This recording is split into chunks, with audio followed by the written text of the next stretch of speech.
Galera, boa tarde.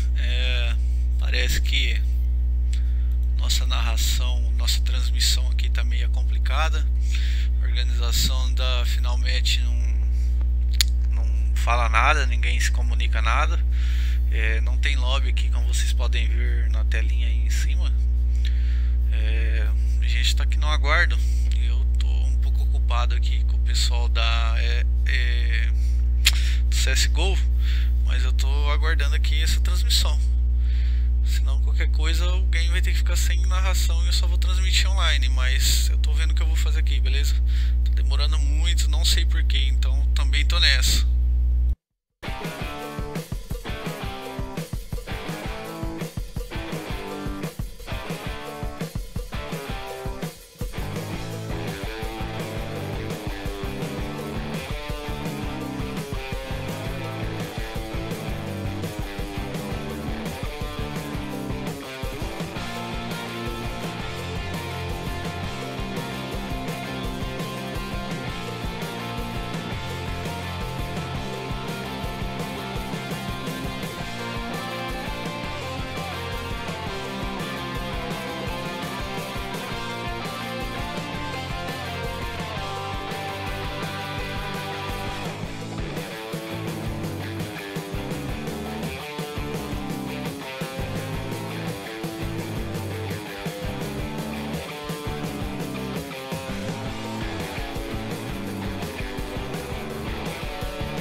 Primeiro falando, sou grande fã, eu acho que de terrorista a função dele é muito complicada e ele faz isso com maestria.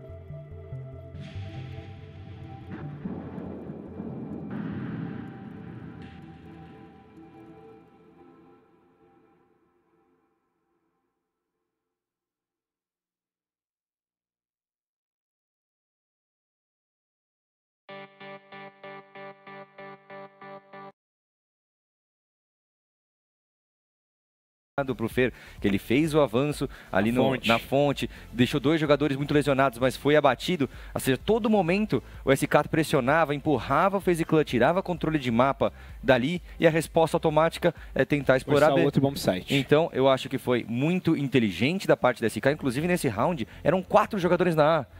Quando morreu o primeiro, veio um terceiro que veio fortalecer. Acabou não dando certo, mas a ideia por trás faz muito sentido. Então eles queriam que a FaZe explorasse o bomb site B. Quer pra briga? Vem pra briga que se não quiser, vai pra B, onde a gente está preparado para enfrentar a sua entrada.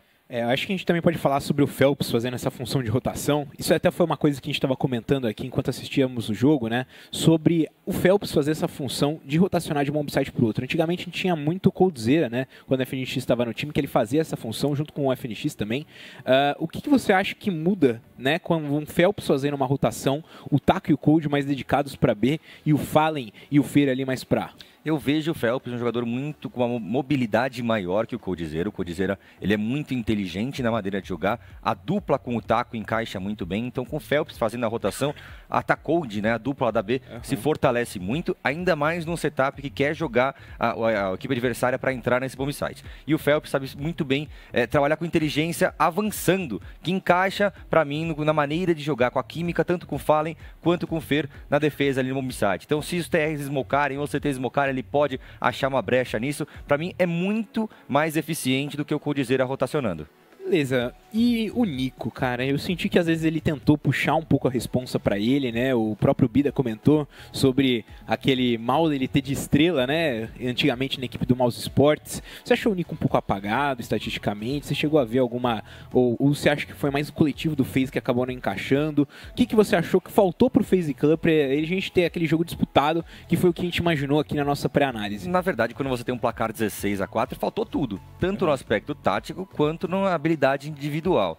O Nico, eu acho que bateu na memória ali, Mouse Sports.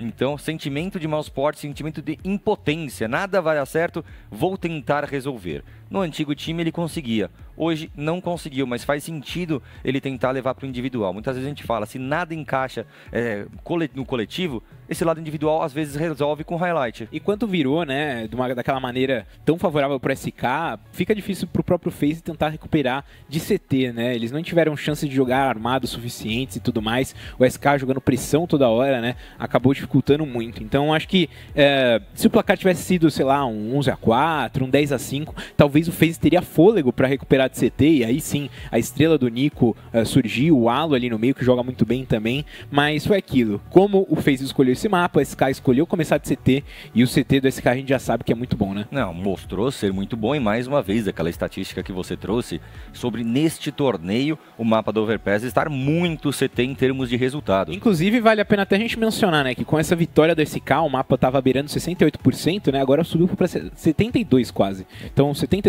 mapa do Overpass, jogado 5 vezes agora no torneio, 72% favorável para os CTs, o que é uma média muito atípica, né? Vamos ver se essa tendência tende a acontecer, né, aí nos próximos jogos, né? Eu acho que isso acaba variando bastante, eu não creio que seja uma tendência a longo prazo. Como a gente já viu, as metas acabam se atualizando. São poucos jogos também, né? 5 Exato. só. A amostra é muito pequena, então eu creio que vai dar uma estabilizada, e como você falou, 13-2, a margem de erro, mesmo estando lá do CT, é mínima, e eles não conseguiram converter. Isso aí, Guizão. Então daqui a pouquinho nós voltaremos para o segundo mapa dessa semifinal, melhor de 3 entre FaZe Clan e SK, na escolha do mapa do SK, né? Teremos cast, vamos ver onde o FaZe vai começar, de CT ou de TR, o que o SK tem que fazer para tentar recuperar, né, esse fôlego deles e continuar, né, em cima da equipe do FaZe, não dar chance para o FaZe crescer. Mas tudo isso, depois de um breve intervalo, nós voltamos já já.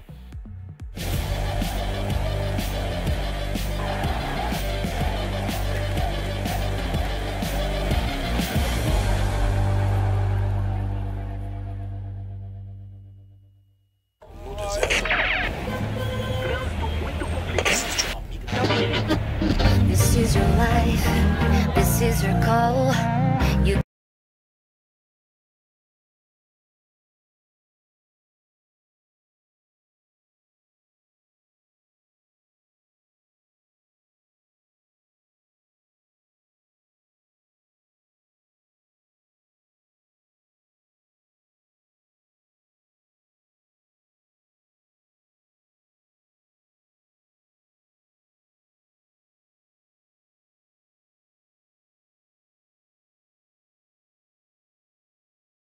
We want to win the group stage, we want to go to the playoffs, so we can see the crowd again. The practice was really fine for us because SK's office is at Cologne, so it's a really good thing for us. So we spent this last week practicing a lot against the European teams. I think we are in a really good shape. We came from a tournament that were the best teams in the world and we won. Even we won the last tournament is not enough for us. We want more, we want to win ESL Cologne once again. Everyone that's gonna play against us will be afraid to play against us. So it's a really good point. And the downside is that there's a lot of good teams. So with 16 teams, really good teams, everything is possible. Even the group stage, best of ones, no one can expect anything. We will do our best to win this tournament. Of course, a major is a major, but ESL Cologne, like I said, something magic.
Estamos de volta agora para analisar esse segundo mapa da melhor de 3 entre SK Gaming e FaZe Clan, válido aqui pela semifinal da ESL One Cologne. Eu sou Otávio Bucuzzi, o BCZ, e ao meu lado Guilherme Kemen e o Guizão, para a gente analisar esse segundo mapa, né, Guizão? Com certeza. O primeiro foi até difícil de analisar a fundo, porque quase não tivemos um jogo, né? Foi muito unilateral. A SK ensinou, doutrinou, como diria Otávio Neto, então mandou muito bem. Falando um pouco sobre a Cash agora, Guizão, o mapa mais jogado do torneio aí, junto com a própria Mirage Train, a gente teve o mapa da Cash jogado 8 vezes e um mapa que se mostrou muito equilibrado. 50% de vitórias para os lados terroristas e 50% de vitórias para o lado CT ali nos rounds distribuídos. O que você acha agora para o SK nesse jogo? Você acha que assim, porque o FaZe vai ter opção de escolher, né, o lado TR ou o lado CT para começar. Você acha que isso vai influenciar muito? Como que você vê esse tipo de fator agora afetando essa partida? Não creio que influencie muita coisa. O mapa da Cash, assim como outros, é muito equilibrado. Então o resultado mais esperado, mais comum, é um 8-7 ou 9-6 para qualquer um dos lados. A SK, inclusive, imprimiu um ritmo excelente do lado TR das vezes que jogou. Acabou perdendo para o Space Soldiers, mas o lado TR foi forte, vencendo a equipe do North 16-10, com o lado TR também muito sólido. Então creio que não influencie muito. Sobre o FaZe, a gente comenta sempre do Nico, um ótimo jogador. Ele tem lances memoráveis, né, nesse mapa da Cash, como por exemplo aquele lance na primeira temporada da E-League de Desert Eagle ali na região da trincheira. A gente já viu também ele doutrinando em outros lados do mapa, como no bomb site da A. O que você acha que a equipe do SK tem que fazer, caso comece de TR, que deve ser a tendência, né, para eles conseguirem anular, né, principalmente essa grande estrela que a gente pode falar que é o Nico? Eu sinceramente não creio que deve ser pensado nada Em relação ao Nico, eu acho que o SK é um time tão forte, não é à toa que é o mais forte do mundo. Tem que fazer o jogo deles, e o jogo deles é simplesmente trabalho muito forte de domínio meio, como o TR, e a partir do meio você pode explorar a rua para A, mas sempre, para mim, a preferência da SK é um duto para B, eles fazem esse split, né, quando a gente chama, muito bem. Então tem que continuar por ali, buscando esse confronto no meio, que é muito complicado atualmente para os CTs combaterem, porque são 3 posições mais ou menos recuadas, com mais 3 posições avançadas, então não é uma quantidade grande de posições que você tem para defender. Então creio que continue mais ou menos na mesma. Falando sobre agora o phase, né? A gente tem no SK algumas posições que já são bem clássicas, né? Principalmente Coldzera ali no bombsite da B. Nós também temos, né, o Fallen, que faz aquela função do meio, vai para A às vezes, mas fica mais focado no meio. O que você acha, assim, caso o phase comecem ali jogando, né, de terrorista, o que eles devem fazer ali para ter sucesso sobre cima do SK rapidamente? A resposta é simples. Space Soldiers. Imprimiu um ritmo rápido que pegou o SK de surpresa. Então beleza. Bom, pessoal, vamos agora com Bida e com Savage para esse segundo mapa entre FaZe Clan e SK Gaming. É isso aí, obrigado, obrigado, Guizão. Vamos nessa, segundo mapa, Cash, começando daqui a pouquinho, sabe? Olha, como é que tá a expectativa para esse mapa, sabe? Bom, grande expectativa. Depois de um primeiro mapa como a Overpass, a expectativa é muito boa. É muito boa, mas não vamos nos iludir, essa é a verdade. Não dá pra gente ficar esperando um mapa fácil agora, obviamente será muito bem-vindo, né? Mas a gente sabe que FaZe Clan é uma excelente equipe, então vamos comemorar sim a vitória no primeiro mapa, mas pé no chão agora pro segundo mapa, né? Vamos lá, temos imagens da partida, vamos lá, Bidão. Eu gosto muito de ver a imagem dos jogadores, assim, todo mundo ali aparecendo na nossa tela. É isso, hein? Tá valendo, pessoal. Começa aqui FaZe Clan contra SK Gaming, segundo mapa desta semifinal da ESL One Cologne 2017. A SK vai em busca aqui de... Olha só o pezinho rolando. A SK tem gostado bastante de fazer esse run boost, chega mais rapidamente nos bombs, agora vem o Rain, acerta uma cabeça, olha o perigo, ele vai levando 2, mas é derrubar disso, que bala do Fênix do halo. Traz tudo de volta, 3 contra 3, C4 vai fazer seu caminho em direção ao bomb site. Tem ali por cima o Kerrigan pra tentar impedir, enquanto a Smoke ficou muito mal posicionada, né? Esse cara permitiu que os jogadores dessem um combate, mas não atinge o disparo. Bota a bomba no chão, Taco. E agora, 3 contra 3, Afterplant, que redomínio pra equipe do FaZe Clan. Vamos ver o Coldzera aqui marcando as costas, preocupado com a passagem do Duto também, tem que ficar esperto ali com o Nico descendo daquela região.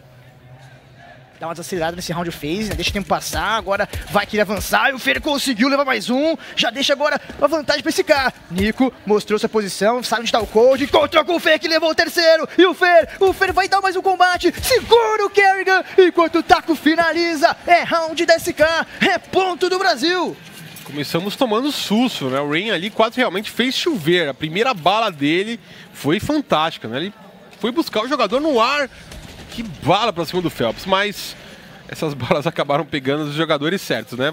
Certos porque para deixar o Fer vivo, né? Para manter ali o padrão 3K e SK Gaming começar bem aqui no lado TR, né? O FaZe teve a chance de começar no lado CT, mas não consegue negar esses possíveis pontos iniciais da equipe brasileira.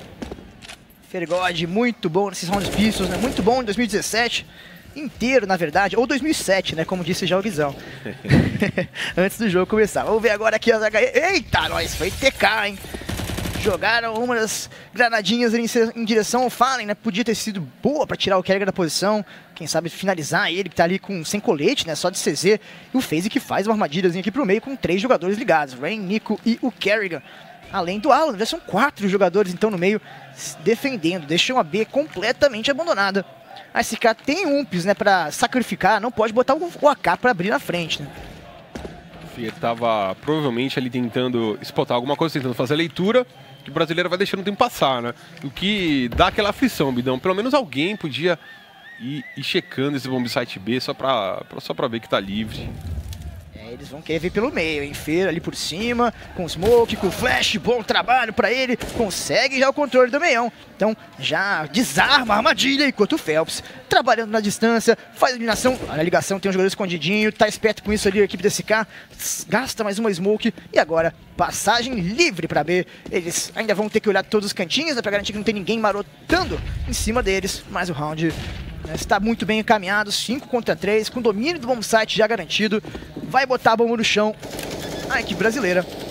Vamos ver agora, Fer ali pelo duto, viu o a ponta da cabeça do Halo, vai encontrar mais um jogador lá por trás, passeando um pouco, o Cold acelera, elimina aqui já o Alu. Tem que ficar esperto com o cara da direita dele, né? O Fake já tinha essa visão, mas agora ele deu o pezinho pro Phelps, né? Então, uau! Que bala do Rain ali, fazendo um estrago pelo menos, Desert Eagle, que tirando uma das armas da equipe do SK.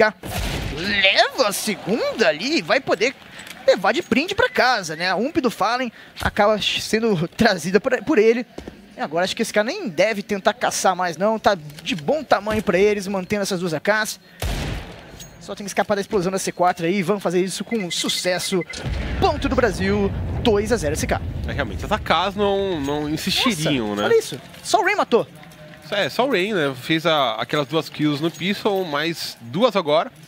E só ele, por enquanto, fez eliminações, né? Bela balinha, né? Que pedrada pra cima do Phelps. Ele que tem... jogador conhecido por essa mira, né? Pela frieza e pela mira que tem, realmente. Né? A equipe do FaZe vai ter essa ump no Rain, mas é só isso, né? Ah, é desert no Nico, né? Opa. Já tá armada a equipe do FaZe quase.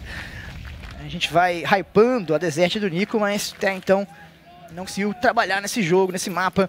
Olha o Feira ali se movimentando bastante. Agora tá de Mac 10, né? Uma arma que é um pouco mais... ele pode jogar fora sem maiores problemas, né? Não tem muito problema de perder essa arma normalmente. Olha aqui, pegou já o Nico escondidinho, então o Desert Eagle já fica pro chão.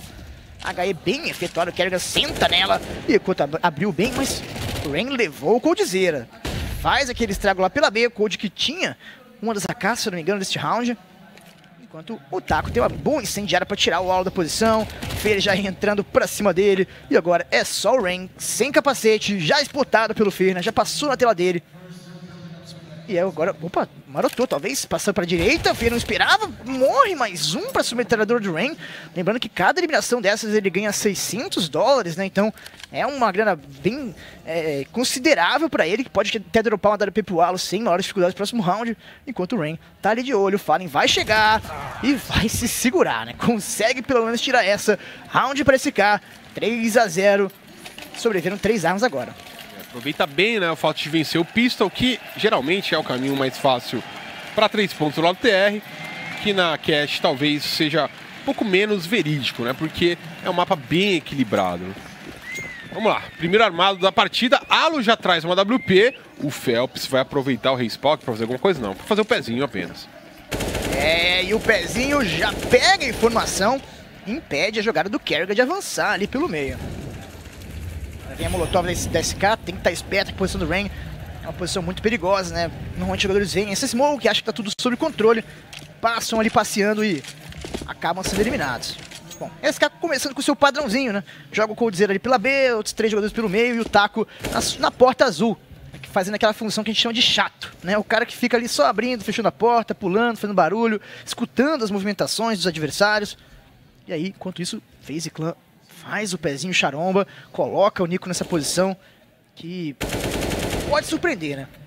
Esse cara não tem informação, enquanto o Taco atinge ali a passagem do Kyoshima de volta pro bombe, mas nada muito preocupante pro Kill nesse momento. Taquinho prepara a Molotov pro seu time dominar agora o meião, né? Vai ser então a estratégia desse cara nesse momento. Deixou a equipe do FaZe gastar suas bombas no início do round, faz agora as incendiárias, faz flashbangs e smokes pro domínio completo dessa região. Por enquanto com mais jogadores em direção a B, então pode ser aquele split meio pra B. Parece que é isso mesmo, vai chegando perto do duto, mas o Rain continua sentado como uma estátua ali, não se mexeu ainda de cima da caixa, vai precisar de ajuda aqui de seus companheiros, tá só o Halo, não tem nenhuma flash, então é o Rain contra o mundo.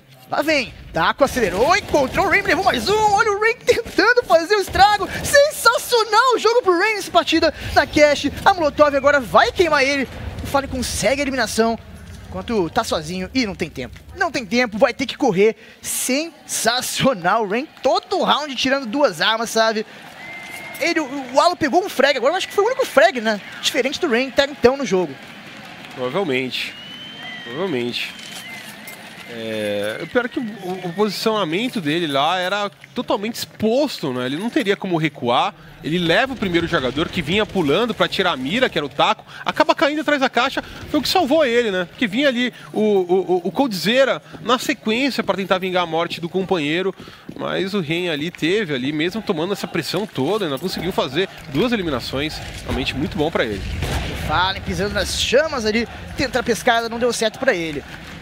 Olha, flash pro Nico avançar, o Taco tá cego, consegue bater em retirada. Bom trabalho do Taquinho, mostrando aqui seu conhecimento de mapa. Enquanto o Coldzera sente uma granada bem efetuada por cima dele. A SK começa esse round um pouco prejudicada já. Muito interessante aqui o phase do clã e o Rain, né? Que a gente falou bastante, durante o campeonato ele estava apagado. Não tinha performance boa, estava bem diferente do que a gente espera do jogador com o calibre dele. Mas voltando aqui a clicar demais aqui, 8/3 por enquanto. Essa cash. Eu acho que varou o kill, hein? Kill com 15 de vida. Olha o Feira ali, o Kerrigan consegue surpreender avançado. A Molotov tirou ele do duto, mas ele continua ali ainda em boa posição. Esse smoke no meio do caminho auxilia bastante ele também, né? Tá esperando alguém tentar marotar. E a SK, 50 segundos de round, vai querer avançar agora nesse meião. O Kerrigan tá ali, a flashbang atrapalha um pouquinho mais. Volta, voa de um lado pro outro, tá preso agora, vai ser pressionado. Vai ser eliminado pelo Fer.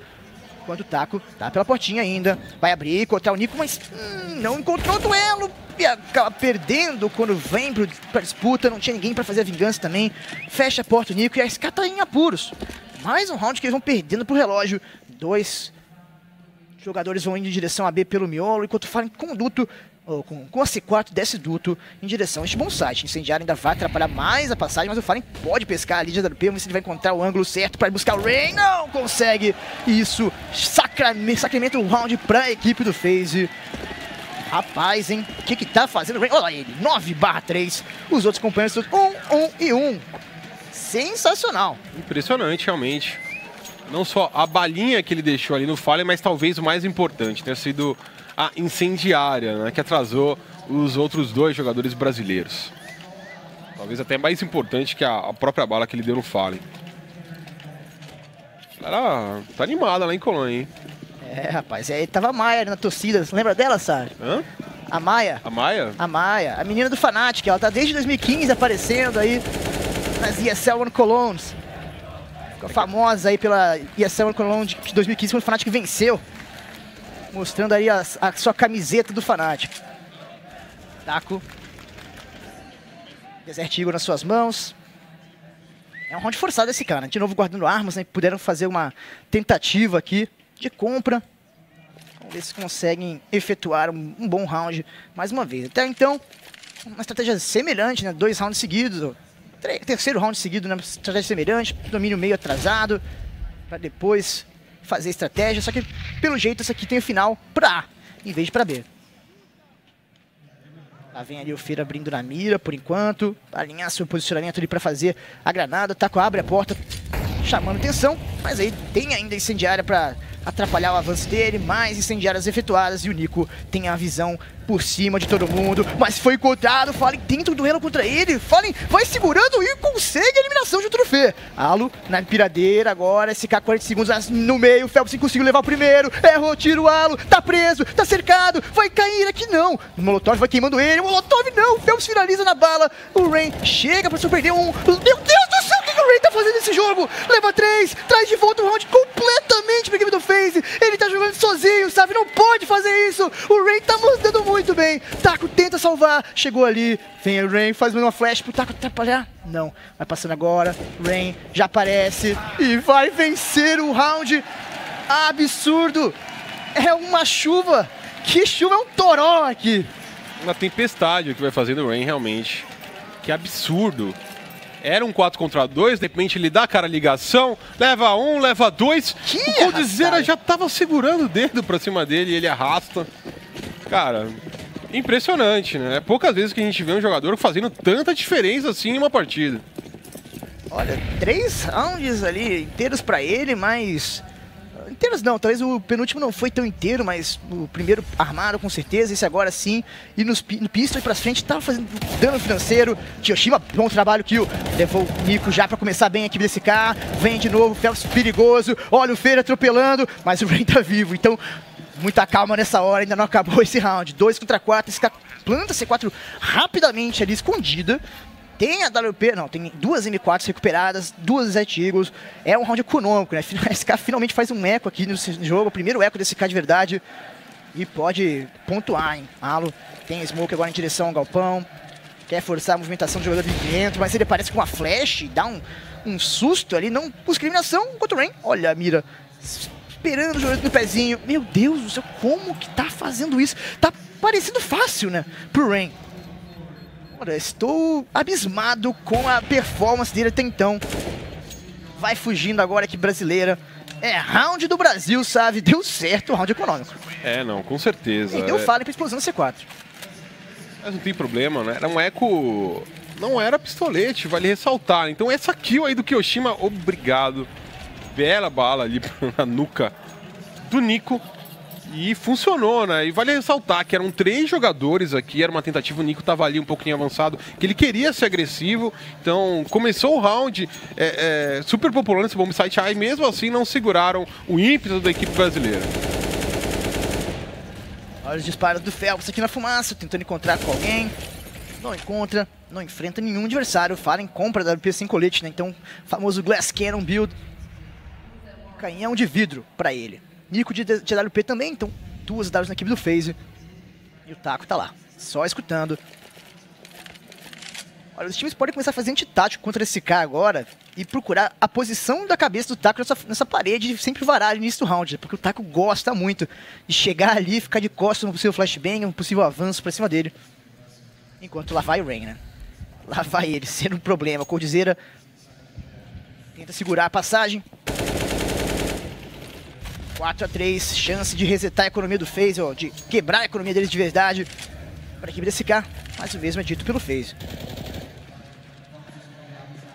Phelps dominando esse meião agora, na caixa branca tem um jogador esperando, é o Kerrigan, vai abrindo pixel a pixel, vai encontrar o Phelps agora, jogando seu smoke, leva o Fer de brinde, aparece agora um segundo jogador do FaZe na partida, Fallen pescado pelo Nico, e agora, perigo demais, a equipe do FaZe aparece com tudo, e a SK vai sendo freada no seu lado terrorista da Cash, mais uma vez, só o Cold contra 5 adversários, dessa vez com a AK em mãos, colete protegendo ele, mas vem um Rain nas costas, hein?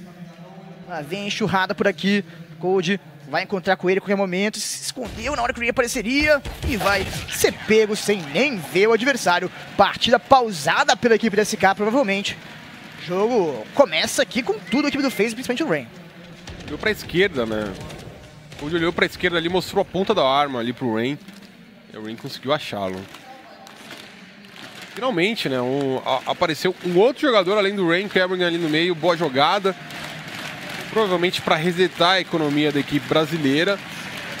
E o Fallen vai aproveitando pause aí para tentar liderar a sua equipe.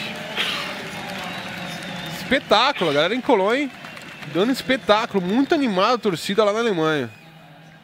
Tá tendo uma guerra de torcidas, hein, sabe? Que primeiro teve aqui a ESL Pro League no Brasil e a galera falou, nossa, a torcida do Brasil incomparável. Aí teve o campeonato na Polônia, meu Deus, a torcida polonesa tá muito bacana. Fui na Austrália também, um campeonato que a torcida fez muito legal, barulho. Né?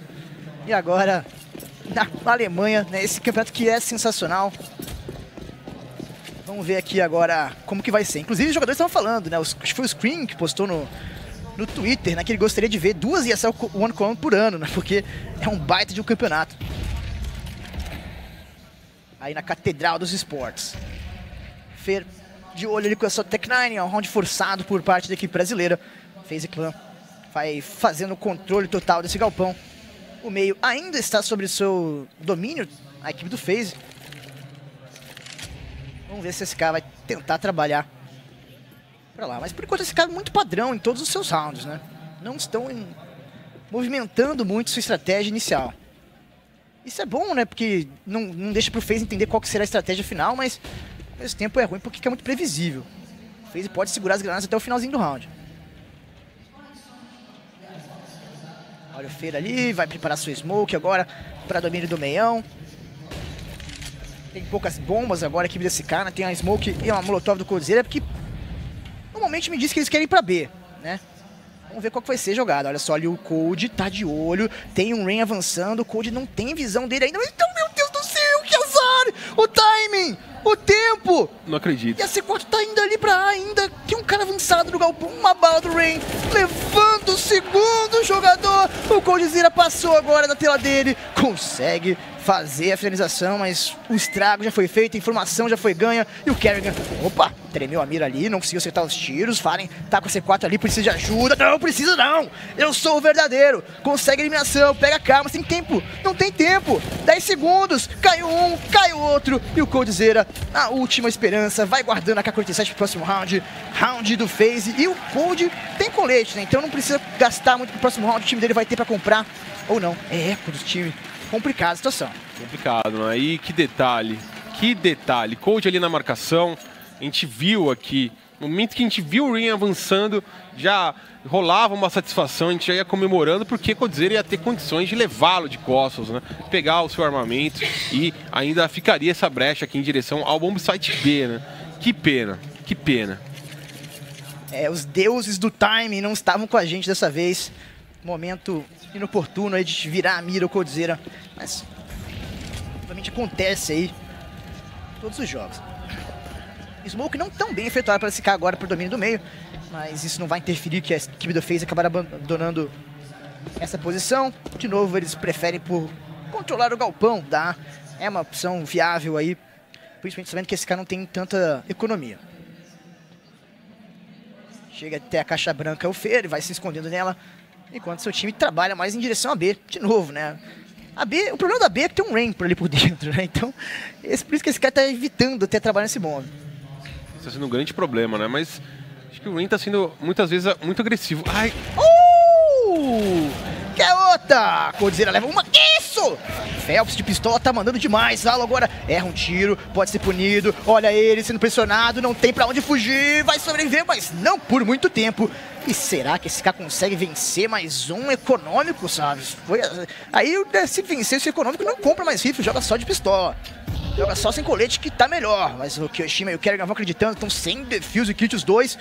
E a equipe do FaZe tem que pensar duas vezes. Isso!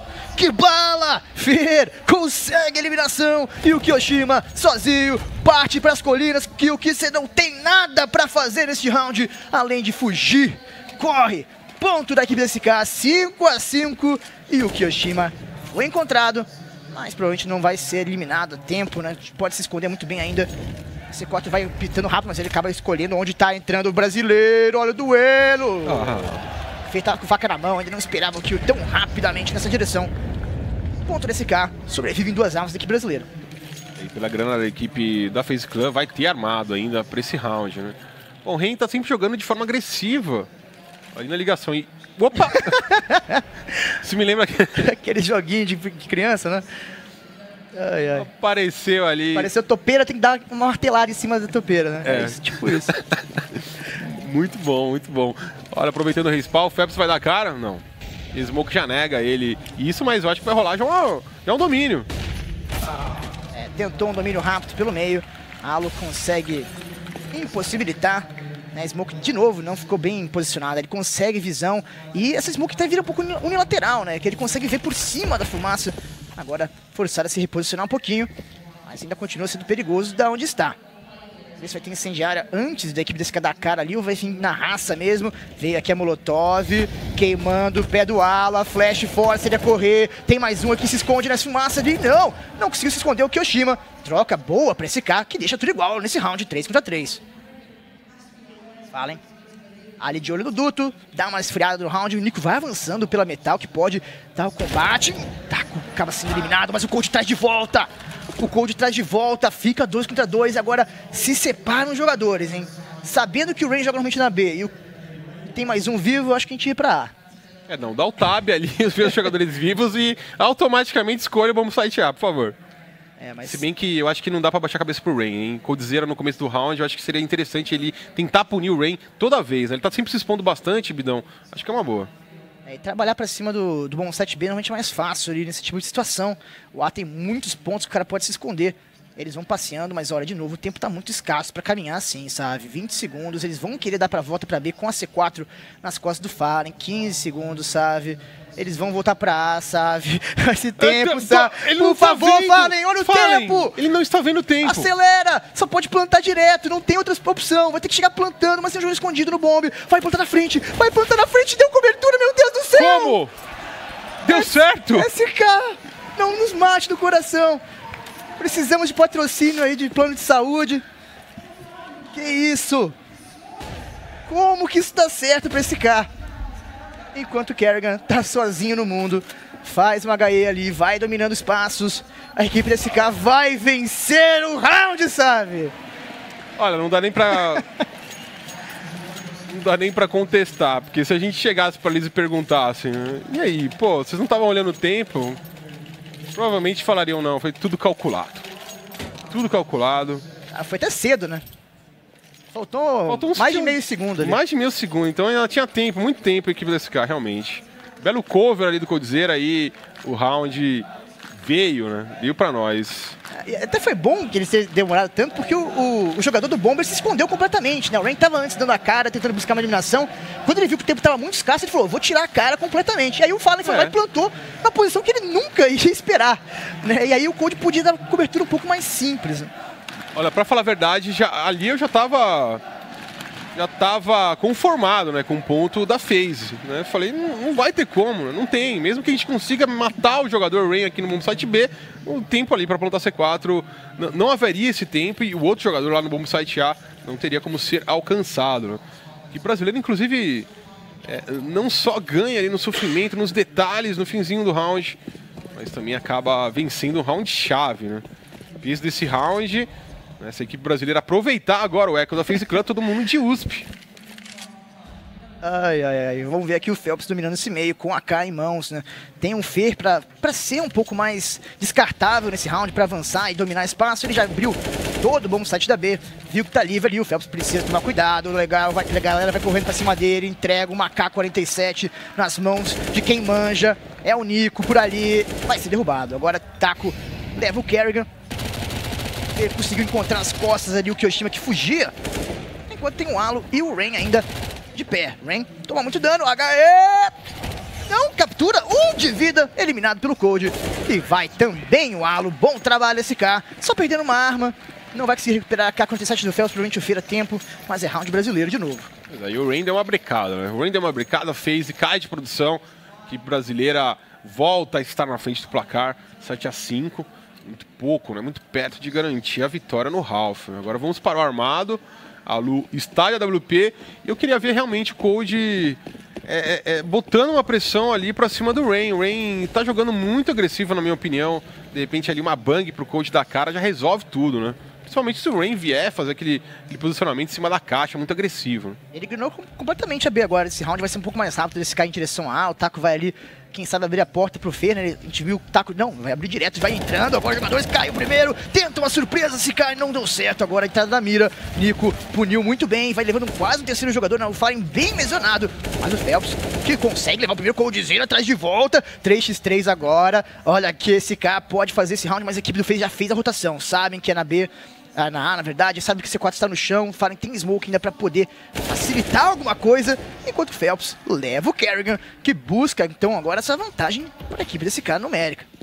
O Coldzera conseguiu efetuar essa passagem em direção à região da C4, recupera ela, vai poder plantar a bomba também, né? Faz um clique preocupado com alguém dentro do bom site.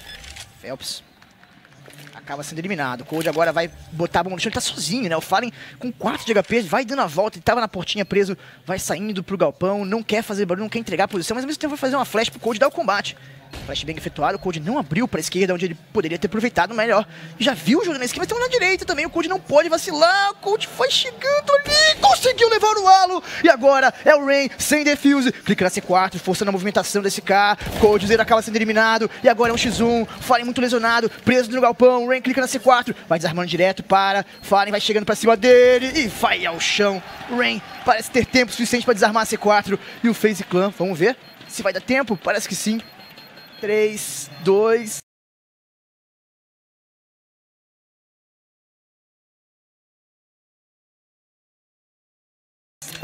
Não deu! Não deu tempo! Faltou muito pouco!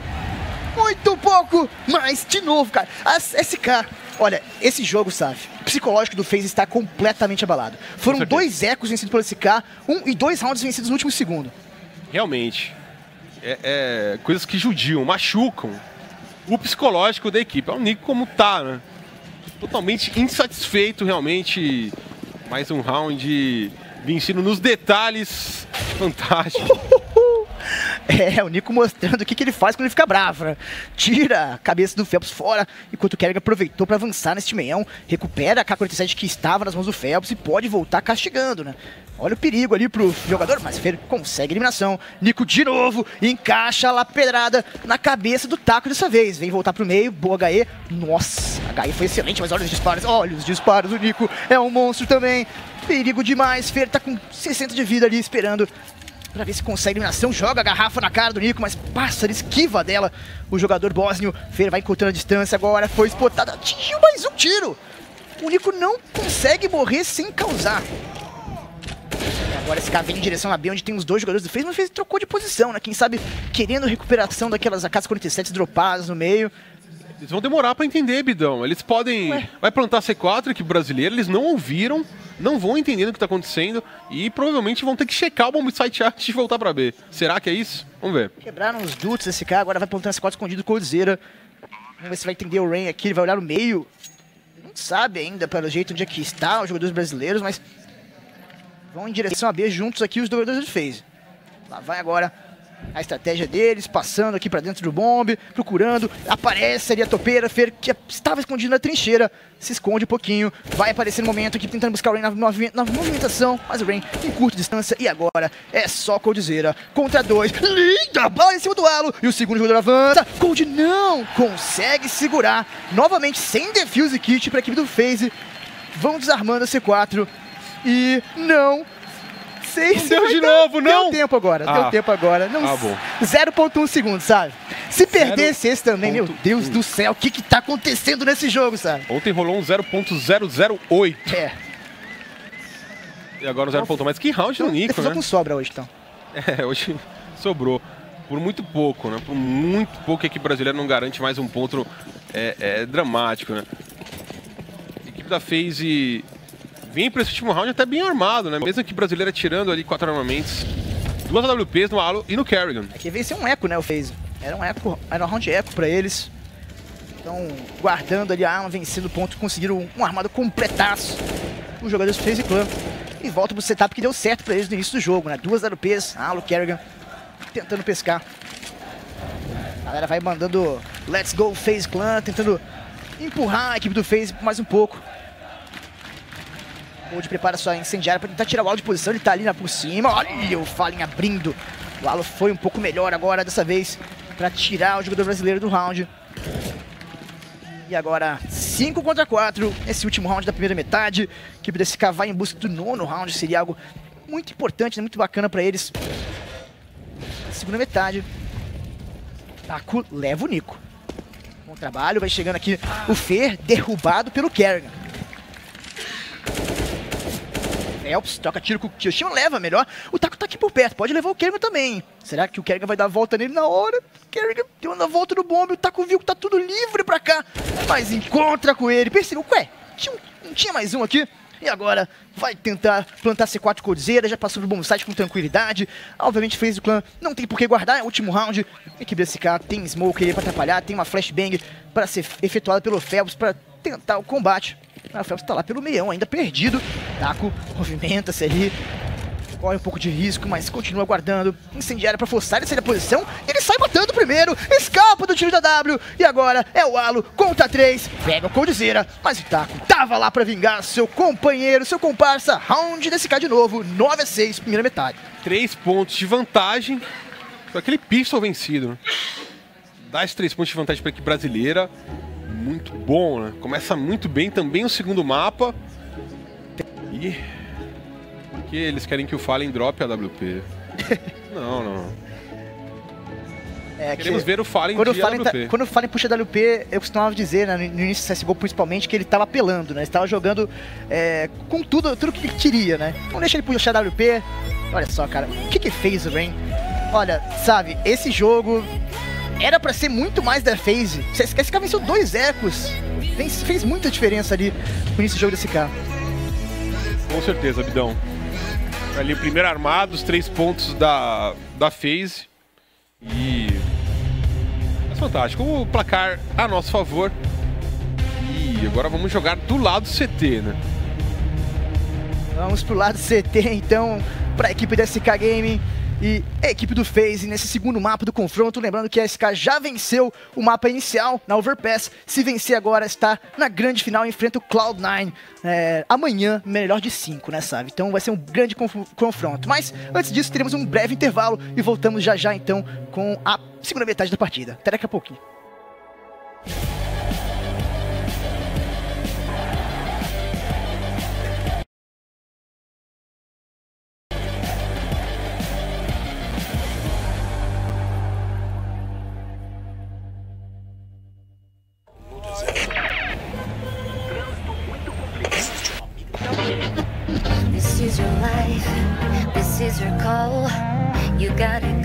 Na Fisk, seu futuro não tem fronteiras. A rapidez do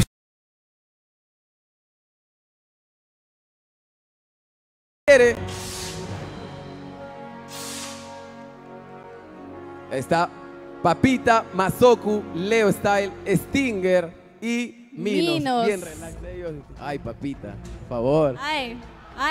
Pregúntale algo, Papita. Papita, bienvenido a Perú, por cierto. Ay, eres bien alto. Bien alto. Me siento chata a tu lado. Papita, unas palabras a toda la fanaticada que ha venido por tu equipo, por ti. La verdad que te has ganado el cariño de la gente en tan poco tiempo, así que es el momento de decirles algo. Les doy gracias a todos que hayan venido a alentar acá a los equipos. Alienten a todos los equipos, hagan mucho ruido y fuerza a Perú, que progrese todo Perú, que haya más torneos así como este. Muy bien, esas fueron las palabras de Papita. Muchas gracias, Muchas gracias, chicos. Mucha suerte también el día de hoy. Y ahí están los chicos de Elite Wolves. Ahí está. Le ha ido bien a Elite Wolves en la fase de grupos. Exacto. Se van a enfrentar hoy día, veo Upper 3 también. brackets. Interesante el día de hoy. Sí. Muy bien ahí. Pero creo que ya hemos presentado a todos, Sumi, ¿ah? No, aguántate ahí, Yo creo aguántate. que sí. No. Falta alguien. Yo estoy seguro que sí, nadie falta. No, falta alguien, ¿sí o no? ¿Quién falta? ¿Quién más? Escucha al público. No escucho, escucha no al escucho. público. ¿Quién falta? Su nombre empieza con T. ¿Quién es? Conté. Siga. Toby. Y sí, chicos, tenemos a Toby One. ¡Aplausos! Toby gets this guy. Y ahí está, señores. Toby llegó aquí a Perú. Ahí está Toby. Toby. Yeah, Toby. Let me ask you something, Toby. It's the same question for everyone. What do you think about the South America scene? Well, I'm looking forward to getting a taste of it here, but more importantly, I want to see what the crowd's like. Oh, quiere ver cómo es la fanaticada aquí. Quiere ver cómo es la fanaticada aquí en Perú. Quiere Chicos, sentir un más a la aplauso. fanaticada. Vamos. Vamos ahí. This is Perú, man. ¿Ok? Gente, no lo Más o estamos menos, haciendo dice. bien. Toby Hay que dice darle más buena o impresión menos. a Toby. Buena impresión a Toby. Una vez más. Gente, un aplauso para Toby One. Y ahí está. ¿Sí? ¿Ok? It's better. Toby, can you say a black hole, please, for all the... Really? Yes, please. Really? We need to hear that.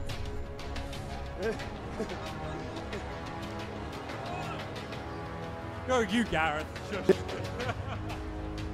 Goodbye. You want, it's a black hole! ¡Yeah! Ya está. Ok. Ok, Toby. Toby's here, but necesitamos a alguien más. Gareth approves. Oh, got it? Approves. Black hole? You got it? Okay. Okay. Yeah, you can move. Sí. Thank you so much, Toby. Muchas gracias. Aplausos para Toby. Ahí está. Toby va a estar casteando la primera partida junto a Fogg, muchachos, ¿eh? Muy bien, pero falta alguien más también. No sé, no hay nadie. No, sí, yo siento que falta alguien más. No, ya están todos. La gente decía que no iba a venir, que no quiere venir a Perú. No, es que ya están todos, Sumi. No.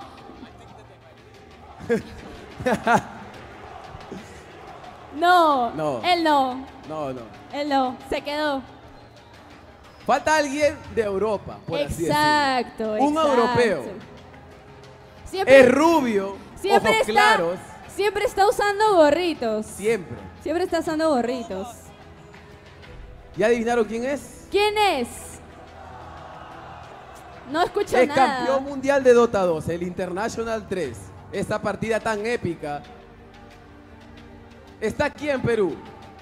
Él es nada más y nada menos que Loda. Un aplauso para Loda, por favor, que sienta el cariño peruano aquí en el Coliseo Eduardo Divos. You're not worthy.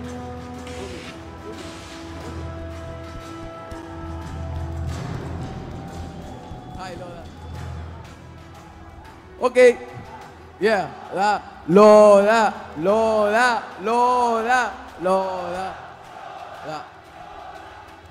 You know, Loda, Peru loves you. You know Peru loves you. I have a few questions for you. The first question is,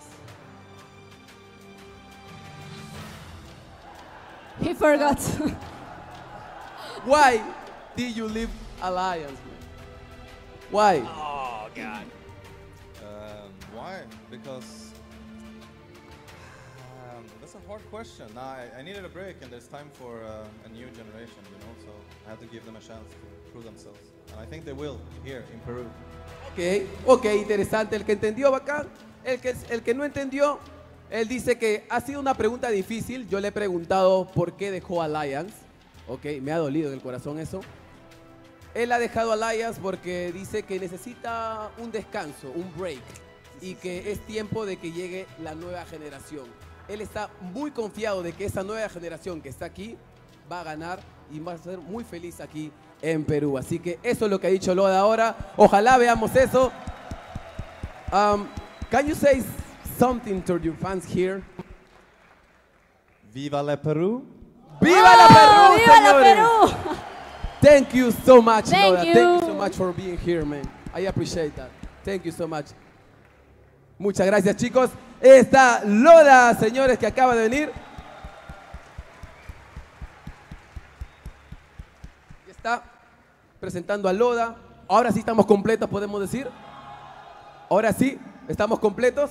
Sí, ya estamos completos, ya estamos listos, chicos. Pero antes de pasar a la primera partida, yo quiero agradecer a la gente de HP Omen, a la gente de HyperX y a la gente de Nvidia también. Nvidia. Entonces, así es. Muchas gracias. Pero muchísimas gracias a HyperX, a la gente de Nvidia y a la gente de HP Omen.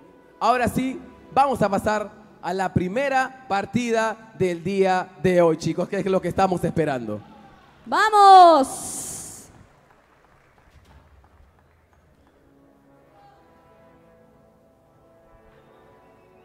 ¿Está?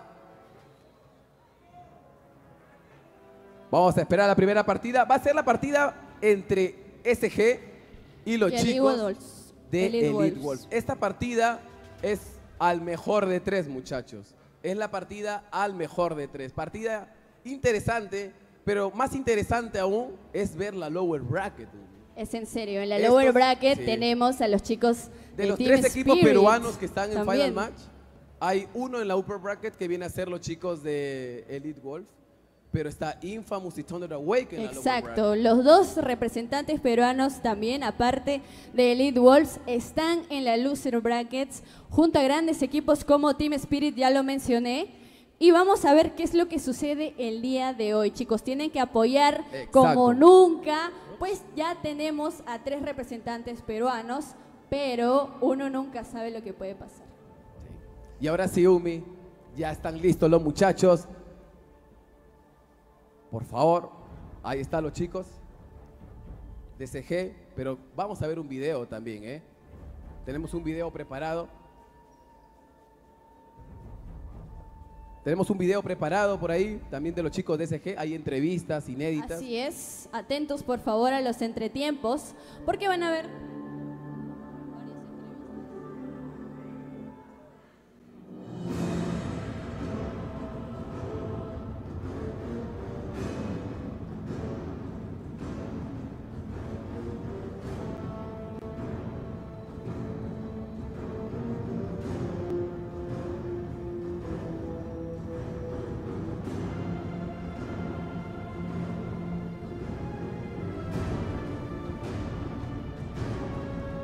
Y presentándolos.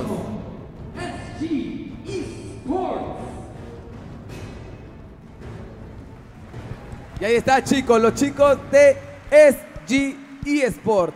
HFN, ¡Aplausos! Cats, Adriano, King Ardit, Tavo. Están todos los muchachos aquí. Y van a hacer ingreso a sus sitios respectivos. Están ordenándose los muchachos un ratito.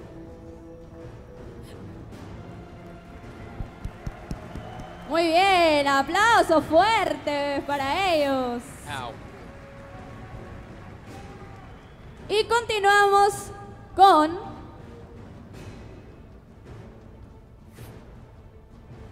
los chicos de Elite Wolves.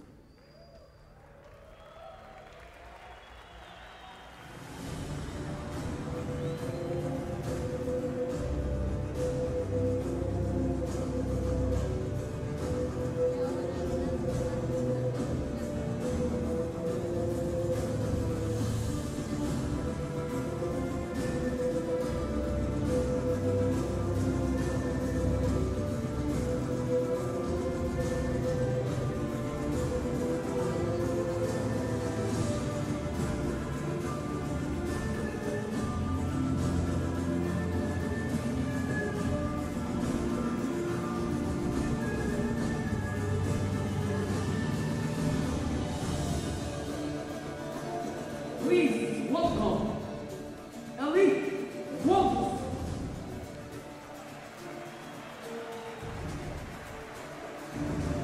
Ya están los chicos de Elite Wolves.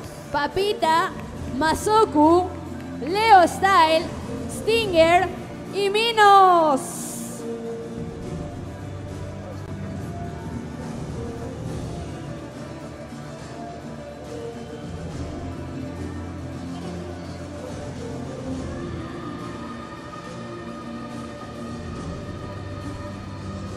This is Witcher.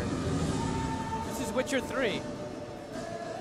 Muy bien, a continuación This is Witcher 3 el saludo music. respectivo, muchachos. Shake hands, guys. Yeah, definitely.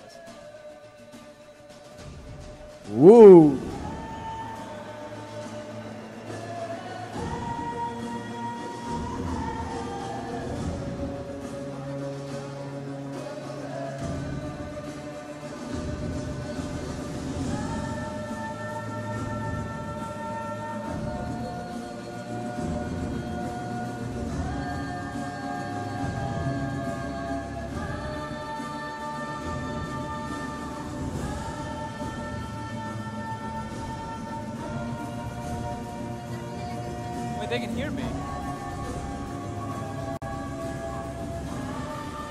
Hello? Can you guys hear me? That's weird.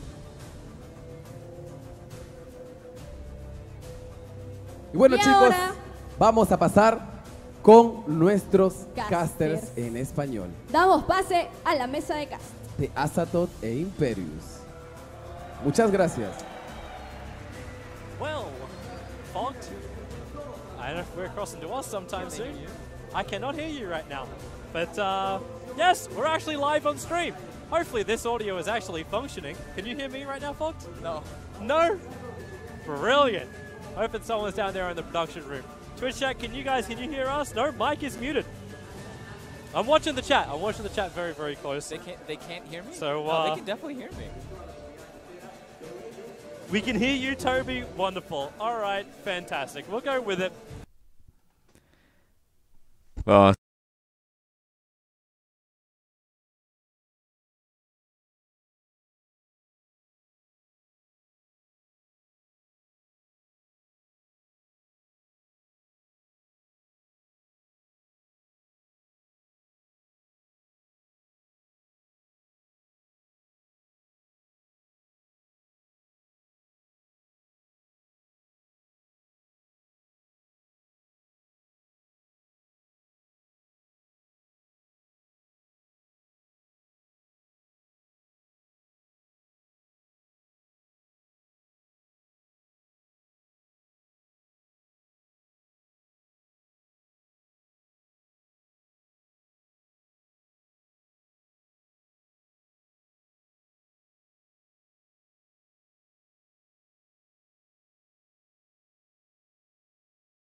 Viajar, no hay ningún tipo de cansancio o fatiga. Creo que esa es una ligerísima ventaja que van a tener, pues la casa siempre pesa. Y por parte de SG, pues vienen un poco más lastimados, ¿sabes? No pudieron encontrar ese slot en el internacional, quedaron a puertas, Infamous lo toma. Así que aquí tienen una posibilidad para poder refrendarse. Señores, nos vamos en estos momentos con una entrevista.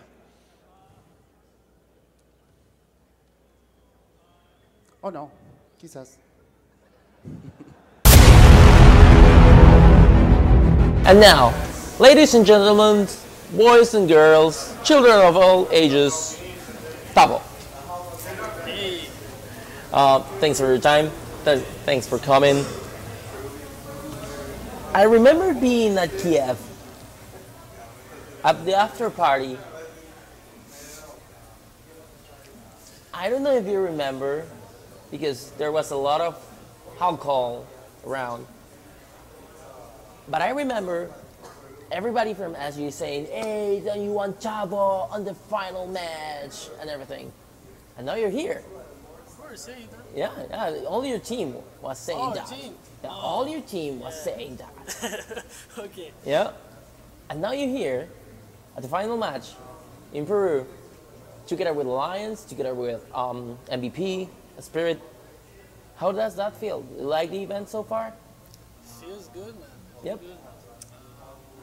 We got pretty happy when we got the invite. I always wanted to visit Peru. I had a chance to come here once, but I couldn't come here because I had problem with my documents. Really? Yes, I didn't come. You shouldn't. You're Brazilian. You're supposed to be. Yeah. That's weird. Sad, but it feels really good to be here. And now you're part of a tournament that basically can bring you a nice amount of money, plus the ability to prove yourself against the top teams of the region and other regions like CIS, Asia, and everything. From 1 to 10, how difficult do you think that it's going to be for you guys to hit the first place? It's going to be difficult. There's a lot of good things. But we're here to do our best and have fun. Okay. Have you ever heard of Peruvian players? Yeah, sure. Yeah? There's a lot of good Peruvian players. Yeah. Have you ever played with a Peruvian player in a ranked game? Yeah, a lot of times. A lot of times. And it was a good experience? Some of them. Some of them, okay. Yeah, it's sometimes it's complicated for the Peruvians to be in ranked. But What's your current MMR? It's 7.7k. Do you think that people should care about MMR? I don't know. We have a Peruvian player that usually says, I don't care MMR. Yeah, in the end it doesn't matter, but it matters a bit because, like, I don't know how to explain it. It matters and it doesn't matter. Like, in tournaments it doesn't matter, but MMR shows skill, right? Yeah. It still matters because it shows how good of an individual player you are. Yeah. For me it matters, sometimes it doesn't matter sometimes. Okay, and do you think that the current version matters? Do you think that the current changes in Dota have changed the game for good or for bad? Are you happy with the current changes, like for example the talents, the talent tree? For good? VP in the summit has proven how balanced Dota is right now. They pick it like every single hero won the tournament, so it shows how the game is balanced, and it feels good to play. 20 years ago, most of my friends dreamed to be a football player, soccer player. Many of the kids that I see these days, when you ask them, what do you want to be when you grow up? Professional gamer, professional Dota player. Yeah. So, what's the formula to become a pro gamer from your point of view? What do you think that they should do to become a pro gamer? The first thing I think it's love. You have to love it above everything else, and then put effort into it. Like if you decide that's what I'm gonna do for my life, you'll have to put effort, dedication. That's it. Love, effort, dedication. Okay, that's a good advice. If you do this every single day, you'll eventually get there. Oh, that's great to hear. Thank you for your time. Good to have you here, and good luck in the tournament. Thank you.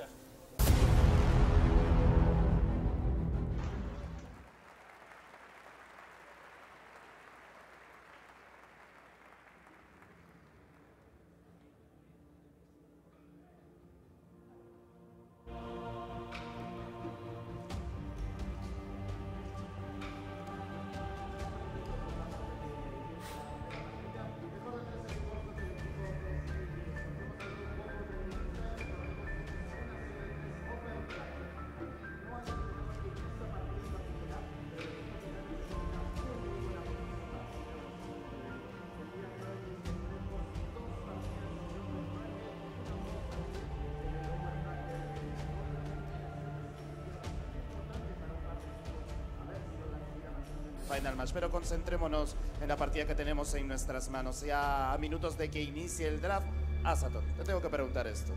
¿Quién gana? Mira, para ti, no. Para Asaton, para los Carlos. Lobos se la llevan. Están en casa, no tuvieron que viajar, no están cansados. Es el único equipo peruano que está en la upper bracket. Tanto Infamous como Thunder Awaken han caído y están a la punta de eliminación. Ellos tienen que ganar sus BO1 respectivamente. Así que los Lobos son los que se sienten más cómodos en estos momentos. Papita ha llegado a, creo yo, rellenar ese rol que a veces falta aquí en Perú, el rol del shot caller, o como se le llamaría un capitán, el que dice que se hace en el calor del momento. No siempre es fácil, un criterio y una temple de acero tiene que haber, así que creo que llegó a suplir dos de las cosas que más faltan en Perú, que es offlaner y ese tipo de rol con, no que falte criterio, sino que a veces es difícil coordinar, no existe como la comunicación. Sabes que muchos de nuestros jugadores acá son más del lado callado, del espectro un poco más silencioso, entonces necesita este tipo de jugadores. Creo que ha llegado a revitalizar de muy buena manera el equipo. Tienen el potencial con Leo Style en la parte de medio, tienen todo lo que es el talento también de Minos jugando de hard carry, así que yo veo que SG está contra un rival de nivel. En serio, no podría tenerla más difícil y además pues se encuentra en casa. ¿Y el Bobo qué te dice? ¿Qué? El corazón. ¿Qué te ya te dije que los Lobos, pues. Ya, pero me has dado toda la explicación técnica. Yo quiero saber a ti. Claro, siempre vamos un poquito a hinchar por el equipo de casa, pero no hay que dormirse en sus laureles. SG puede también ahí sorprender y seguir avanzando. Como ya lo dijimos, una partida bastante importante la que tenemos en esta primera serie del día. No se olviden, chicos, a toda la gente también un saludo que se encuentran en el canal de Twitch y nos están viendo. ¿Cuántas almas tenemos en el canal? Estamos casi 8.000 personas presenciando en The Final Match que podrían estar acá, así que no se olviden que sí pueden llegar aún, chicos, ¿ok? Vienen afuera, compran su entrada, que recordemos esto un poquito más accesible solamente por un día y también el día de mañana, que es el más importante, ¿no? Ya vieron a todo el nivel de producción, algo que no se ha visto realmente en la historia de lo que es el Dota competitivo, así que realmente está bastante bueno, ¿no? Que creo que deben venir. Y otro saludote, no a la gente del stream, sino a la gente que vino, que está aquí, que se desveló, que estaba ahí desde la mañana formada. Gracias, señores, por su apoyo. Esto es posible. No a los 8.000, malditos, tienen que venir acá, tienen que pagar su entrada. Gracias a todos los que se encuentran. Muchas gracias por estar aquí y esperemos sea de su agrado. Esta es una producción nunca vista en lo que sería en Perú. Está increíble. Pantallas de primer nivel. Tenemos ahora sí que el completo cuadrado. Ya no es nada más una pantalla como cine. Tenemos la experiencia completa del primer mundo y pues esperemos que lo puedan disfrutar. Muchas gracias a todos los que se encuentran aquí. Es un placer. Miren a la gente. Pero anímense pues para que les dé envidia en el chat. Ahí pueden ver a la gente. Ahí están con su pizza.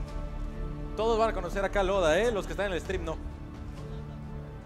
Vámonos en estos momentos con la partida.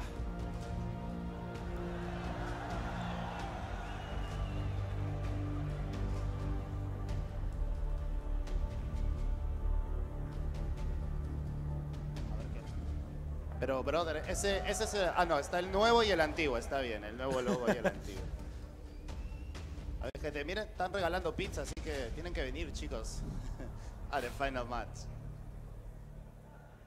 A la gente que venga también ahí. ¿Alguien tiene su compendium? A ver que lo muestre. ¿Quiénes tienen? Ahí, ábranlo, ábranlo. A ver, a ver.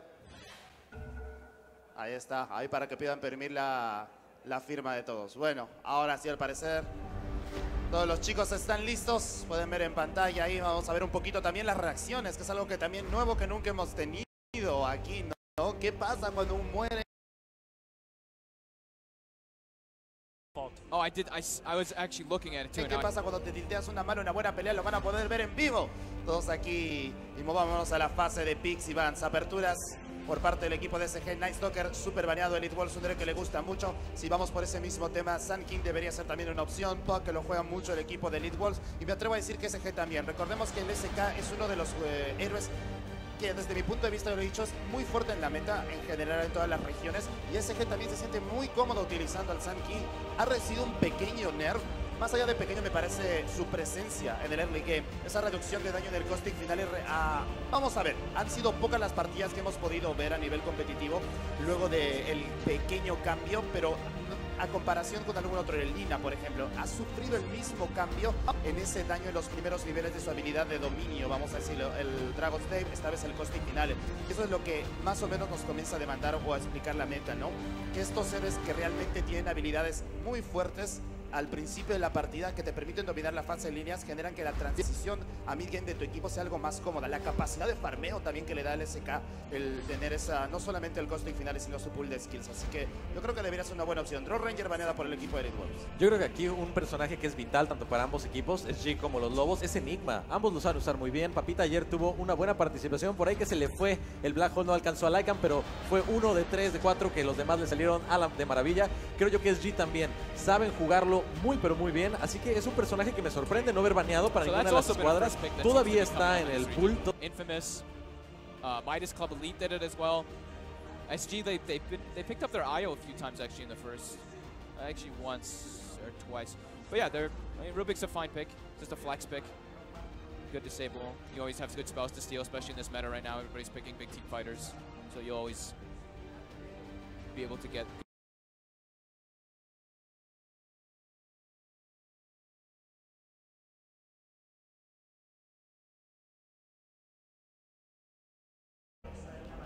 So Puck being grabbed up by Elite Wolves.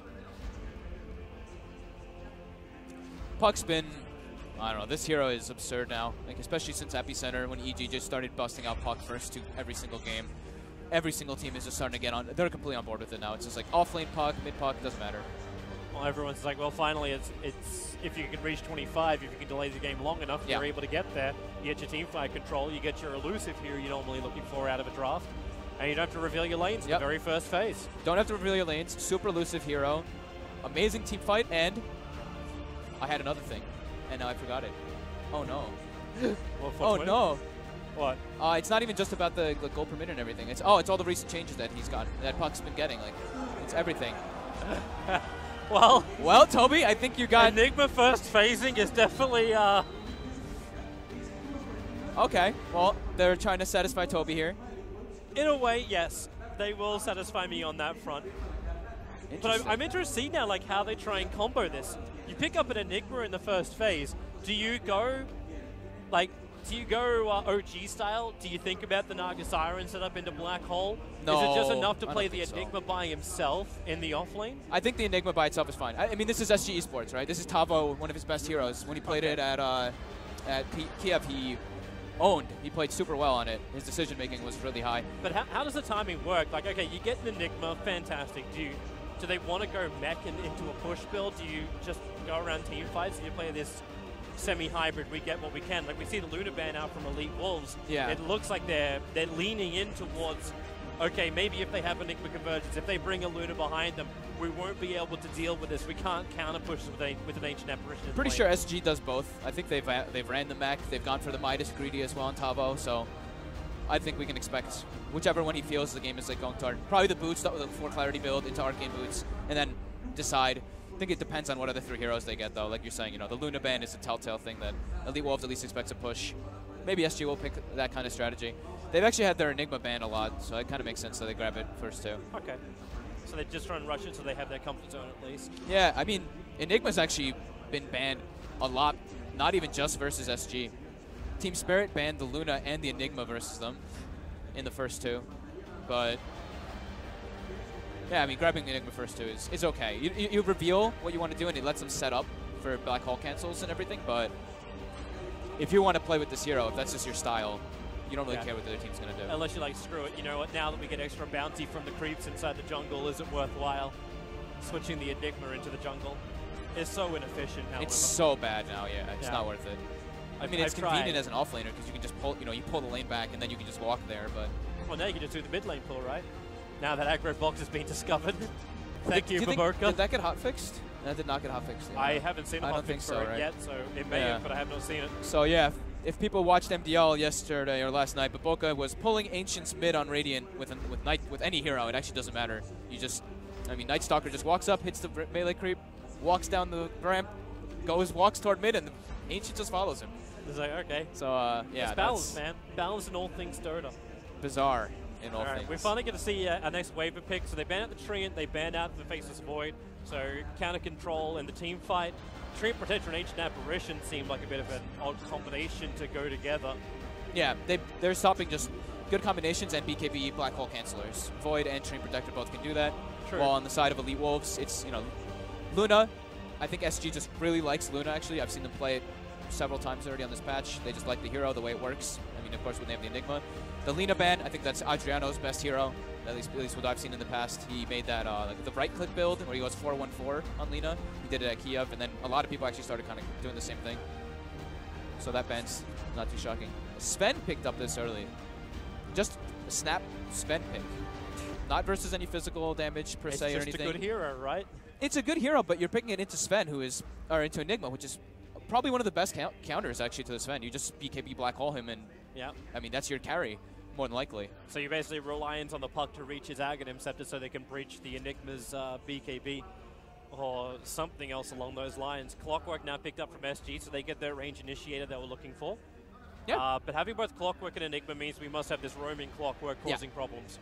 So a little bit of damage, lacking a bit in the roaming duo of Rubik Clock. Battery Assault, of course, helps that a lot, but he's going to need some good levels and good rotations early on. And now, like, this is also a concern. Like, when you see the third pick Sven, it gives you so much to set up with. Like, you see this Sven, you're just like, we have to kite this guy. And now they pick Clockwork too. Clockwork and Enigma, I think these are actually the 2 worst heroes to play Sven against. It's abysmal. BKB piercing disables. Clockwork can just trap you in the cogs and just walk away or force staff away or something. It is definitely tough.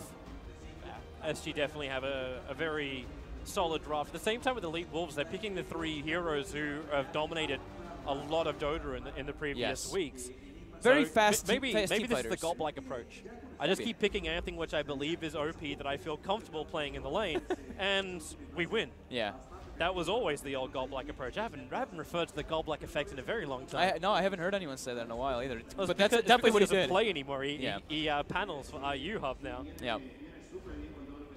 But never forget the dynamics that is Golblack. And another hero who's had a lot of success of late, the Bat Rider. Yep.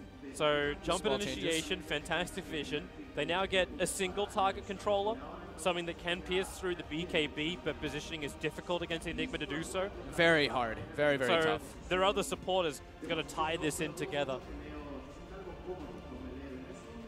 What are you looking for? I remember Bat Rider got a small change. I was trying to remember exactly what it was. Didn't his base damage get reduced? I'm just going to check really quick. I can't remember exactly what it was. It just happened. Yeah, just look it up and you'll find it out. Yep. So SG now need to fill that role of their mid laner as well as their safe laner. Knowing they're up against the Sven, they know they're going to be up against a heavy amount of damage, a heavy amount of cleave damage, and they want someone that's able to control the Sven, if possible. Yeah. The more and more I look at this, the Naga actually seems better and better. Like in snare control, you're able to Song of the Siren, so you can reset your fights as well. But it's or for even Sven. set up for your own. But it's, yeah, I know. It's for Sven. I know And he's able to deal with it, but I feel like they'll be way too slow-paced. Elite Wolves right now has a very, I'll say it's what's Peruvian, your aggressive approach? Peruvian You want to go for something more like an Ursa, but the Ursa got crushed in the group stage yesterday when you had the exact same matchup. Better matchup. It's hard to match up actually well versus Sven. You want like a halberd carrier. Like how do you counter a Sven apart from stopping him from farming jungle, like stopping the stacks? So maybe that's when we have to look to the influence of the clockwork more, or the early pressure that could come out from SG. But how do you early pressure with if you're SG if you don't have your normal pushes? At least they have clockwork for that. Clock can always just like walk in and invade. He might die, but he'll get good information. They've got rocket. They go for the Ursa anyway. It's happening. Yeah. What was the team like? Actually, I don't remember the exact matchup. I just remember that we had a Sven versus Ursa yesterday. And I think it was Alliance that did it.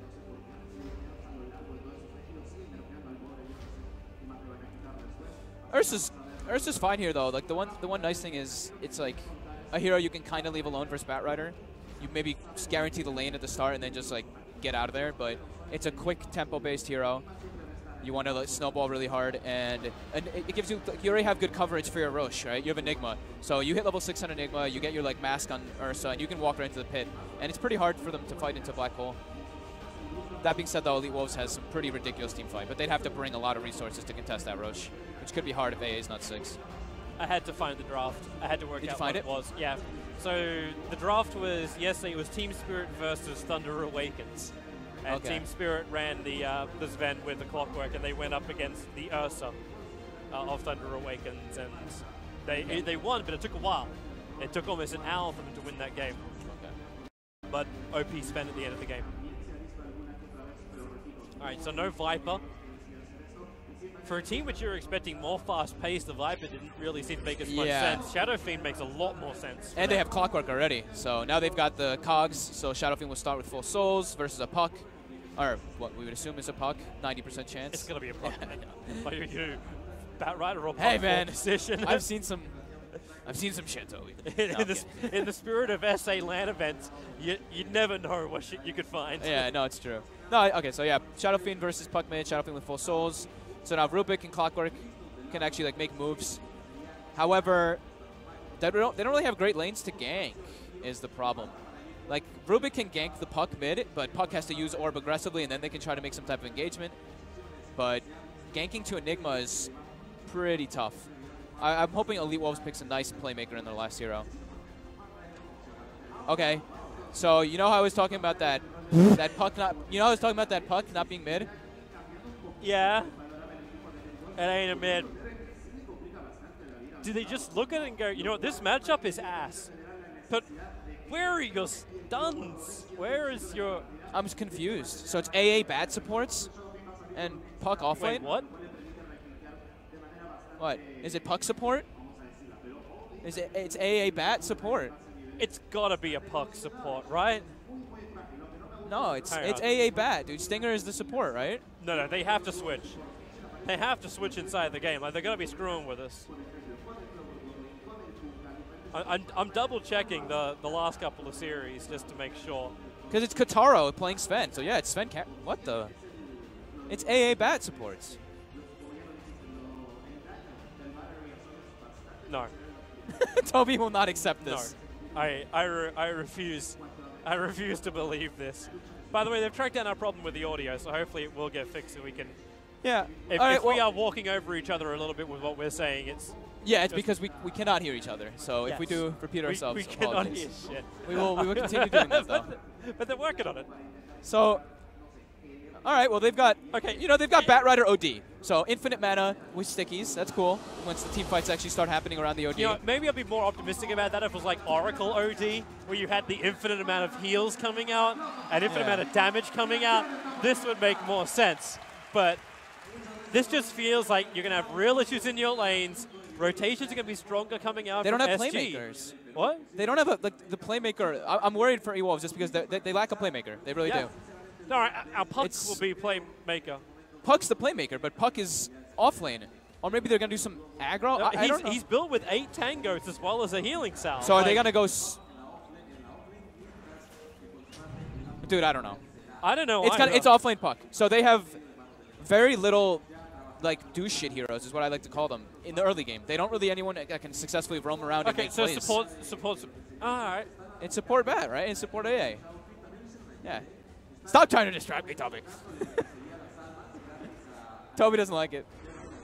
I'm just sensing like they're just making life so much more difficult for themselves by doing this, and I'm trying to understand at least the raw concept behind it. So if you feel your matchup is going to be bad, maybe you're worried about the SF having too much freedom. So okay, yeah, you can switch the OD around. You can.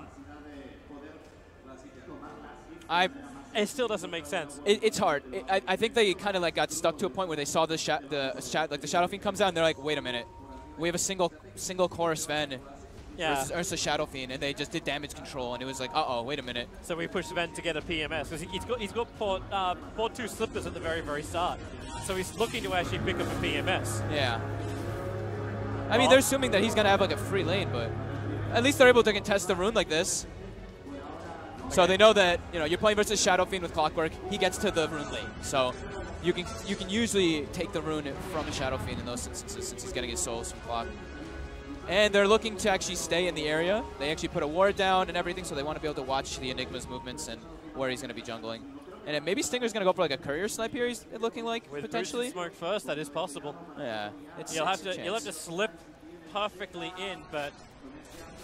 The SF also can be very safe about this. He's already got a hell of a amount of souls up his sleeve. Well, at least no only Astral and Prisons. No doubt about that one. I could not hear anything you said over the Astral sound. That's fantastic. It was very loud. They're still trying to switch out our cable so we can actually hear things properly.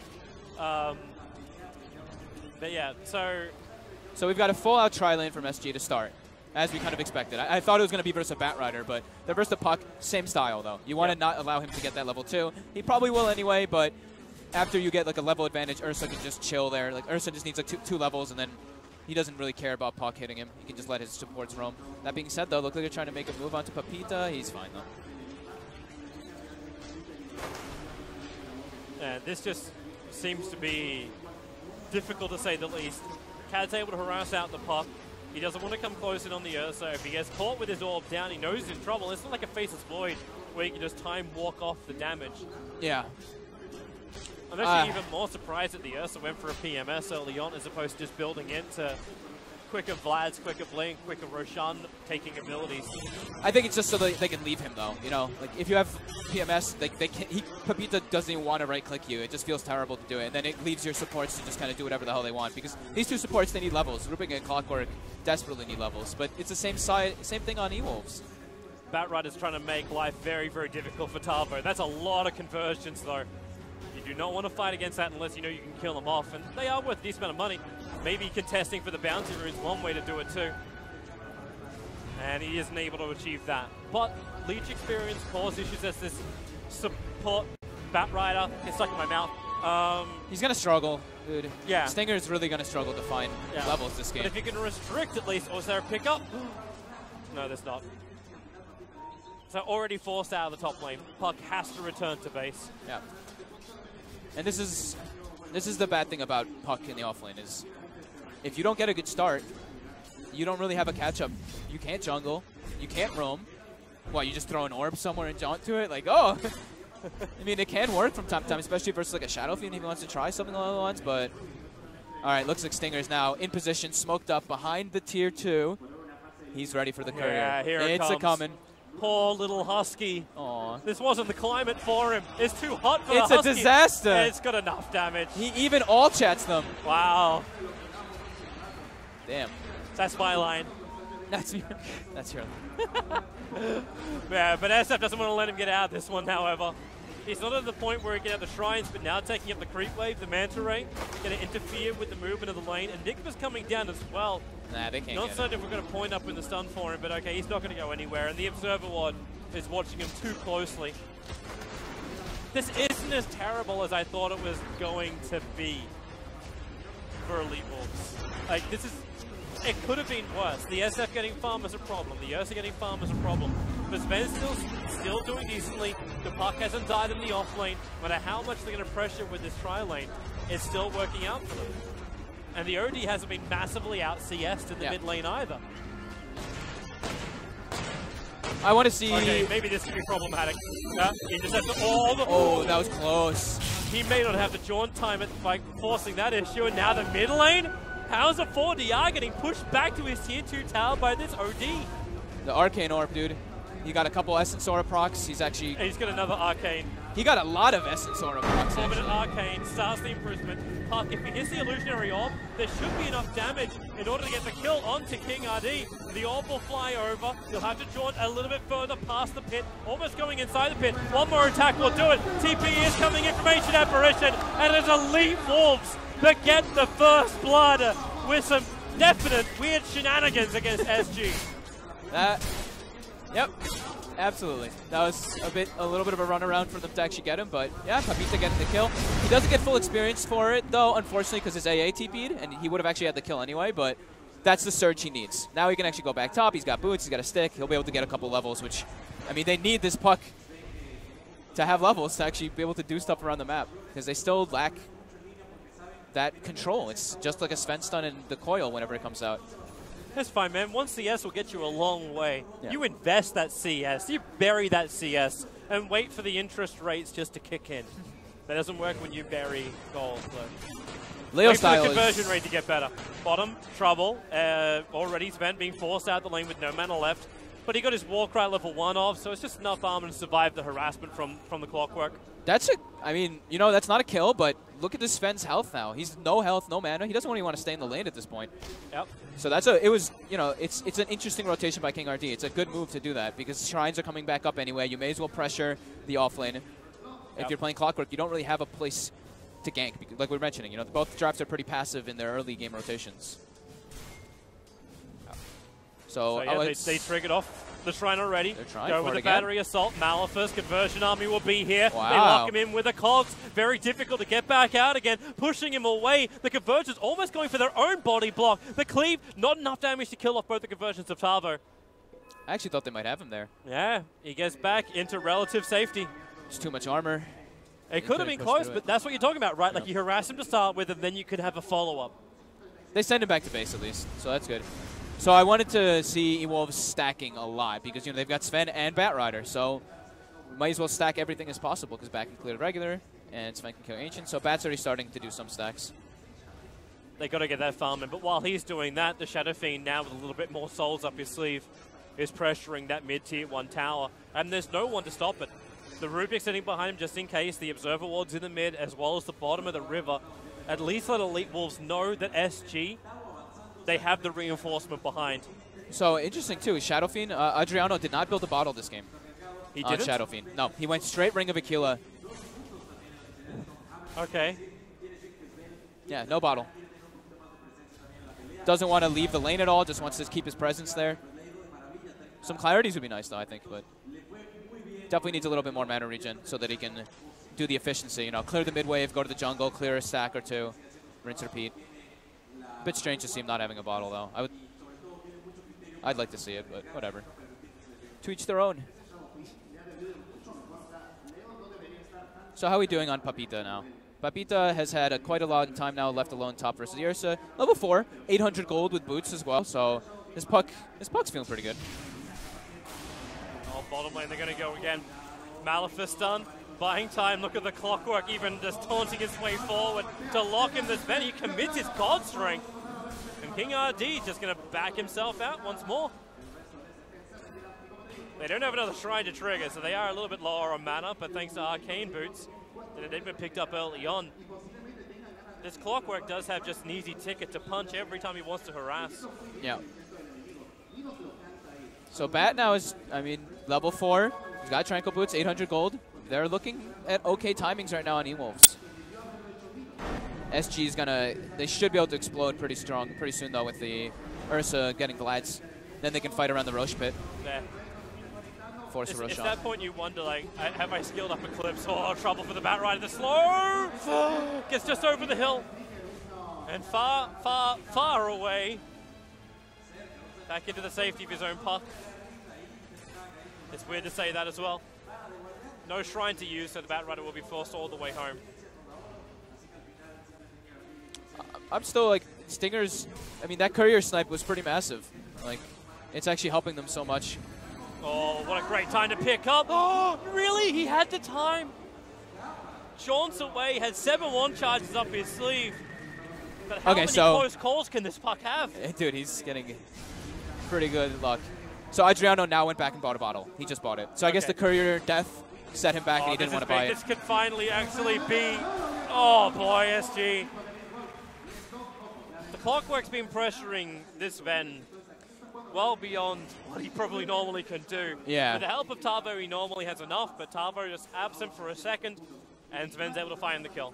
Yep, Enigma needed level 6 and needed like Black Hole plus like another rotation. That's what we're talking about though, the damage lacking between the Clockwork and the Rubik. Rubik hasn't even left. Rubik's actually focusing on getting levels, which I think is great. Clockwork's just trying to keep the pressure going. Like that death is not really that meaningful. Well, here they go again. This time the damage will be more than enough. With the help of Cat, they just lock him in. So the Bat Rider will end up falling. They're rotating down towards the bottom lane with the cold feet. Tavo should have the distance on him with the Battery Assault and the Cog Burn. There's too much damage for Masoko to actually survive. And Battery Assault, they cannot reach into the Sven in time. But there's a lot of TPs heading up towards the top lane. Bat Rider's going to return. And they may look to do something against the Ursa. Lasso is actually not available just yet, so okay, they're not looking to do anything against the Ursa. And But the OD with a double damage rune does not give him the Kataro's confidence to in stand some there either. trouble, bottom. He's getting dove by Eidolons. He has to ult. He has to Storm Bolt, God Strength, just to get rid of the Eidolons. Tavo will come onto the tower, the cogs burn, the last hit. Tavo, he may shatter, the cold feet will do the work. So Buys his Tavo Midas. will end up falling. He gets the Midas before he died though. Value! That was super value. It actually really is. And they, I mean, look at this. This is a safe lane Sven's tower, and it's dead. Please deny. Thank you. Oh, thank you, Masoku. Good job. That's the early pressure you're asking for, right? Like, you want to see SG push with the Enigma. Yeah. That's why they banned out the Luna in the early stages, and the fact that you can take out the safe lane tower of this Sven opens up now for other pressure, maybe up on top lane, clear out the areas, and then make space for Ursa to basically bounce Roshan with his fresh Vlads and push into something new. Yeah. It gives you, like, taking that safe lane tower is even more important for SG because they're playing versus Sven. So you get those deep wards, you can watch, you know exactly where he's going to be like this whole time because now, you know, there's no way he's going back to this bottom lane. This is just Sven jungle game so far. He's in the Bat Rider, the one here that could potentially escape with Firefly. Yeah. I say potentially. So we've got all our level 6s coming out. Actually, can he even do that? Yeah, because you get the Clockwork 6. Yep. Ugh. Can be hard. So smoke coming out. Kotaro and Masoku trying to get involved. So Sven is smoking up already. His farm isn't like that bad right now. He's sitting at 4,300, but this already, like, you know, this feels like awkward. Ice Blast. This almost looks too easy. Because it is a support. Return kills though. Both your ultis too, and now your Black Hole. You'll end up catching the Sven. He tanks through a lot. The damage isn't there. It's only just arriving now. You can hookshot yourself away. The Stormbolt. Okay, Shadow Wave. Shadow Razors will do it. The hookshot could not control the Ancient Apparition. But you still kill off the Sven. Big Ultimate's committed. But SG are getting the kills they want. And now they can open up towards Roshan. Yeah. That, like, right there, though, like, that's like a weird move, right? You know, you want to smoke and you want to, like, get pressure on the mid tower, but with that kind of rotation, you're moving your safe laner to try to do that, and you only get a Rubik kill. That feels really bad. You didn't have enough information on the map to make a better move. So Elite Wolves already feeling in a weird spot fighting. trying to cause issues. Enraging though from Ursa. Doesn't take almost any damage. Still gets the Aegis Immortal. The double stun's there from Sven, but there's no way to follow this up. They don't have the damage, and there's no point fighting into the Aegis. Yep. So, Papita, Puck, gets level 6 just now, and has a Blink Dagger. So that's pretty decent for offlane Puck. 13-minute Blink. Getting because of that Courier Snipe and the first blood that he got. That's quite nice. So at least they're going to have that surprise factor to maybe go for some type of plays, because I don't think SG is going to expect a Blink Dagger on the offlane Puck this early. Flame Break needs to do more work. Doesn't create enough space. With the clap down, only 2 more swings with that Enrage up, and that's exactly what he gets. The real issue for Stinger is what's going to happen once the Blink Dagger arrives on the Ursa. How do you get away from this? How do you not become food for an Ursa? And he's about to have it with the Vlads and Aegis. So yeah, looking at definitely problematic for E-Wolves. They can just hookshot this Sven so easy. Wait for it, the wave's cleared up, they get perfect vision, and now Battery Assault, they use the Malefice to set up. Coles pushes him back into the Midnight Pulse. Ice Blast will fly through, a little bit late. A lot of support has been brought in. SG, hookshot, body blocking him, they're trying to it. Now Rubik, he has TP available, steals the Flame Break, starts his own TP. That will not be enough. So Sven will die, but you keep the big man down, and what do you lose? A Clockwork and a Rubik, both who are supports? Yep. They should have probably just ditched the clock. They wanted to save him with the hook shot, but they lose the Rubik as well. Stinger though now. Jump back in again. The Blink Dagger is up, and it's the exact scenario we're talking about. How do you stop him? You lasso, sure, but now your lasso's on cooldown. You're dead, and there's not much more to follow up with. And it's a longer cooldown now. By the way, that was the change. Oh, so yeah. lasso is 100 seconds at level 1 now from the previous 90. All right, pressure is going to continue to be applied. Ursa is now roaming the Radiant jungle. Look at this control. Look at how confident SG feels right now, though. Now they're going to be going for that last tier 1 mid. And, oh, Leo style, you're alone right there, man. He's dead. Like, he just uses imprisonment too. He's got no escape. Oh, actually, the Force Staff is there, trying to run away. The swings and the rocket and the SF hits. More than enough to do the work. And with the creep wave being pulled forward, Ursa will run with it. He knows the SF is enough to kill off the tower. Wants to make sure that there is no shady actions from Elite Wolves here. Oh my actually, can just go for more kills. Enrage is up. Aegis Immortal is still available. Why not? Oh, they found another target. Hookshot's available. He's underneath the Dire Observe ward, but there's no point chasing him. It's a Bat Rider. You're taking the mid lane. Yeah. Dude, this is... I mean, this is Enigma without the mech. You know, that's what we were talking about. Is he going to go for the mech or the Midas BKB build? He's doing the Midas BKB build, and they're taking all the buildings. They're taking all the objectives. Hook shot, fine Stinger. Should be okay, though. Yeah. He's just trying to keep up the pressure here, Stinger. It's not going to work. Meanwhile, Ursa jumping onto the puck. He doesn't actually illusory orb himself back into the safety of his own base, but it's far enough away that the Ursa does not want to continue the pursuit. But that's you doing the right thing. While the Aegis is up, you're just trying to force down as many lanes, as many towns as possible. Yep. Restrict the area of the Sven bit by bit by bit. Yep. And build into the big items that you want. You want to get into that BKB onto the Enigma. You want to be able to actually have like your secondary item onto that Ursa. And you're stopping this Sven from utilizing his Mask Madness and Blink Dagger, which is meant to help amplify your farm. Yeah. At least he's got the blink now, so they do want to take some fights. But when this is happening and Ursa solo kills OD. That's what happens when you have so much damage output from an Ursa and too long on a TP timer. Bob's flying forward. That one's coming in from the Rubik, trying to bring himself in range to get the telekinesis grab. Oh, yeah. I think bottom lane is where everything is brewing. Tavo locked in.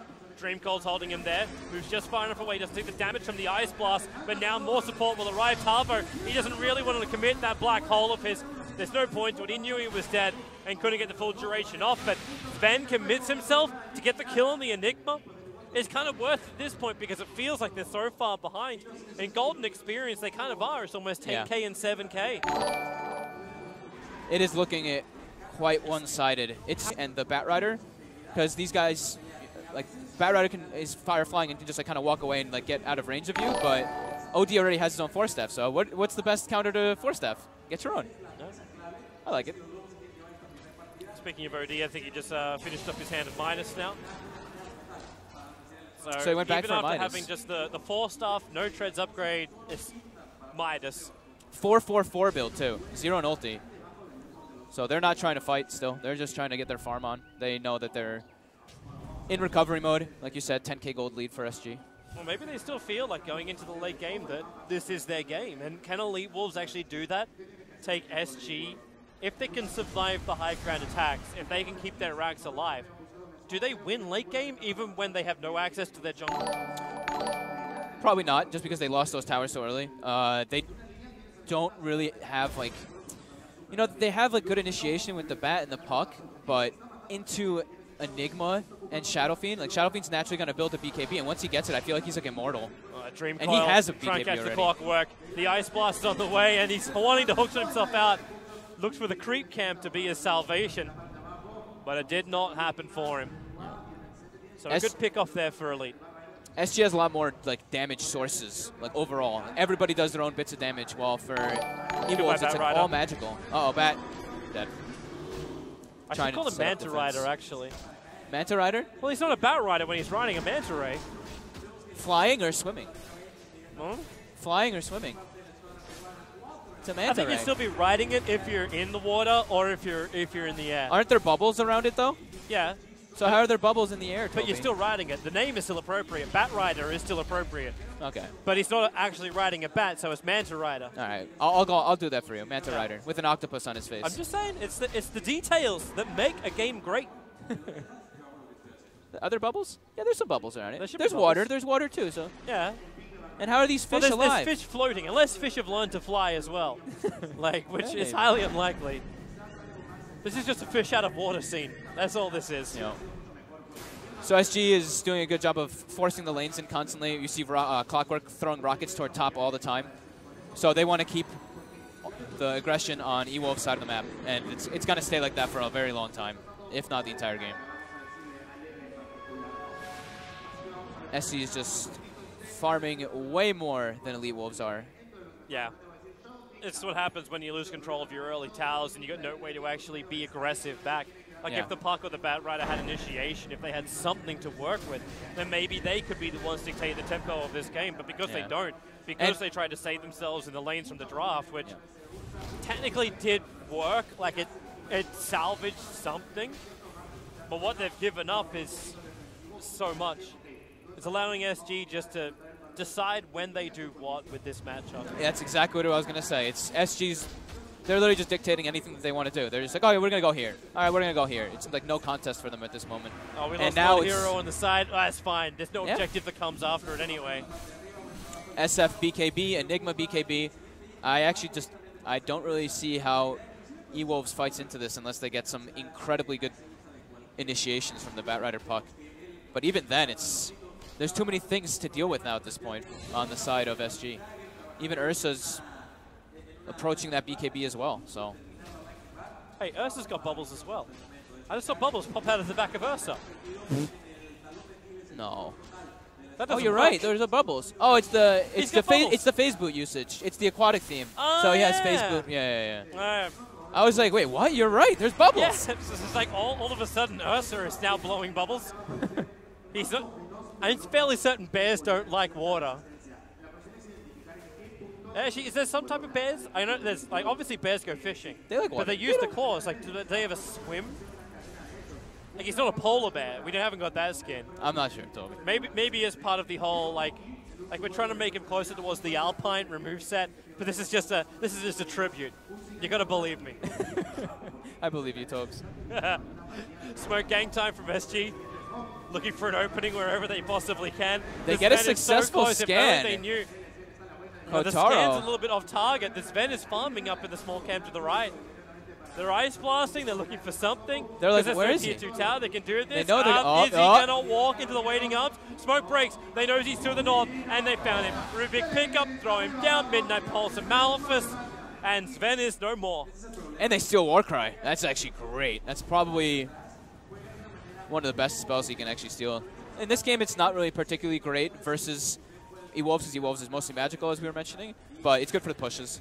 And it's moving You've speed's got always a nice. Blink Dagger on a Bat Rider. The game has potential. You have initiation. I mean, You they already have had it, though. You have D push. You got mid very lane. problematic OT. 4 staffs available.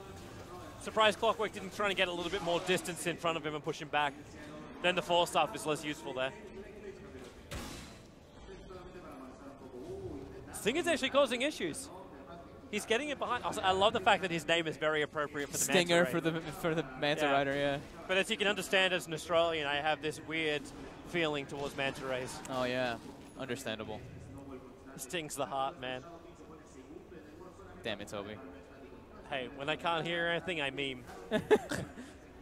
I can hear about 30% of what you're saying, so that's fine. You can watch the cast later and hear half. Yeah, I'm gonna be like, wow, I'm just literally repeating we're repeating each other. Like. Oh. All right, Roche is back up. Second Roche, Aegis Cheese. Yeah, and look where like Ursa's already there. Yep. I don't even wait.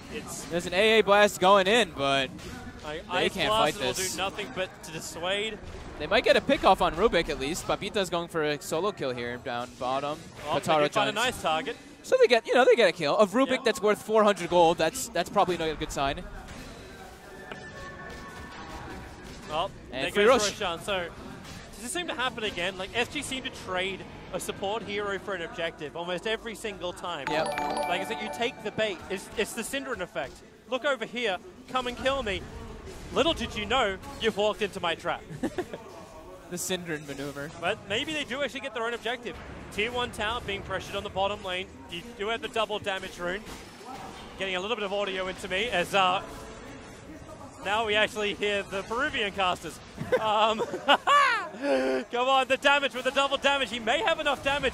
Pushing it, and he does one last swing. The Clockwork will fall. Sven will die once more.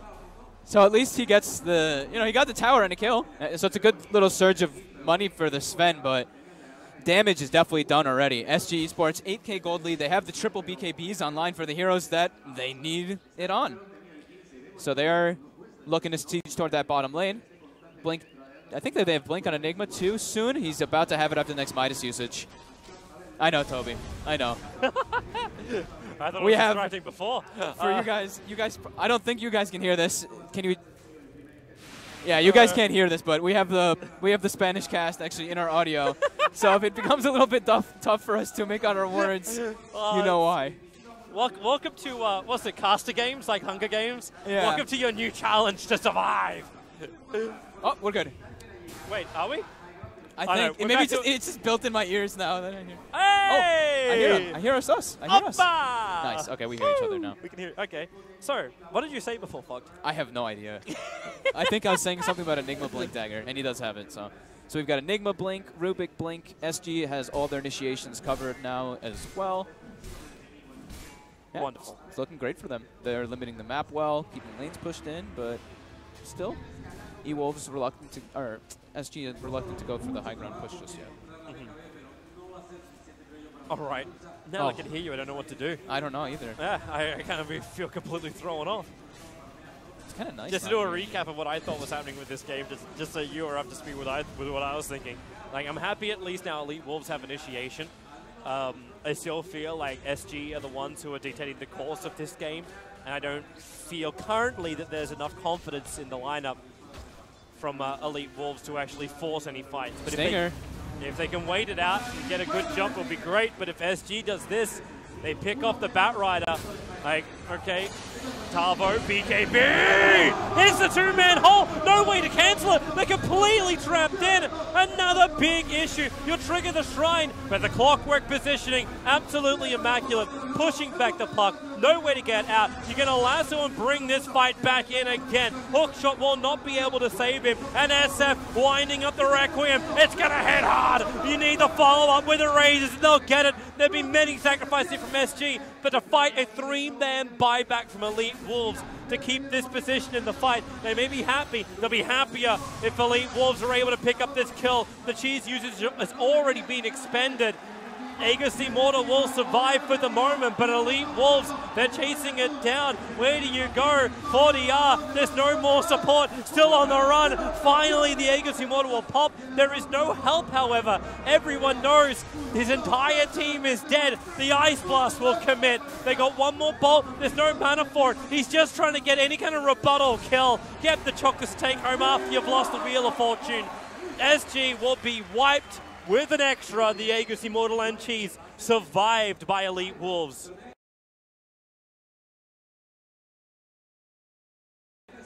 Nice buybacks coming out. Stinger getting that.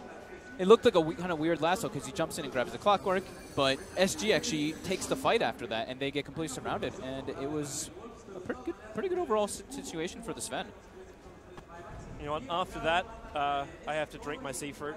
Nice, dude. Is it sea fruit? It's sea fruit, yeah. Yeah, sea fruit. Citrus punch. One of our sponsors. Yeah, sea fruit. One of our sponsors, for local sponsors for this event. It's supporting Peruvian esports. Dude, it's good. I mean, it tastes like Tang. I like Tang when I was younger.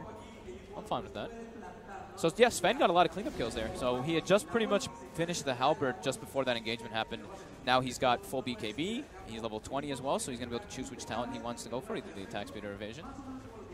That's actually such a dangerous fight now. You really think about like the repercussions that SG are going to be facing for what has happened. The nice thing for them though is that they know the OD bought back and died. He died backed, like straight up. So yeah. And he expended ulti. I don't know. They at the same time, man, Puck's getting levels. 420's on the way. Yeah. And that's when way a ways away. Still, I don't know if Moonshine really helps him that much. But you can give one to the Sven. At least Puck can have items. Yeah. The Batrai's got half of what he needs. Like, he's got the Blink Dagger. If he can get the BKB as well, there's a lot more that he can do coming into the fights. I know 4-star's going to be high up in the list too, but BKB may just be the raw thing you require. Yeah. BKB and Bat is going to be very nice. It's still the problem of the Black Hole. Yeah. They've got multiple forms of initiation. They've got the Clockwork Rocket for vision, so the Enigma can actually set himself up to get a hole. And I mean, it's Salvo. He knows what he needs to get in the fights, like what targets. He doesn't need to get a 4-man Black Hole. He just needs to grab like Sven and OD. I didn't see anything in the quick buy, however. Because I was wondering, like he's got the Hand of Midas, you got the BKB. Do you go for the refresher roll? Because it seemed like in that last fight, one Black Hole is just not enough. But is it worth rushing a refresher roll when you've got an Enigma? When there's other items you try and do like the fillers? Yeah, I think you still just do the standard builds. The Octarine is probably just way better overall. Just seems a little like problematic. Like if SG want to try and end this later, like is Octarine going to help you enough? As opposed to just having the big, we take 2 big fights, we take a lane of racks. And the 2 big fights being after the buybacks have been expended as well. I think ideally they want to be able to like use the Aegis and Cheese to siege. So I think for me, I would rather see him go for the Octarine because he already has the cooldown reduction and he's got Midas. Yeah. So it's like he can shove lanes with his Eidolons. He can always have his Midas off cooldown, and it's just great for you. It's not even just only for the Black Hole. I mean, of course it is, but Black Hole like for a BKB for Blink Dagger, like the reductions are just way too good. Cheese does seem problematic when you're up against an Ancient Apparition. You can't rely on the Cheese to function as opposed to the Aegis Immortal, which you can rely on. Yeah. So while sieging does sound good, I'm also seeing Sven being able to clean up the wave very, very quickly. Yeah. And this allows Elite Wolves to time their attacks a lot better. If Puck is actually going to get that, finally they'll actually have an answer to the Black Hole. They're going for the Aghanim Scepter on the Puck, and he's pretty damn close to it. Yeah. Sitting at 3.6k gold at the moment. Has to ensure he does not die, however. Then the Ursa will have more trouble getting kited around. Yeah, it'll help a little bit versus the BKBs, but Enigma, it doesn't really do anything. Enigma's standing still when you're BKB Black Hole, so you don't break the coil and get stunned. True. So you just need something that works. Yeah, I mean, it's good because the SG guys all have fresh BKBs. Like, they're all like 9 seconds. So he's going to have the Aghanims on at like perfect timing for it. This Puck is far. Sven's trying to watch around Roshan. He can spawn up potentially in like 10 seconds time. So maybe they didn't get the exact timer during the game. Just for the fact that he checked that before the timer has actually hit its point. Yeah. Lots of aggressive vision continuing for SG. E-Wolves still, they're not really breaking the enemy side of the map at all still. They're just playing defensive, playing reactionary in a way. They're smoking up now, SG. They want to attack. Mid, they have eyes on him. They're Big looking time for here. him. Sven, ready to fight. Jump up on top of the hillside. There's your jump forward. And just try and beat him up. The BKB even committed by the Sven. Whoops! Roche Cam kicking in. Not the right time for that one. The black hole be committed. Sven locked in position right on top of the Ancients and on top of the Shrine. So the kill goes their way. The hook shot will miss the target, trying to connect into the Bat Rider. But the Bat Rider was just creep skipping. He's trying to stem the bleeding, knowing that Sven is down. They do not want to force a buyback on this Sven. He cannot afford, well, he can afford it. He just doesn't want to do it. No, he definitely does not want to do it. He does take the evasion talent there, so he took a little bit longer to bring down than I thought he would, but yeah, just perfect smoke coming in from SG, and nobody on E-Wolves was in position. This is kind of like what I've seen a lot from E-Wolves in this game so far. It's everybody kind of doing their own thing for the most part, except when it comes to like the high ground siege. That's when they were everybody was in unison, and they actually had a great team fight. Yeah. Other than that, I feel like they haven't really had the option of team fighting. It's just been SG steamrolling them pretty much while they all like walk in one by one. Well, so you think Elite will communicate more in a, I just need to get this item and going to go out and get some space for this. So during that period of time, it's just item-dependent farming to then get to the fight. Yep, that's what it looks like, at least from an outside perspective. Exactly, from the Bird's point. Well, it might make a lot of sense. For now, SG know what they got. They got themselves the Aegis Simor, they got the cheese. They decided it was worthwhile picking this up over trying to force a buyback over on Sven. There's too many problems that could have arisen from that, so it's just more of a free Aegis. Now Abyssal Blade is also completed onto the Earth, so they get this direct lockdown. Orchid onto the SF is going to cause issues for the puck. Mr. I have to Yule Scepter myself out if I get Orchided, meaning you'll miss the timing for your initiation. Also versus the OD. OD does not have BKB built up at all, and one of the big things that actually, he's not even going for it, he's going for Lincoln's next, which will help for that, but yeah, one of the big things that kind of counters OD that people have done in the past is silences. You don't do any damage when you're silenced. You're just like this walking, flying, I give Essence Aura. guy. Yeah, you just hey, give we can have Warcry. Yep. For free. 25 mana save. We're budget shopping for abilities now. Yeah. SG just, overall though, they feel a lot more, you can tell they feel so much more confident in this game. This from their observer is movements. nice. And this observer watched the OD force up himself up on top of a hillside with no way to get himself down at the time. It just instantly looks towards the mid lane. Like, no one saw it, man. No one saw it. We moved on quickly. It's not important. Unfortunately, commentator flags. Oh, Stinger. Top lane. Oh, did not Abyssal him? Oh, okay, he got the bash though. Okay. Maybe that's it. You're saving your Abyssal for the Sven. You get Halbert. Okay, so that's cool. I'll stun you. Yeah. And we both can sit here doing Jackal for a short period of time. But now the Bat Rider's down. He'll have to buy back if they're going to defend this high ground. They need his initiation. Ice Blast coming in too early is not enough, so you just force in. You're actually force-stuffing forward. They gave Topo the bottled invis. So Topo's actually chilling invis on the side here waiting for an opportunity. Really? They're so smart too, because they're actually bouncing that bottle around. First it was the Rubik who picked it up. As they wait for the opportunity to push. All the lanes are actually pressuring out quite nicely for Elite Wolves. Bottom as well as mid pressuring out. But you know what you want. Your BKB, you got the OD, but everyone's so far away, they need to kill him off quickly. The force up, does he have the distance? The secondary force up and defensive imprisonment. Meanwhile, the Rubik dies in the back lines. Talbo, they can't go anywhere. They got caught under the Dream Call inside the base. She's going to be triggered by the Ursa Warrior, but the cleave damage. They're doing so much with this Sven. So much damage. They burn through the Aegis to the Immortal. They'll move up. They want to get everyone if it's possible. Maybe getting a little bit too greedy now. The Sven, he has not enough. The Requiem of Souls. 4DR will create a little bit more space. The Ursa Warrior is starting to wrap around, thinking about coming back into this engagement. No, he's going to let him go. They're expecting him to go up, but he goes down. He'll come in range of the Radiant Creep Wave in a bit. If he waits out just a second longer, the Creep Wave won't see him. He actually is in no vision land right now of Elite Wolves, and 40R will survive. Too greedy to get both of the kills. But they held, and they held strong. They held very strong there. A little bit of a maybe over-antsiness by Topo there. Blink black holing the OD is fine. It's just in the location where he was. Nobody was in range to really do damage in the black hole during the first 2 seconds. So OD actually does get brought down at the end of it all, but it costed them heavily. That was their Aegis cheese push again, getting denied out by Elite Wolves, and that one didn't cost any buybacks. Oh boy. They got some nice aggressive wards during that though, so the vision game for SG has always been very nice. It's kind of funny though when you look at the experience graph, you kind of feel the tempo switch of the game. Obviously, like our observers aren't going to be listening to this, but I'll word explain it for you. So you go from 3,000. Hey, he's about to do it, so you will get an image.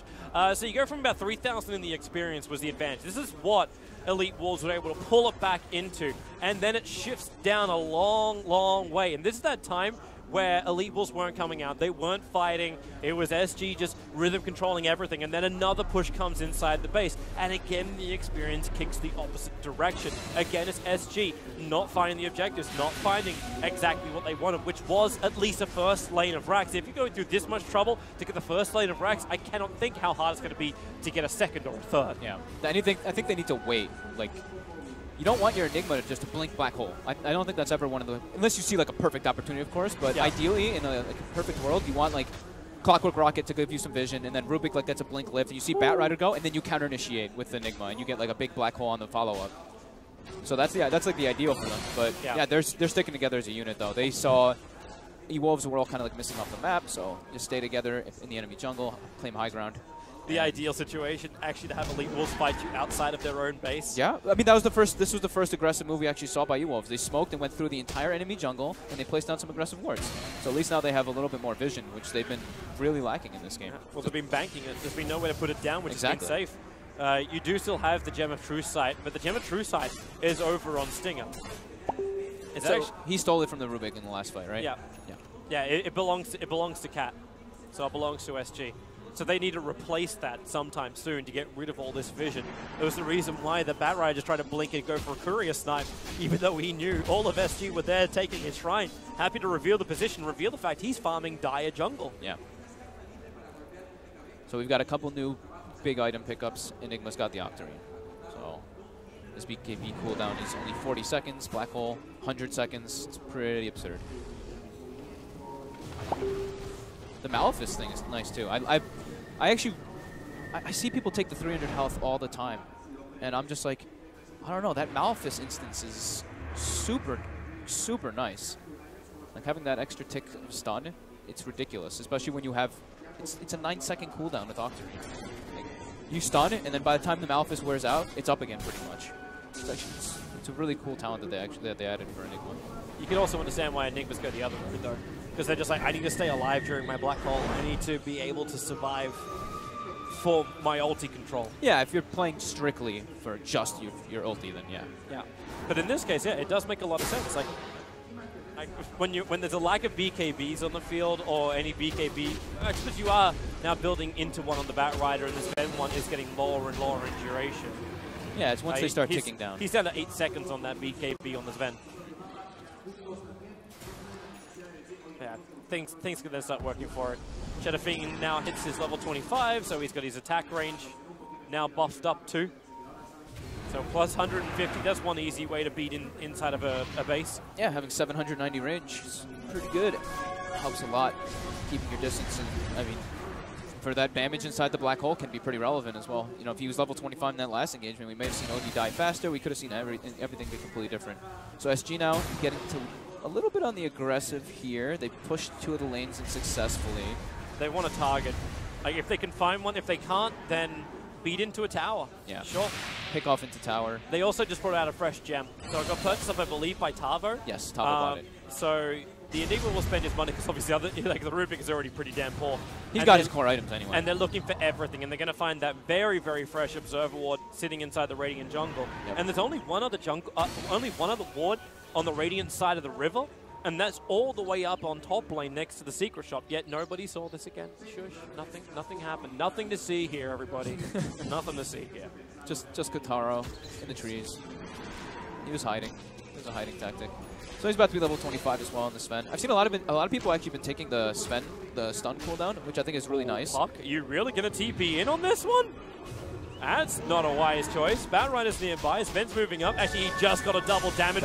They want to be able to fight right now. This could be a great fight for Elite Wolves if they can keep everyone alive. For the moment, SG are actually trapped in a horrible position. Cat's going to fall down to the OD, and you move up. Rosha at the beginning of a black hole. He'll only catch one, but it's the big one. It's Sven. He'll fall on down. SM protected by his BKB, even under the shrine. It's not enough to survive. The shrine will be picked up by the Clockwork, but the chase is on for SG. The They've already lost 2. The puck went north, and he telegraphed his intentions very early on with that TP. And they may lose more. OD, Astral into Blink away. They're coming deeper underneath the racks, and they don't want to do that. Talvo, you don't want to do that, because now this happens. The Batrider jumps out, goes silenced instantly by the Orchid, so he couldn't actually get any kind of real follow-up, but the Ice Blast moves in. The Force Staff just gets the Clockwork up high enough. Chilled, but not destroyed. Yes, this is a hard place for E-Wolves to fight.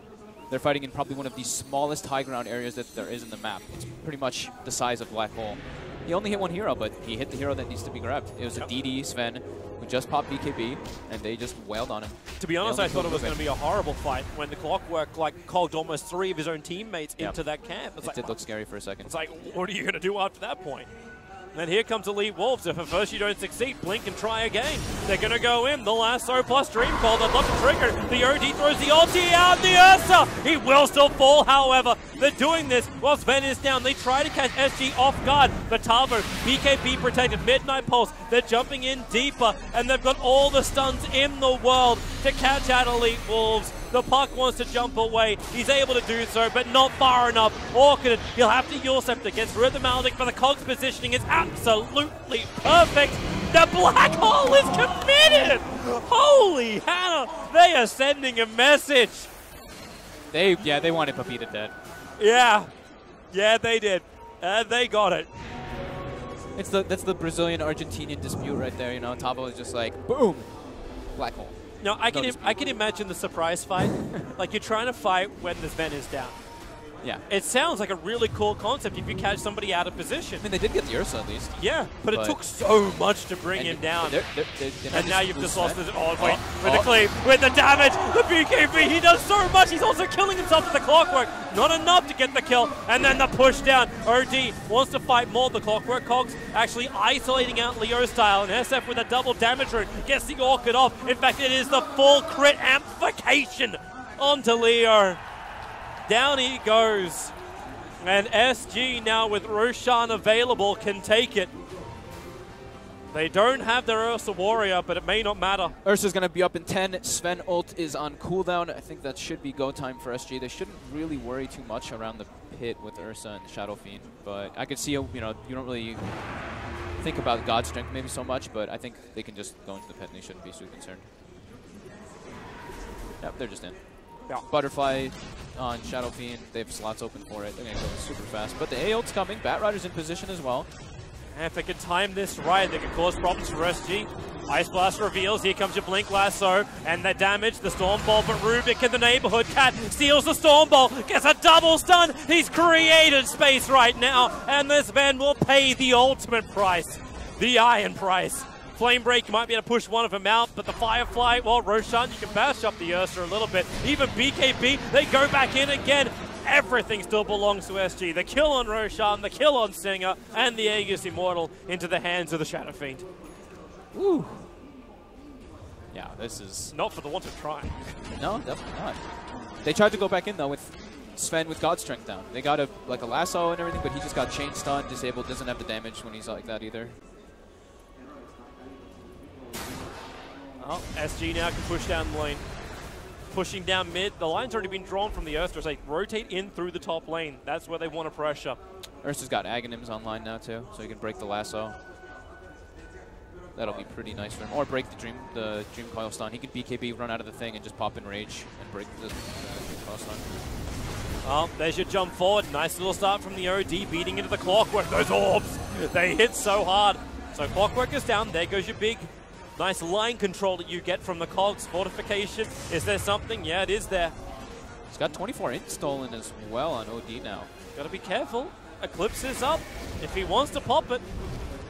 At SF, C4T. There's your Blink Lasso. So again, a secondary support taken. Tavor! Oh! He fucked up. Now they're gonna go in further. Looking for Tavor. The Ice Blast flies forward, but the SF... So much damage from 40R, winding up the Requiem of Souls, just trying to create more space with it, but Leo with the Eclipse, he does so much work. burning it off. He's at 44 stolen intelligence. Sven wants in. Gets Hex up so quickly. Puck will be there. Get the rip kill onto the Enigma. Now the Eul Scepter up. Control up the SF. Lock him in position. And 4 hits from the OD. Make it 6 just for good measure. Will end up ripping SG down, but they did what they set out to do, SG, about 30 minutes ago. They got Take the top melee racks. Look at that damage done by OD. Absolutely ridiculous. 6,000. He got a good amount of built up off of the clockwork. Then he gets nice another initiation. A huge Sanity's Eclipse on 2 heroes. He actually has the plus 60 seconds Arcane Orb steal. So this intel, which he steals, he holds on for so long. He's still got 64 intelligence stolen after that fight. They're pushing in the mid lane. Meanwhile, up on top, the Ursa is trying to add some level of pressure. And the Batrider is there having to deal with it, but it won't matter if you're Elite Wolves. You're looking for the mid-tier 3 tower. This is your primary goal. Batrider can kite out the Ursa all he wants, but the mid lane is still being taken. There's no buybacks on Shadowfiend or Enigma. This is no Rex. They may even be able to get more.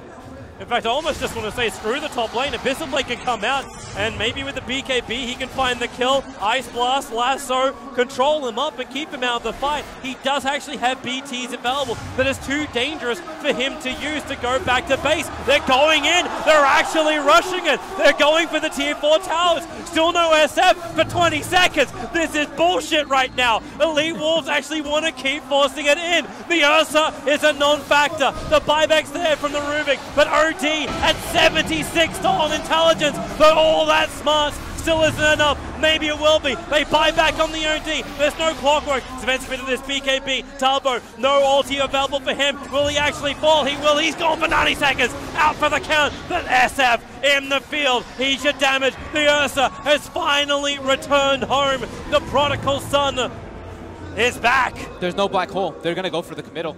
They have God Strength available. OD ult is almost ready. OD bought back. Bought boost drop. They're going in. They're going all in for this throne right now. Do they have Glyph? They do not have Glyph. And Black Hole is on cooldown until he respawns. Exactly. Can SG defend it? With 2 heroes, with the Ursa and the SF. I don't think so, unless they just get there's your BKB. They canceled the box. Ursa, he's trying to go out for it with no BKB to also fight with this problematic. They'll use him up and towards the air. 40R now commits his own BKB, pushing in for the kill. He really wants Leo dead and he can't get it. Now the Sven back into the fight. The Storm Bolt is the perfect moment, but then your Abyssal Blade. It's done the work to create a little bit of space, but that space could be the death of Ursa in rage, allowing him to tank through so much, but so much is not enough. Enigma will buy back the OD ulti. It hits hard. SF on a B stick of life. Able to survive. Talbot has to BKB defensively. Can they get enough? The Hex is a piglet dragging an Enigma. What world are we in? It's a Peruvian world. They will bring down the Sven. Will there be more? Brazil is fighting back. Tavo, they can bring down the Ancient. They don't even want him. They're just leaving him inside the base. Okay, finally, someone's going to be killing him off. The tier 4 towers, there's still one of them remaining. They're BTing out to the front lines. They're looking now to draw their own line and go straight down the mid. They have to go. Sven. Sven dead for 100 seconds. OD ult was expended. They used their buybacks too. Dude, look at this net worth swing. Unreal. A team fight when 23,000 worth of damage is done. Yeah, I'll take that. Yep. Look at the swing as well. If you look at this graph, I mean, they're not going to bring it up, but we've got a. It was 15,000 gold lead for SG, and it's almost actually it's at 0. There they go. They just brought it up right now. So yeah, it actually goes all the way up. All the way. It crosses the line. So the first time in a while, Elite Wolves have the lead. The experience also in their favor. This was. But it may not matter. How many buybacks was it total? It was 1, 2, 3. Was it all 5? No, it was 4. You have buybacks on Puck as well as Batrider right now. Everyone else has buyback on cooldown. Yep. Wow. So they really have to watch their positioning with the black hole. Tavo. The smoke will break. They can see him. They put an observer ward outside the base for this exact reason. The sentry's too far away. Oh, wait, is it? They see it. Right. And they have a gem. All right, that'll work. Actually, they did not have a gem, so you're right. He didn't go 420. He didn't go 420. He took the orb speed? We got an S4 right here. We got orb speed for the Puck. I mean, he doesn't really expect this game to go much later, I guess, I presume. And fair enough. Some people do like it. I mean, like, we see S4 take it like every single time when he's playing that offlane Puck. He's going out. He's just trying to find a pick. Clockwork Cogs in the perfect position, allowing King RD just to back himself out. That speed is pretty ridiculous, though. Yeah, Gets good vision. The range is just, you can go so far with that puck. Yeah. You can drop one, I think it's 1/3 the map with one orb, or at least a quarter. With like I think with Aether Lens, right? I think it is. You can go from your tier, like your tier 3 to almost your tier 1, I believe it is. It's pretty absurd. Imagine just sitting there. I need to get used to actually using this illusionary orb. It's very fast. You can actually make mistakes with it a lot. SG all posted up behind their Ursa. I mean, this next team fight is the biggest one. Dire scan. Perfect scan. Sees the fact that Elite Wolves are sitting outside their base. They, of course, will know this. There's no one defending the push that's coming in through the top lane. Something which Elite Wolves will need to do something about, and they have actually done it. They've rotated the OD up there. Both teams still sitting at a bit of a knife's edge, because the buybacks which are available, well, there's only one. Batrider spent his money. I'm not certain what did he spend his money on. He bought a Ghost Scepter. Yeah. So he gave up on the BKB dream for now. He's expecting this next fight to be very soon and could be just game ending. At least the Ghost Scepter is able to waste the time of the Ursa. Yeah. Ursa tries to jump on you, you can Abyssal all you want. As long as the Ghost Scepter is up, there's nothing apart from Razors and Fade Bolt you're going to be too concerned about. Alright, SG. They're feeling a bit pressured now. No They're probably buybacks waiting up. for Roshan if they can do it. Yeah. If they could have another Aegis Immortal. But you might also be at a point where going for Roshan is inviting a too easy a position for Elite Wolves to teamfight in. Yeah. They're getting to the position where the Ursa doesn't feel that strong anymore. That's the thing. He's got like Disable and all that with the Abyssal, and he's got Aghanims for survivability, but he has to get in on the targets. It's still a bit difficult. It's now starting to get difficult for him. I mean, we're 54 minutes into Ursa, so that is what tends to happen. They're OD picking is out. They're looking for the fight first. Line is drawn. Actually, that one's being done by the Batrider. It's like, look around. They're probably going to come from behind. And they're exactly right. So they bounced themselves up. Oh, are they going to get the high ground advantage here? If they sit on the Dire side, then sure. And that is where they are. The Observer Ward is planted just a little bit northeast of Roshan. They see Clockwork Stinger. Rocket, perfect. Hook shot forward. Catches out the OD, pushing him back down with a Cogs, but a push from the 4-star. Gets him into relative safety, and they may have a small opening. Enigma jumps in for the black hole. It may be enough. They hold in the Sven, and they bring him down. Dream Call. Casually making it very difficult to keep this chase going on, but Leostar standing his ground up against the Shadow Fiend. Only saw an 8 intelligence so far. Needs to get better hits. He's pounding them into Cat. They're still with 2 heroes down, but the Batrider and the Sven, they don't have their stuns available. They don't have their extra control. Still seems like the game plan's the same for SG, though. It's Black Hole to Sven. Yeah. That's pretty much what you got to do in these fights. Don't get initiated on his Tabo, and then just Black Hole to Sven.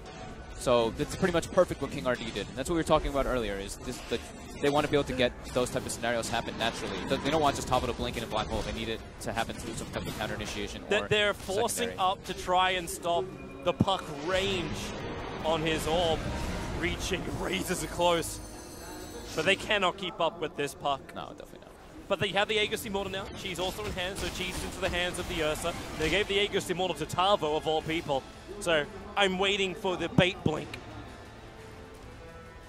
Blink in, get them to throw everything they've got to stop him from getting his black hole off. Yeah, I think they just recognize that he is by far the most important hero on their team. Like SF is all the damage pretty much, but a lot of the damage comes from Enigma, and the control is just way too important to keep the Ursa in fighting. Because if otherwise, Ursa just gets kited around way too hard by all this, Astral, Icy Vortex, Warcry, etc. Alright, so now they got the Aegis Immortal, SG have an opportunity. We'll see what they can do with it. We've seen Elite Wolves defend time and time again inside their own base. When they're actually playing like a team, when they're focused on their team fighting. Yep, and when this kind of stuff happens, okay, you blink and you dodge most of the orb effects, that's great. But that stolen intelligence is so important for Leo early on. He's still walking around with 20 points of it. And then they protect him with the Lincoln Sphere. Oh, Hex, Orb, Dream Call, a little bit too aggressive with this one, a very quick jump away. Why do I feel like they're just trying to create space with that ultimate? Like, buy some time. It's a 1-minute cooldown. Top lane is adding a lot more pressure. Yeah, buybacks are starting to come back Where up. are you going, Batrider? He just jumped out. He's looking for the kill. They're trying to double 4-star him in. Stinger is lucky to be alive there. They are poking the beast.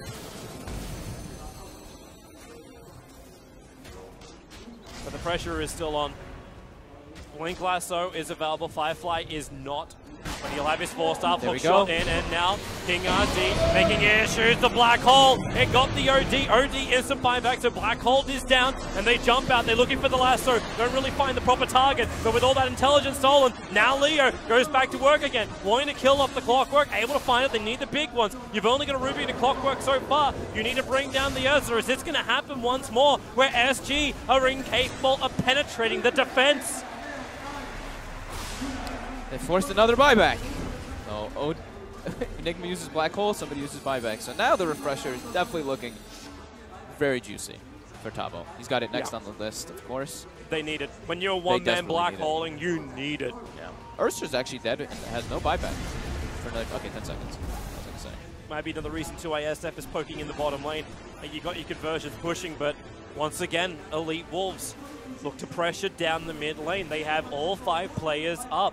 Not all 5 players are there, however. Batrider is back at home, but he can BT in if they really want to commit to ending this game now.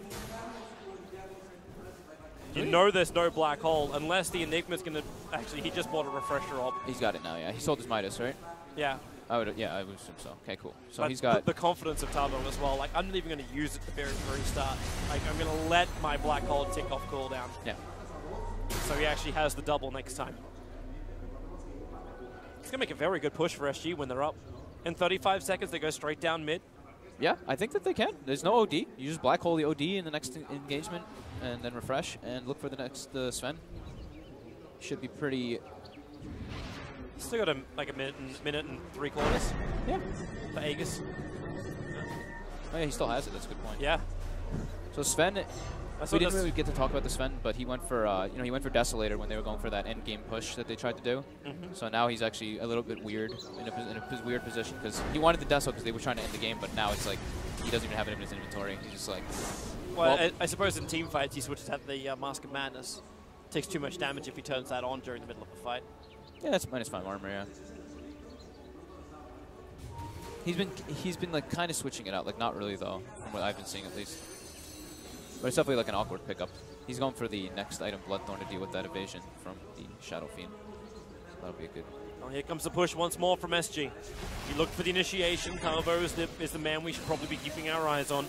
So I didn't get to talk about this one either. The Shadow Fiend's actual item build is very intriguing this game. He went for Bloodthorn and Hex, so he's got like that kind of double disable to go for the OD and the silence, but then he also has the int that you gain. So now the OD ult actually isn't that threatening to him if he doesn't, if it's not like a ton of stolen int. Tavo. He's just putting himself on the front lines as a juicy enchilada. They bring him all the way back to the tier 4s. The Dream Call is actually restricting SG. They can't get him there to help him off. He'll BKB and Black Hole. They catch one big target. Will it be enough damage? Refresher off. We go for round 2, but it's still all on one target. The Sven, who will now buy back. You've taken the mid racks. It's a good advantage here from SG, but 2 heroes down without buyback. They have to get out of here without losing another hero, or else potentially there could be a throning at okay, Wolfsman. Well, they're not getting out of here. They're committing. SG have to. 40 yards almost going to go down. They just keep the chase up. One more swing and he cleaves him down. Maybe they have enough to fight. SF with the instant buyback. They want to try and fight this one out.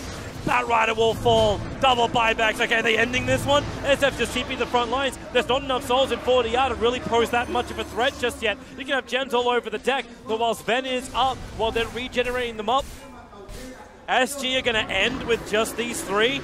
Is that possible? Ursa's looking for the target, the lasso. They've managed to grab him. Can they pull him back and kill him off? The stun is there. The orb damage. This is big. FF dies here. It's all over. He is gone. 130 seconds. And now it's all alone Ursa. The Rubik is coming in. It'll take him too long. It's 3-on-2. Support Rubik. Now's your time. Space created. Cat basically takes it for the team at the moment. Still wants to get back out again with his life if it's possible. Warcry's giving him the armor. Survive just that little bit longer, but he knows he's dead. But it's for the greater Ursa.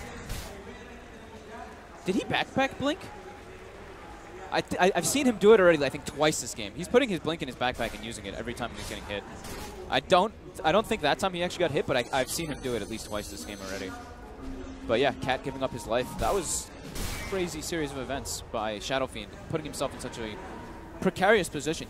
He went very aggressively, and he just used buyback. So they've really wanted to try to force those tier 4s, but patience could have been the game there for them. Patience from SG? Patience.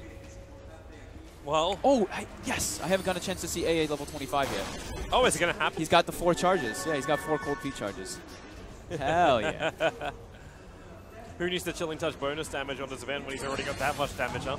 I mean, this cold feet thing is actually super threatening. It's a trap. They're looking to fight. Black Hole is up. This is a big one. It's a huge one. They're going to rip apart this man. Ice Blast is coming in. It's all too late. And now they get more. 2 minutes on cooldown. The Puck going for Dagon kills onto Tavo. If they can bring him down, maybe they got a chance. Malphus causing real problems for this Puck. He'll Yule Scepter up. The Black Hole will catch him just on the tip. Will it be enough? No! He blinks away, heading north. Away from the vortex that nothing is meant to be able to escape. What? That was the cog like pushed him as he was like phase shifted a bit, and it looked like it like moved him out of the hole. Maybe that was really looked bizarre. odd. That looked strange, but yeah, Pepita lives. Okay. Well, that was a refresher usage coming out. Oh boy. Everyone's getting all the level 25s. This you know, what we were saying too. What were we We saying? were like joking yesterday. We were like, oh, you know, we should have like a decent day tomorrow. It shouldn't go super long. We only had one game in the group stages go over 60 minutes. Well, game 1, guys. It's 43 to 43. It's us. We had the 140 minute. It's us. Like, we shouldn't cast games anymore together. It's just a bad idea. At least it's back and forth. I'd rather have a back and forth game than a super stompy one. Stinger bottom. King RD tracking him down with the blade mail. Is it going to be nice. enough? This is nice if they... Well, there's no Aghanim Scepter, so there's no secondary hook shot straight away, right? Yeah, there's not. Yeah, he went for a very utility build. But this is smart now from SG. They understand they're 2 lanes of racks up.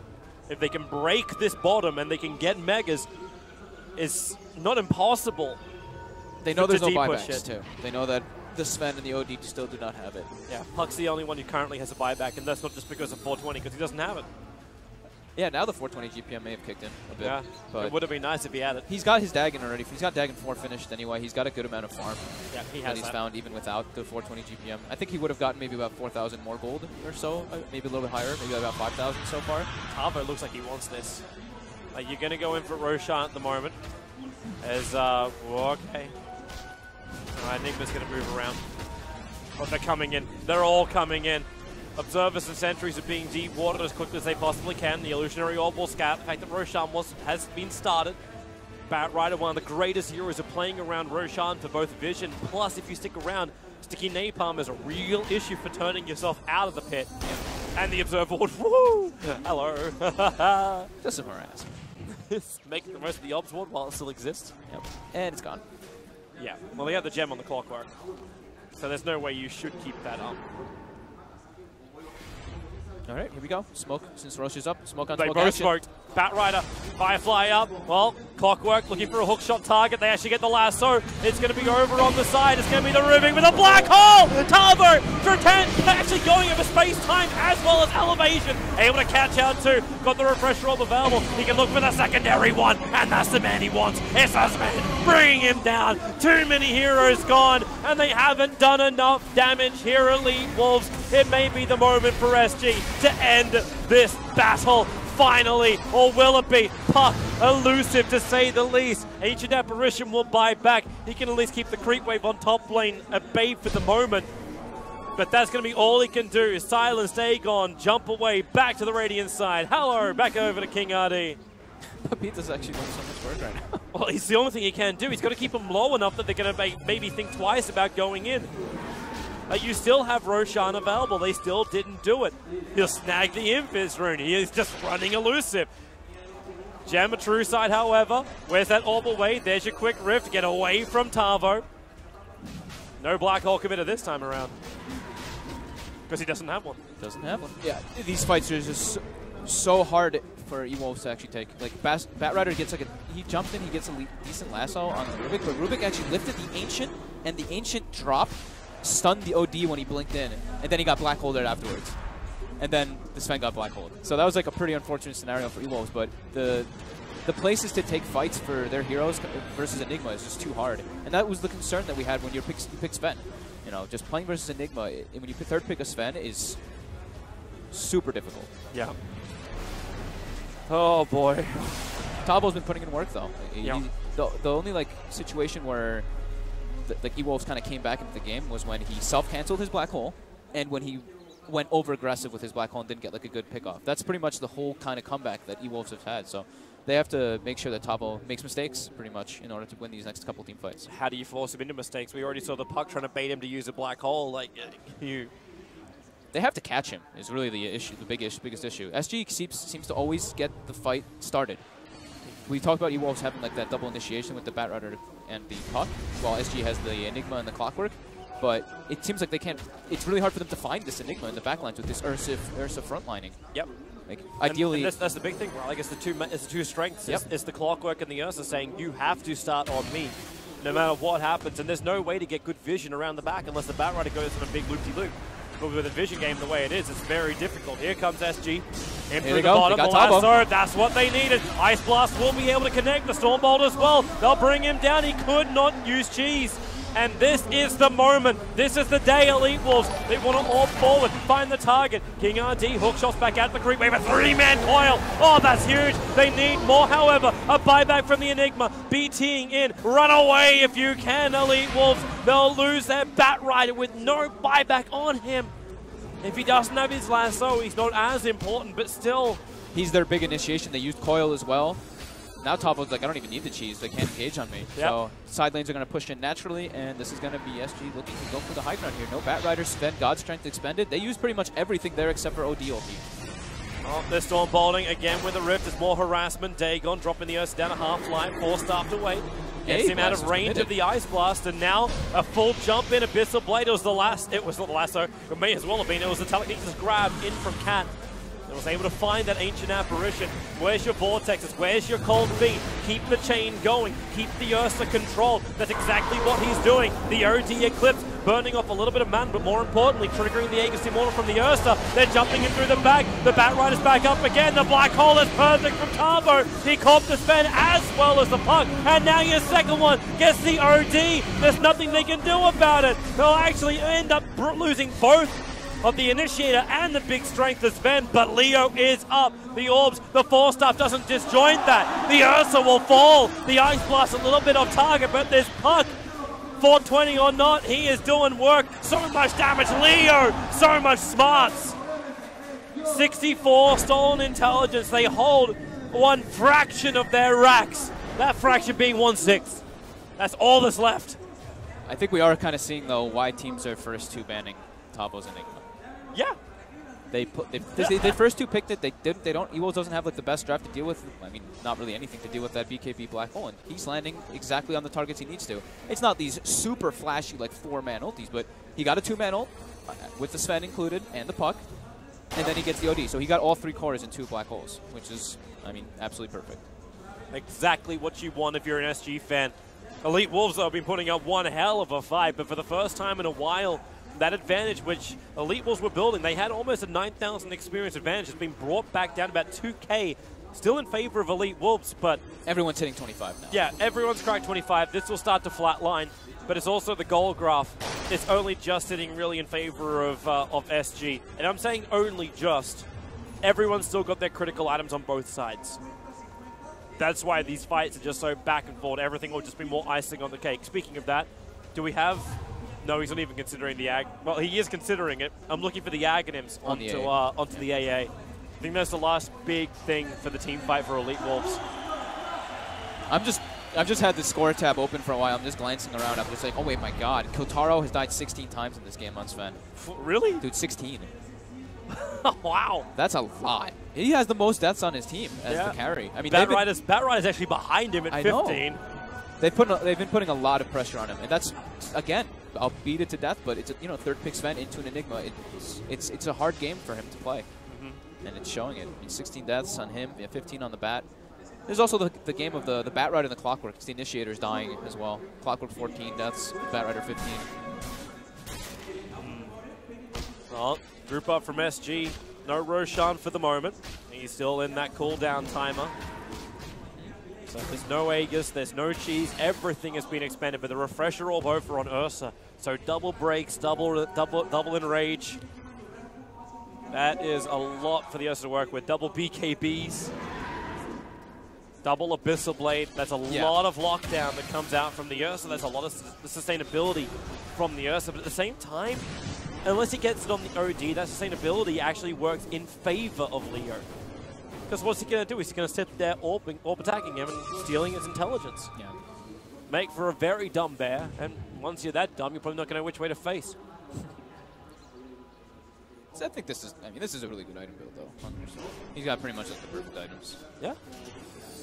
I don't think we can really fault any of the item builds out from any of these players. No, everybody's been having pretty good stuff. Like, Rupik doesn't have much to work with. In Clockwork, I think he...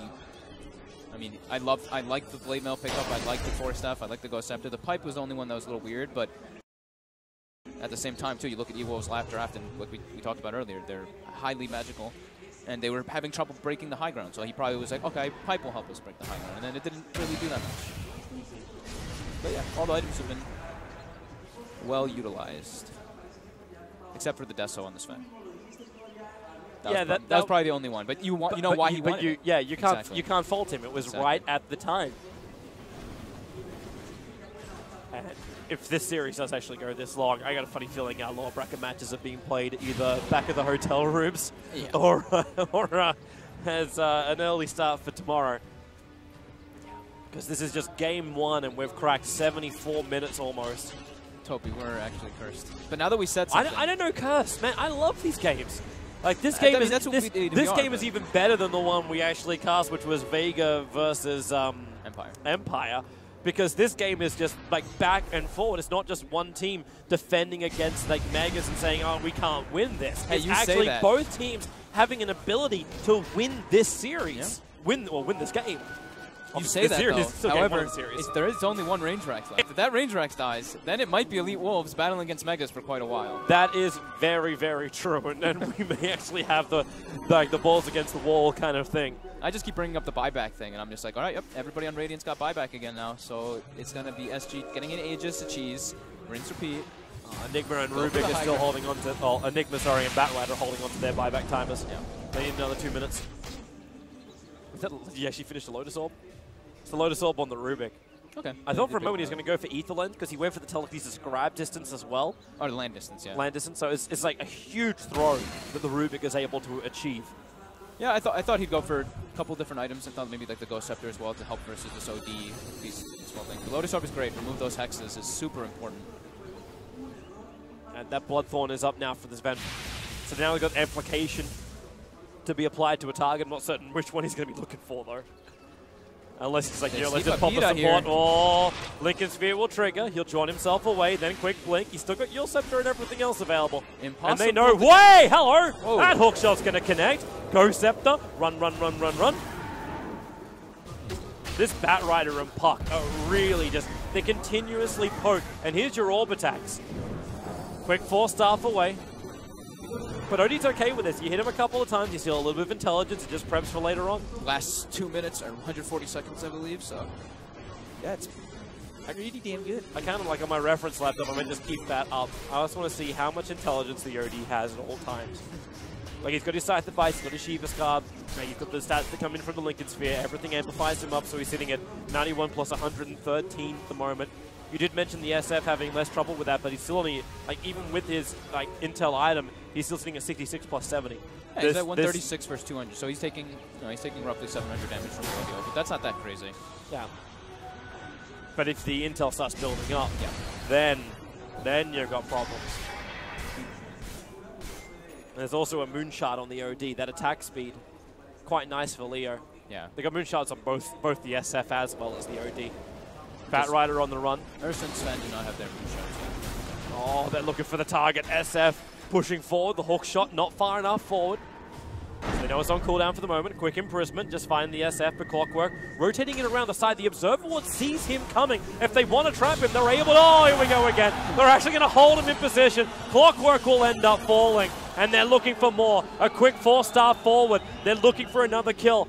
If they can find one, they're moving towards the Shadow Fiend. Hunting Stormbolt onto Cap. This is going to be the easiest one to hunt if they just want a secured kill. It will be the Rubik, but now you counter at 48 stolen intelligence onto the OD. They silence up the Shadow Fiend. He will fall. You have buyback on the clock as well as the SF, so SG are capable of defending.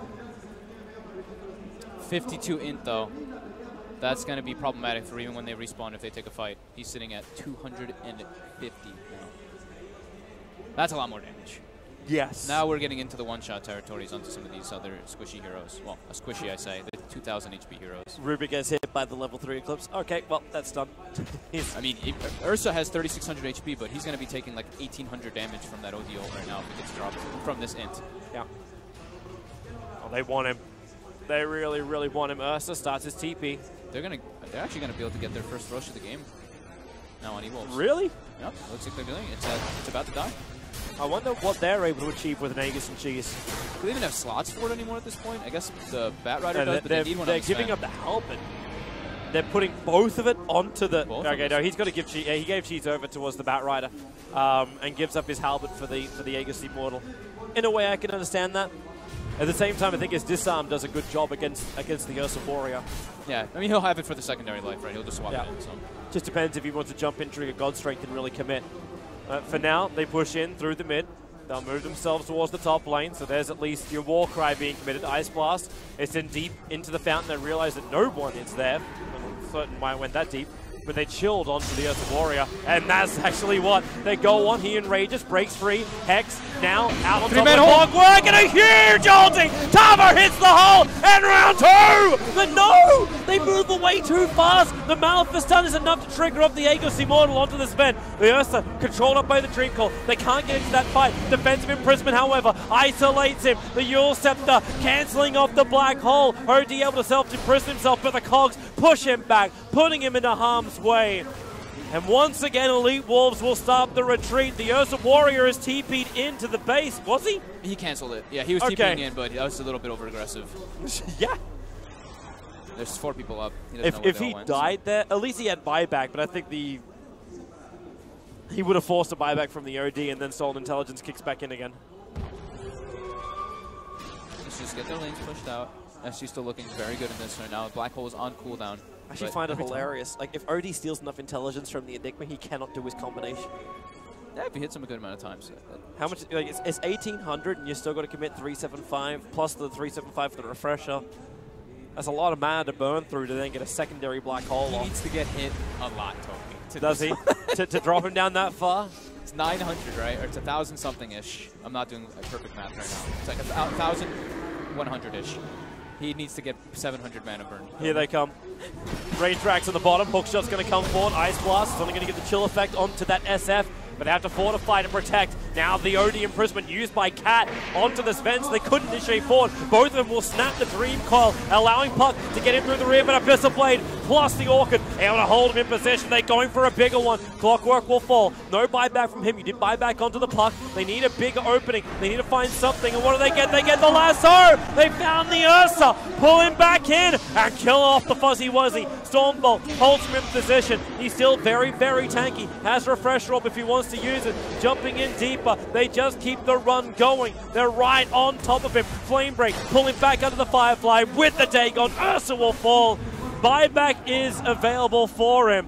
But the bottom lane, the Range Rax is all that survives on 168 HP. A couple hits and they would have had it. Oh, they found Cat as well. Picking off supports. That's his defensive imprisonment that comes in. Flame Break, he bounces up. The silence is there. The TP. It does not complete. Rubik will go down for 97 seconds, but at least waste a little bit of time of Elite Wolves. Ideally wanted to blink, probably a little bit more left. But yeah, just unfortunate getting picked off there. He's dead for 90. He will maybe try to force a buyback here, but it's still difficult. You know, they're playing versus Enigma with double Black Hole and Sven. And Shadow Fiend. So they don't really want to take huge risks just yet. Yeah, let's go high ground against that. That sounds like a great idea. No risks, Toby. 81 minutes. There's no risk when they're all dead. Yeah, this is true. But yeah, we look like we're going to crack the hour-and-a-half mark on this game 1. Remember, we've got a lot more games coming up today. If you have only just tuned in, welcome to the stream. We have ourselves, this is the first semi-final of the final match live in Peru. SG versus Elite Wolves. Oh boy, oh boy, oh boy, oh boy. That's not enough damage, even with a pop this man. They can't get this kill, or can they? The SF's down, buyback's available. He'll trigger it. Tavo's already burned his first BKB. Ice Blast will be off target. Now it looks like Elite Wolves are backing up. They want a favorable engagement here. So meanwhile, as I was saying, like, we do have a second best of 3 coming up directly after this. Alliance versus MVP Revolution. Then the winners of both of these series will face up against each other in the winners final. And still on the schedule, the lower bracket round best of 1 matches. Team Spirit versus Infamous and Thunder Awakened versus Midas Club Elite. This is all that's planned for today. So 3 best of 3s, 2 best of 1s. And this series. And the end of this series. Whatever this series is going to end up being. And we just cracked 4 p.m. here local time. Yep. Good luck, boys. See you at 2 in the morning, Toby. Yeah. Yeah, it's going to be great. Yeah. It's going to be terrific. So they forced the buyback from Shadow Fiend. Now we got a low period. Actually, Shadow Fiend and Ursa had the buyback there.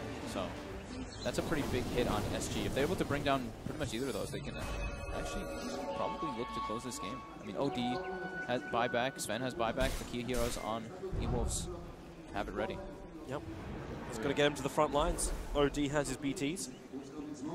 So AA gave up on the Ag Stream. He's got in his quick buy, but he finished the Vlad's and moves to treble. They're ganking bottom. They're coming in. BKB Black Hole. They want that OD gone, and they're going to be able to achieve it very, very quick. Or can they? No! He defensive imprisons. You'll have Tavo getting him the secondary ultimate, and he'll pick up the SF in it. OD will fall. Where's that buyback? Where's that jump forward? Here comes your buyback. Dagon attacking. You may be able to Lotus Orb back a little bit further, but now you've given it both of your big ultimates, and there's nothing more to really fight with. Even King RD, the Eclipse will kill him off. This is Elite Wolves actually doing it at the moment. Refresher Orb being used just so he can blink away. Cat may not be so lucky. He wants to blink out. 2 seconds, 1 second. It won't come off cooldown. They get the damage into him. And now 36 Soul Intelligence onto the OD. They want to push in and end this. But the Ursa and SF, they're adding pressure to the mid lane. Trying to relieve a little bit of their own. Get Elite Wolves to chase them. This is unbelievable. All the buybacks coming out. Everybody just having the bots and bots too. They can just rejoin the fray constantly. It's crazy fights. It's just that these double black holes are the big thing for SG. Oh, they're going. They can't fight backdoor regen though. It's just a it's just the range racks. They just want to get the megas, right? Oh, if they can get it, sure. Park's already moved back. They have an observe board watching it. They BKB. They start their TPs. But the lasso! It reaches the SF! This is a disaster right now for SG! 2 minutes with no buyback! I think that just might be game. Enigma has buyback, but he's only going to have 1 black hole when he respawns. Actually, when he respawns, if it's like 30 more seconds, he's got a double black hole, but it's Ursa and Enigma versus World. And it's looking like E-Wolves are actually going to take this one. This is unbelievable, Toby. Good luck, SG.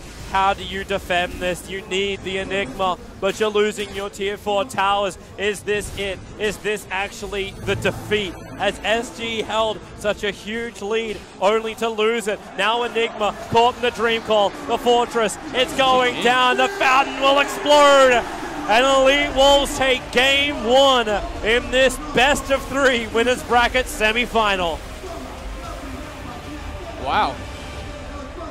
The ending was a little bit abrupt and unexpected, but overall, Elite Wolves showed a lot of, just perseverance, being able to fight with Papita. Papita was actually making so much space on this puck. I was a little bit concerned for him in the early game, but dude, he ends up 14, 3, and 30 on off-lane puck, one of the most farmed heroes in the game.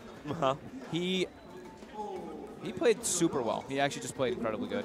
Him and Stinger always found the right opportunities, and then they used their buybacks really well was the big thing for me. They always seem to have the buybacks ready after the black holes went off. They would buybacks start a fight afterwards. They were very good at keeping the timing of that black hole and the cooldowns and everything. It was just, it was really well done by E-Wolves. Or Elite Wolves. I really thought that SG would take this one, to be honest. Yeah, they just got a little bit, I think, over-eager with a couple of their plays. Like that one black hole where he... The one where he went onto the tier 4 towers. Yeah. It was 2 times that he did it, that when he went in, and that actually, that was their first, the Aegis push, and then the Aegis and Cheese push, so the game persisted a lot longer and allowed Elite Wolves just to get their buybacks, and OD becomes a monster when he doesn't have to build BKB. He became a monster. Sven was able to find more farm, and the supports like, even though I don't want to take anything away from the Rubik, but it felt like Ancient Apparition just really started to step up. Like, how many times did we see one hero just cold feet controlled for almost the entire engagement? Ursa couldn't go anywhere once his BKB was down, picks up a refresher orb, and still continues to get kited. Yeah. Like, mass amounts of problems from game 1 for SG, but only appearing after a while. So game 2, after game 1, who knows what can happen? Anything is possible, and we'll be back for that game in just a bit, everyone. Stay tuned.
¿Qué se siente eso? Esto creo que es un encuentro bien sentimental. No, no creo. ¿No? ¿Seguro? Te he visto publicar en tu Facebook ahí que nos volvemos a encontrar. Ya, pero pensé que hablabas del juego. No, me refiero a con el tema de Atún. Sí, nuestra amistad es grande con todos mis compañeros que juegan. Claro, eso es lo chévere, que en realidad como que todos los jugadores están esparcidos en diferentes equipos, ¿no? Axel en otros equipos, Stock en otro equipo, Minos en otro equipo, al mismo tiempo también Atún en otro equipo, ¿no? Entonces eso es bastante chévere. Bueno, amigos míos, esto ha sido un pequeño preview de lo que es la zona Omen para que conozcan a nuestros invitados exclusivos. Y muchas gracias por todo. Sigan disfrutando del evento. Final Match.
My voice is definitely going to die. Is yours going out? I don't think so. Oh, your voice is going to go away though. Yeah, my voice is definitely going to end today. How's my hair? Does my hair look alright now? Let's just do touch-ups. There we go. Now we got them. Thank God. I'll message Mama. Hot mic. Or maybe the stream can hear us now. Hey, stream. Oh, now they hear us. I'm sure they can. So, @FogY. Hello. No, they can't hear us.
break. I've been ill for a couple of days. Yeah. But we'll deal with it. I had some really great Peruvian. I'm going to call them drugs. They're Peruvian drugs, pretty hard drugs that Fogged helped me procure from one of the pharmacies here. Yeah, I asked the guy for cough drops, like throat lozenges, and he just gives us a pill. And I'm like, no, it was a blue pill. He literally gives me a blue I was pill. just like, what the hell? And we found out that it was just like an anti-inflammatory thing, but I was under. I told them cough drop. They're working, honestly. I feel a lot better than I did 2 or 3 hours ago. You sound better, dude. You sound worse than earlier. A little bit more croaky. Save your voice. Save your voice for the game. No screaming and shouting this game. So Silencer and Viper. We've got 2 Orb Walkers picked up for SG. Nice and early. But a Viper being picked up this early is bizarre for me. Very bizarre. I mean, both of them being picked up first, too. We've seen Silencer get picked up in some games by other teams like Secret and whatnot, just really liking having that core Silencer in certain matchups, though, but not in the first 2. So when you see like an unusual opening like that, do you expect a pre-made strat, or are they just kind of saying we're going to try and win our lanes with these heroes? Probably a bit of both, I'd say. Like, maybe SG already have a good amount of information on E-Wolves. These teams know each other pretty well, so maybe they know like kind of what they're going to go towards. Viper, they're playing versus Sank, and maybe they're expecting a lot of magic damage, so they want the corrosive skin to be useful versus it. Sure. AA gets picked up here too, so kind of corrosive skin's go pretty damn good here. Do you maybe even think about banning out the Drow Ranger as Elite Wolves with 2 ranged heroes already picked up by SG? Is that a fear that you have? I guess it could be. I don't see why not. Yeah, might as well get rid of it. It looks a little weird, right? Though Drow, Viper, Silencers, those 3. It's just that sort of lurking thought in the back of your head, like Drow Ranger. Especially with how well it was doing in the group stages. Drow Ranger was winning majority of it. I think it only lost 1 out of like 4 of the games or 5 games that it was played, I believe. So with Elite Wolves, they've got some great global initiation. Sanking has massive amounts of jump power with AA thrown in there. Heroes like Ember Spirit come to mind, just being able to kind of catch and kill along with that. Sand King, and in this game, I don't know, he's still flexible and dynamic in where he can go, but do you feel he's going to be in that 4 role? Or yeah, more than likely. I actually personally don't really, not the biggest fan of the offlane Sand King. Unless you have like a 1v1 or something. Yeah, if you have a 1v1, sure. I mean, he's the best versus melee heroes, but yeah, he just gets, he doesn't really have like a recovery method. Like you can go Sandstorm, like if you get zoned, but that's like Sandstorm jungling is a thing of the past. This jungle creeps just, even though they got increased last patch by 10%, it's still not enough to make them worth hitting that early. So Razor and Tinker bans. Get rid of the Legion Commander. Yeah, they're looking at, they were getting rid of Leo Styles, Tinker, one of his more played heroes. And Silencer is one of those heroes that really does enable initiators with that kind of blanket global, able to jump in, catch and kill someone very quickly. Legion fits the bill nicely there.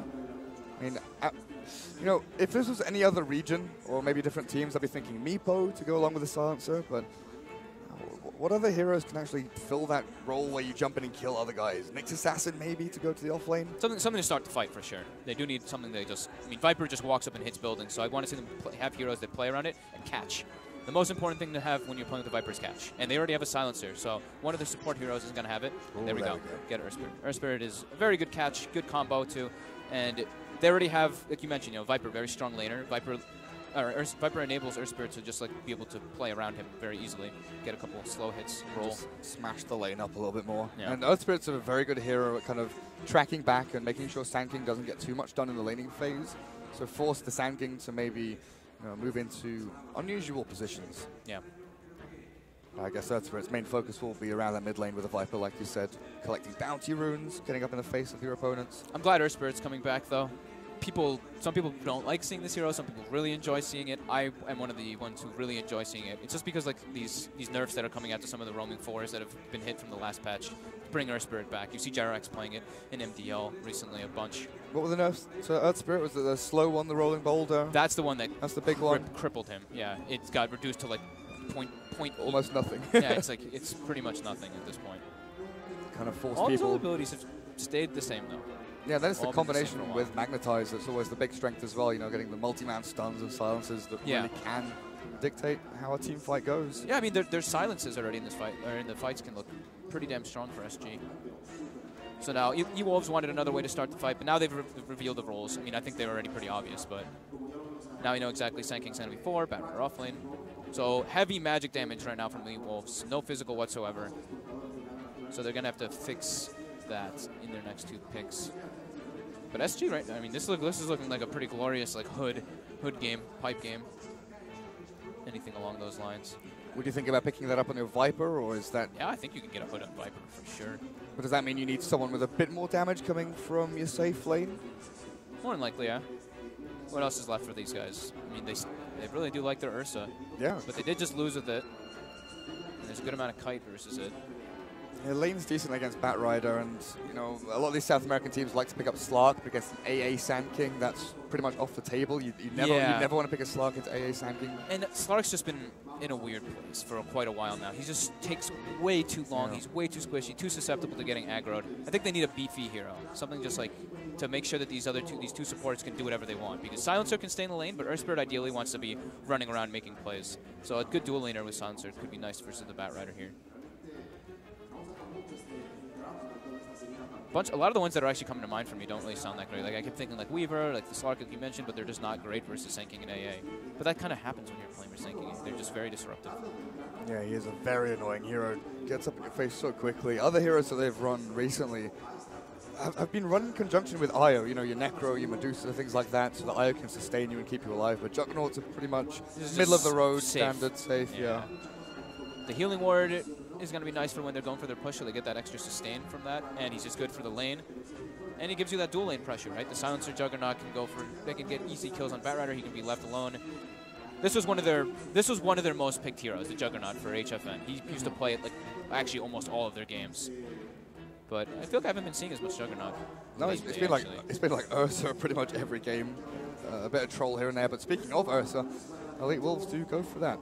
So with the Healing Ward against Ice Blast, obviously you don't get the kind of sit at a tier 3, continue pushing with the Healing Ward preemptively put out, but you can, you know, back off, Healing Ward up and return to the fight pretty nicely there. Yeah. So you lose a bit of potency from it, but Ice Blast is one of those very hit and miss abilities.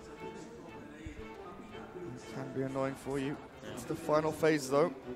Looking for a mid laner for Elite Wolves.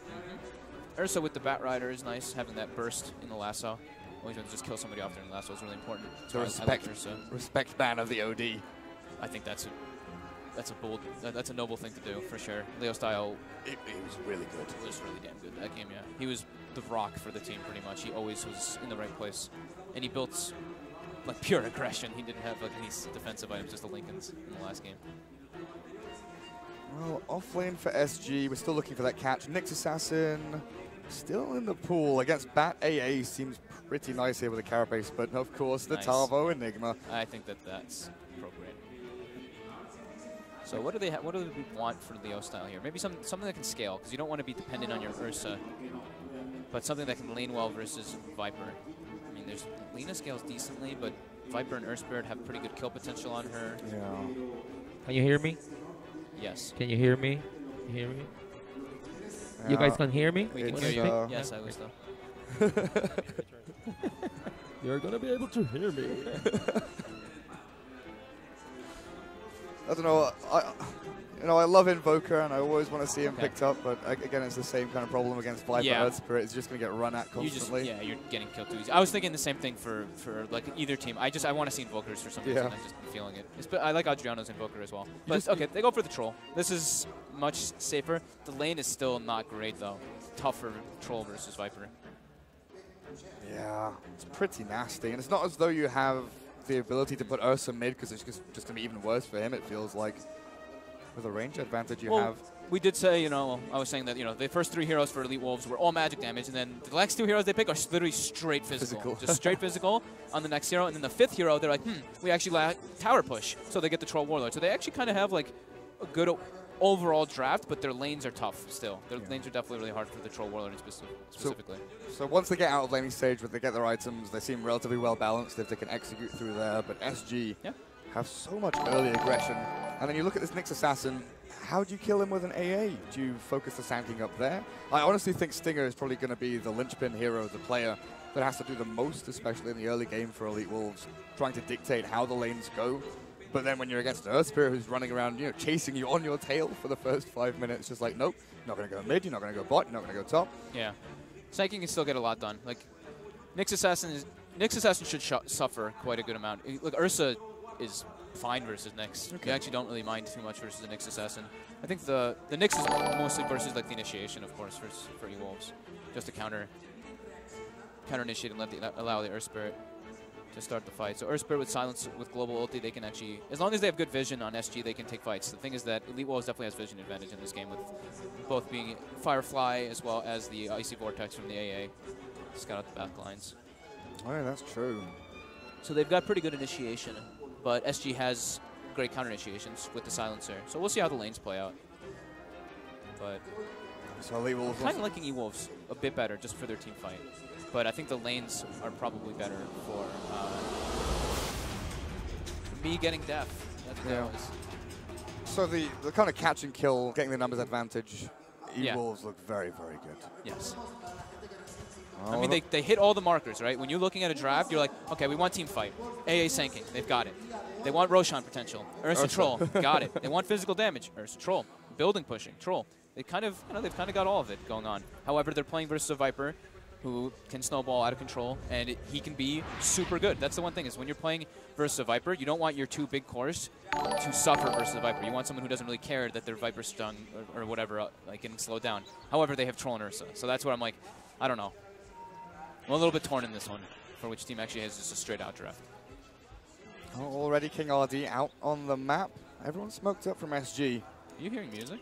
I do hear music. The chat was complaining about it, and I did ask for it to be turned off, but I don't... I've got some like classical music. Is it a music pack, maybe? It's probably one of the Dota music packs. Yeah, I can hear the violins, yeah. That's I'm looking around to all the heroes thinking someone's taunting or something, and it's like... No, it's... No, that's the in-game music, all I right. think. It's beautiful. The serenading sounds Dude, of what the is strings. that? No, I didn't hear it last game. I'm going to see if maybe it's... All of a sudden, the Jaws theme begins. No, it's definitely coming not. through our headphones. Yeah, I don't know. I'm losing it right now. You're losing your mind. Oh boy, oh boy, oh boy. Early aggressive lane ward out from the Earthspirit on bot lane. Batrider's getting closed in on here. Gets a sentry out, which is spotted equally by SG Esports. Something just flies across the screen. Not sure what that blue line was, but... So they blocked the pole camp though, right? Yeah. So that's a good approach here because Earth Spirit and Silencer both really need levels. They do not get their level 6s quite easily in this game. So Batrider should be able to... He should be able to get a good amount in the bottom lane as long as it's not a full tri lane and if he gets the Sanking help. But he's gonna, he's gonna get like level 2 and then just go jungle for a while on the bat because it's gonna be tough to lane versus Jug and Silencer.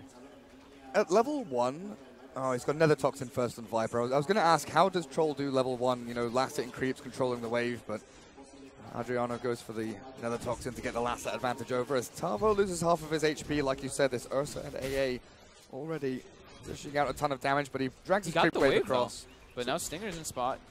Get They the stun. in. This Nyx is in trouble. A couple more hits, and he's going to fall to get the first blood as well. Stinger already off to a great start, killing off Tavo. And he's missing this whole wave. He wants the TP, but I don't think he has gold for it. No, that's He had to sell something, or someone bought it for him. I think, yeah, King RD bought it for him. He's at least able to get one melee creep and a range creep of experience. Fair enough. It's something. Fair enough. He gets a little bit out of his adventures on the top lane. His lane equilibrium got screwed, though. You know, he wanted to get the creep wave to meet in between his towers, but unable to do so now. He's going to have a very hard time getting experience in this top lane. So Batrider should come out a bit ahead of it because, you know, that Batrider being on Dire, you get to meet the equilibrium at a better position. And he has to lane in top lane, you know. Yeah, he doesn't have jungle. He can't, but also he can't roam. He's gone for Carapace level 1, so he can't even go for a cheeky, you know, move towards mid and try and stun. Yeah. The Tavo is kind of stuck in a cage of his own design up at top lane, while bot, Papita, doing decently down here. Rolling Boulder in onto the bat, though, as the spin comes in. This Batrider's in a lot of trouble. The damage looks like it might just be enough with that Arcane Curse in and a final swipe from HFN. Juggernaut secures a kill. Mid lane, look at this. Stinger, he's already off to a great start, but he's going to get another one. Leo Style will clear up the last hit, and Viper falls. So the poor laning stage that we thought that E-Wolves would perhaps have has been alleviated a lot by the Sanking rotation. Yeah, I mean, it's all on him to make those moves. That's the one thing that they do have is, like, Sanking rotates a little bit better than Earth Spirit naturally because he has boots, so he's able to just like move to the lanes and he's got a hard stun. Earth Spirit, you have to land your roll. Yeah, that's very true. not as easy as a lot of players make it seem, to be honest, especially the long rolls. You know, if you're coming out of fog from 1,000 range away or something, it can be difficult to line that up perfectly with some erratic movement from your opponents. DD Rune spawns down at the bot spot, which the Earth Spirit should be able to grab for himself, but Batrider's been forced out of lane, and it looks like Talvo will be the same. Shoved back by that Ursa Warrior, forces the Carapace out, and that's a long cooldown to expend as well. That's your one defensive tool, really, as the Nyx Assassin. Spike Carapace to try and keep yourself alive and maybe turn the tides against any aggressive moves from Elite Wolves. But how's the Troll doing? 11 for 3, 12 and 5 of the Viper. So he's matching up decently thanks to the Sand King rotation, and it looks like he'll get a wave pushed into his tower as well. Yeah, I mean, the rotations would really help him there. He was going to... That's where it starts to become the point where you struggle, where it's like level 3 or so when Viper gets... Or level 4 when he gets the 2 points in the poison attack. Oh, yeah. Man, remember when Viper had a cooldown on poison attack? Dude, it was I mean, like, he was annoying back then. It was like 4 seconds at level 1. It was awful. You needed to have 3 points in poison. Mid rotation. They're gonna get the courier too. Nice, juicy takedown. Earth Spirit gets a boulder smash on 1, but it doesn't look like it'll be enough. Viper's held inside the Cold Fate, and King RD has no way of escape. Tries for the TP, but the damage, oh, not quite there. E-Wolves almost had a double. Woo. Okay, Batrider on the off lane. Okay, E-Wolves, they're just running amok. They're finding kills everywhere. How did he get that kill? Looks like he just ran at them. That must have just been a bit of a miscalculation from the silencer there, because Batrider was like level 2 when he started that committal. Stinger forced away. Adriano says, get out of my lane. Viper meant to be this lane dominator who can stand his ground, but struggling to touch up against this dire squad. Stinger's rotations on point so far, though. They have been spot on. And it's nice that they have the, you know, this is the one great thing that comes when, you know, they pick Ursa in these type of scenarios, is it alleviates so much pressure on your supports to really, like, care about the safe lane. You can just roam whatever and not worry about anything. The classic mid-cast pizza delivery. I love this country, Fog. Thank you for the Papa John's, Augusto. We'll give a shout out on the stream, of course. Papa John's, thank you for pizza and giving us sustenance to survive this long day. Oh, yes. King RD hasted up. We've got a long duration on that, so it should be fine just to walk it off. But look at where Stinger is. Sand King's trying to cut off the retreat. Not sure he'll be able to catch in here, but... His movement's been on point. Even in the last game, too. He was making very good moves, getting like perfect lassos. He was one of like the driving forces that made them win that game. And now already, good start. It's 4 minutes in, 4 kills, and he's been involved in 3 already. Tranquil Boots finished up. Okay, HFN is doing am I hearing item dropping? The classic, yeah, dropping his magic stick in front of the Batrider. Come on, come on. Let's see what you've got. In between the classical music, I couldn't tell if that was him dropping items or not. Or a triangle, or chimes, or something. Yeah. Stinger comes in, takes a couple of creeps out from the neutral camp. Make sure that you limit the efficiency of SG, and even looking for potentially a jump onto HFN. Forces out the face boots, but holding onto the Blade Fury, so he does have a way to escape. Even playing aggressively into them. Now the Burrow Strike's gone. HFN is committing in for the kill. Stinger, 2 hits and he's dead, but they're not going to get it just yet. The Boulder Smash will be able to slow him down for his retreat, but he's not going to die. King RD trying to chase on through, but now he's got a TP out. Stinger escapes somehow with a beasting of health. Wow. I actually cannot believe that he survived there. It looked like it looked like HFN got fogged or something, and he kept cancelling his attack animation. Yeah, something. It looked like he did, yeah. It looked a little bit weird. That was a nice spin play, though. He predicted the stun coming out, because he could have actually paid with his life there. And yeah, so Viper completely dominating the mid lane, and Troll actually resort to jungle. So he's just straight jungling for the past couple minutes, the past 2 minutes or so. And he's keeping up, and he's decently net worth. He's actually ahead just because of the kills that he's gotten. Oh yeah, almost up to 2,000. Yep. Cat on the silencer not having as fun a game. No boots on the silencer. Going to go on a bit of a warding mission here, it looks like. I think he'll be spotted out by the Dire Observer ward over on their side of the cliff, over on their side of the river. How's our levels looking? We've got 4 on both supports on E-Wolves and 3 on both supports on SG. Yeah, it's been a difficult one. You know, it comes down to, like you said, the block of the camp down at the bottom lane. Yep. They couldn't stack and pull for the silencer or the Earth Spirit. Couldn't then pull through.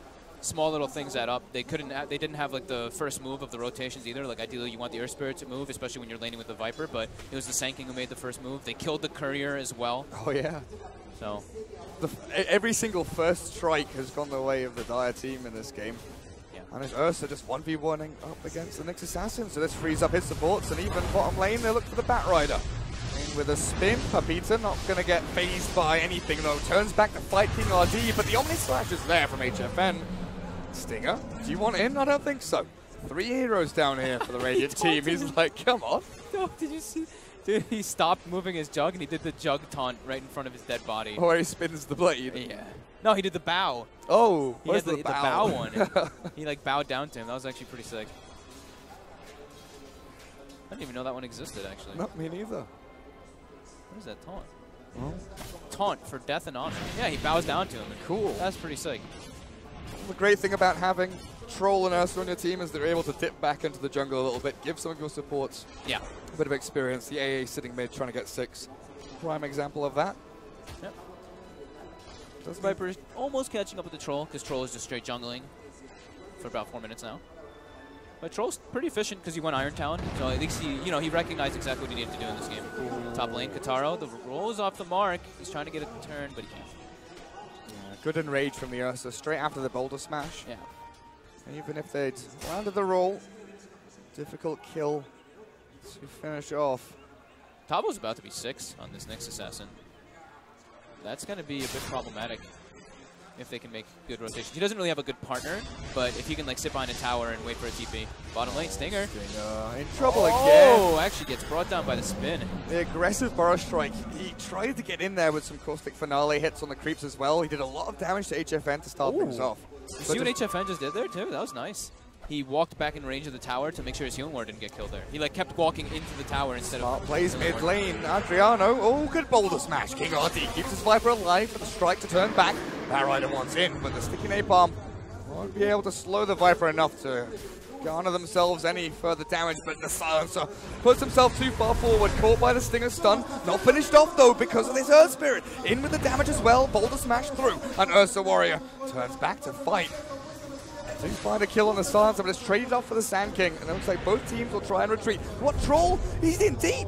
He's in by their shrine! Another rolling boulder off the mark, but King RD has the gap closed in the front of the Troll, body blocking up, and Leo Style just hands off the keyboard, presses his taunt key and says, right boys, you got me.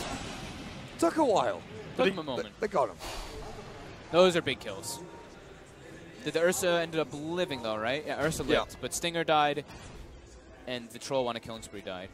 AA Blast going toward mid. Viper should be just fine though. He's pretty tanky. Yeah, 3 points in that passive. Gives him a nice bit of magic resistance up against the AA. So Batrider was jungling for a bit, right? Yeah. So he's level 6 now on Bat. Oh, hello. Oh, the Carapace onto the Caustic, and now the stun to follow through with Stinger. Burrow strikes himself a little bit further away. Sandstorm to try and dodge away from the spin, and he does succeed. But with Papita chasing into Tavo, turned again by Cat. These lanes go from, 1v1s, 2v1s, all of a sudden there's 7 heroes down here. Fights break out so quickly. SA Dota. Ursa looks like he's going to go for the rush Blink this game. They want to just keep the fights going. I mean, Blink this game is super good versus the Earth Spirit and the Silencer. They actually have no way to peel away from you. Earth Spirit can kick you away, but if you can get him with your enrage, you can bring him down pretty easily. Silencer can't do anything. Especially the 2 cores, right? Juggernaut and Viper. Without Hurricane Pike or Force Staff on the Viper, there's just really no way to disengage from an Ursa who blinks on you. Yeah, I mean, you can just... The Viper can just Viper strike him, but... Okay, Viper getting gone on mid. AA ult. Troll as well. He looks pretty dead, but he's tanky. It takes a lot. A couple of ultis thrown into the mix, but Adriano will finally fall. Cat with HFN. They've got the Omni Slash here. Stinger. Oh god, what was that? Burst strikes through, but he still gets sliced to oblivion. HFN secures the trade. They get a 1-for-1. Not the best, but still something for their troubles, as the TP from Ursa did come through. And he actually bought... He had the gold for the Blink, and he bought the mask. Do they want to go Roshan as quickly as possible? That would be what I would think, but... That was just weird. I don't know. He bought the mask and then he TP's mid to fight. Yeah. What if like, he had Blink and maybe we can do something? I don't know. he probably just was asking his team, like, what do we want to do? What's our, you know, do I want to fight? Am I the one who's going to be doing all the fights right now, or do we want to like sit back and just try to recover? So what's the MO here for SG? Are they waiting for any particular items? They're waiting to try and get Juggernaut up and running? I think they're ready to go whenever. It's just pretty much getting to the tower. Once they start beating on the tower, though, Jug and Viper, no problem. Whereas Elite Wolves, they need a Blink Bat Rider, they need a couple of tanky items on the Troll, you know, your Vlad, your SNY. Once they have either one of the Blinks, that's when E-Wolves... that's why I thought maybe the Ursa was going to go for it. So once they have any of the 3 Blinks, they can actually start to make plays. Leo style. Oh boy, they missed the stuns though. King RD lands the boulder smash and HFN finally gets into it, but this TP might just complete. Leo style, he's out. He's in the fountain, but he's killed off inside by the poison of the Viper. That 4-point in poison plus the magnetize just enough to tip him over. Stinger, meanwhile, just calmly farming jungle. He's got to get the blink. So how are we looking for the blinks now? Is Batrider getting closer and closer? They're all pretty close. Like, Yeah. Batrider's super close. Sanking is gonna be. I mean, he's got 3 levels in Sandstorm. He's jungling right now. He's 700 away. Ursa as well, 500 away. Oh, they know Stinger's here though. Uh-oh. Stinger. Oh, this could be trouble. There's a Sanking. There's a Nyx and an Earth Spirit coming. He gets the burrow out though. They were setting the trap. He does escape, gets back into the lovely cold embrace of the Ancient Apparition, hugs him back into that dire jungle, and tier 1 top looks like it's an export of call for SG. How's C4T doing? Almost level 6 on the silencer. They TP'd someone bot. Tavo's gone with his Vendetta to try and scout out anyone that's lurking around or straggling a bottom lane. And it will be this Ursa who's all alone, but they are TPing in. That's a hard kill. They need +1. Okay, they have the Earth Spirit TPing down now. He doesn't have Magnetize just yet, but they should have enough damage to bring him down. Yeah, it looks like it. Even with Enrage, I don't think he can turn and fight. Batrider has a Blink Lasso, and they'll use it now. Boulder Smash looks good. The Juggernaut, look at him go! He's losing so much HP. He gets the spin away after the Omni Slash, still perfectly played by him, but the rest of them, Tavo misses the Impale, and Batrider comes out with a double kill. Fortunately for SG, they do get the Ursa Warrior. And the Juggernaut escaped. Nice responses from E-Wolves. I mean, they lose the Ursa, but they get a trade. But at the same time, SG is able to claim that top tower. And Juggernaut lives is the most important thing. So having Yasha another 2,000 gold ready to play with, that's pretty damn nice. What do you aim for here as the Juggernaut? Manta style against the blind control. Do you think Diffuser Blade is good to try and continue your fights? I think this is a really awkward game to kind of choose what you need. Stinger gets behind them though. There's AA Blast. It doesn't get C4T. HFN not starting the TP because he's under the tower, but may pay with his life. He's pretty damn fast though with the phase and the Yasha. He buys the ulti orb just in case. And the recipe I think he got as well. Oh, he's got both already, really? Wow. So he's got the full Manta? I saw the recipe disappear from his quick buy. Maybe I'm lagging. Maybe I'm wrong. I was at the big damn 14-minute Manta. Mid lane, another engagement going out. Ursa silenced up, cannot enrage. Easily brought down. Good setup by Tavo. Yeah, all 3 heroes. You see the strength now, the initiation of the Nyx Assassin. Yeah. Scouting out, getting into those forward positions. Just enabling the Earth Spirit to have a bit more leeway in where and when he chooses to roll in. So again, similar to last game, this one is a little bit closer than the early game, than last game's early game, but SG doing the same similar type of thing. Claim the early tier 1s, get into the enemy jungle. Probably put some wards down here as well soon, but yeah, keep that aggressive play up. Bottom lane, there's an AA Blast flying. Stinger wanted to do something under the tower, but no longer anymore. Yeah, the silencer goes and hides a little bit further back away from everyone else.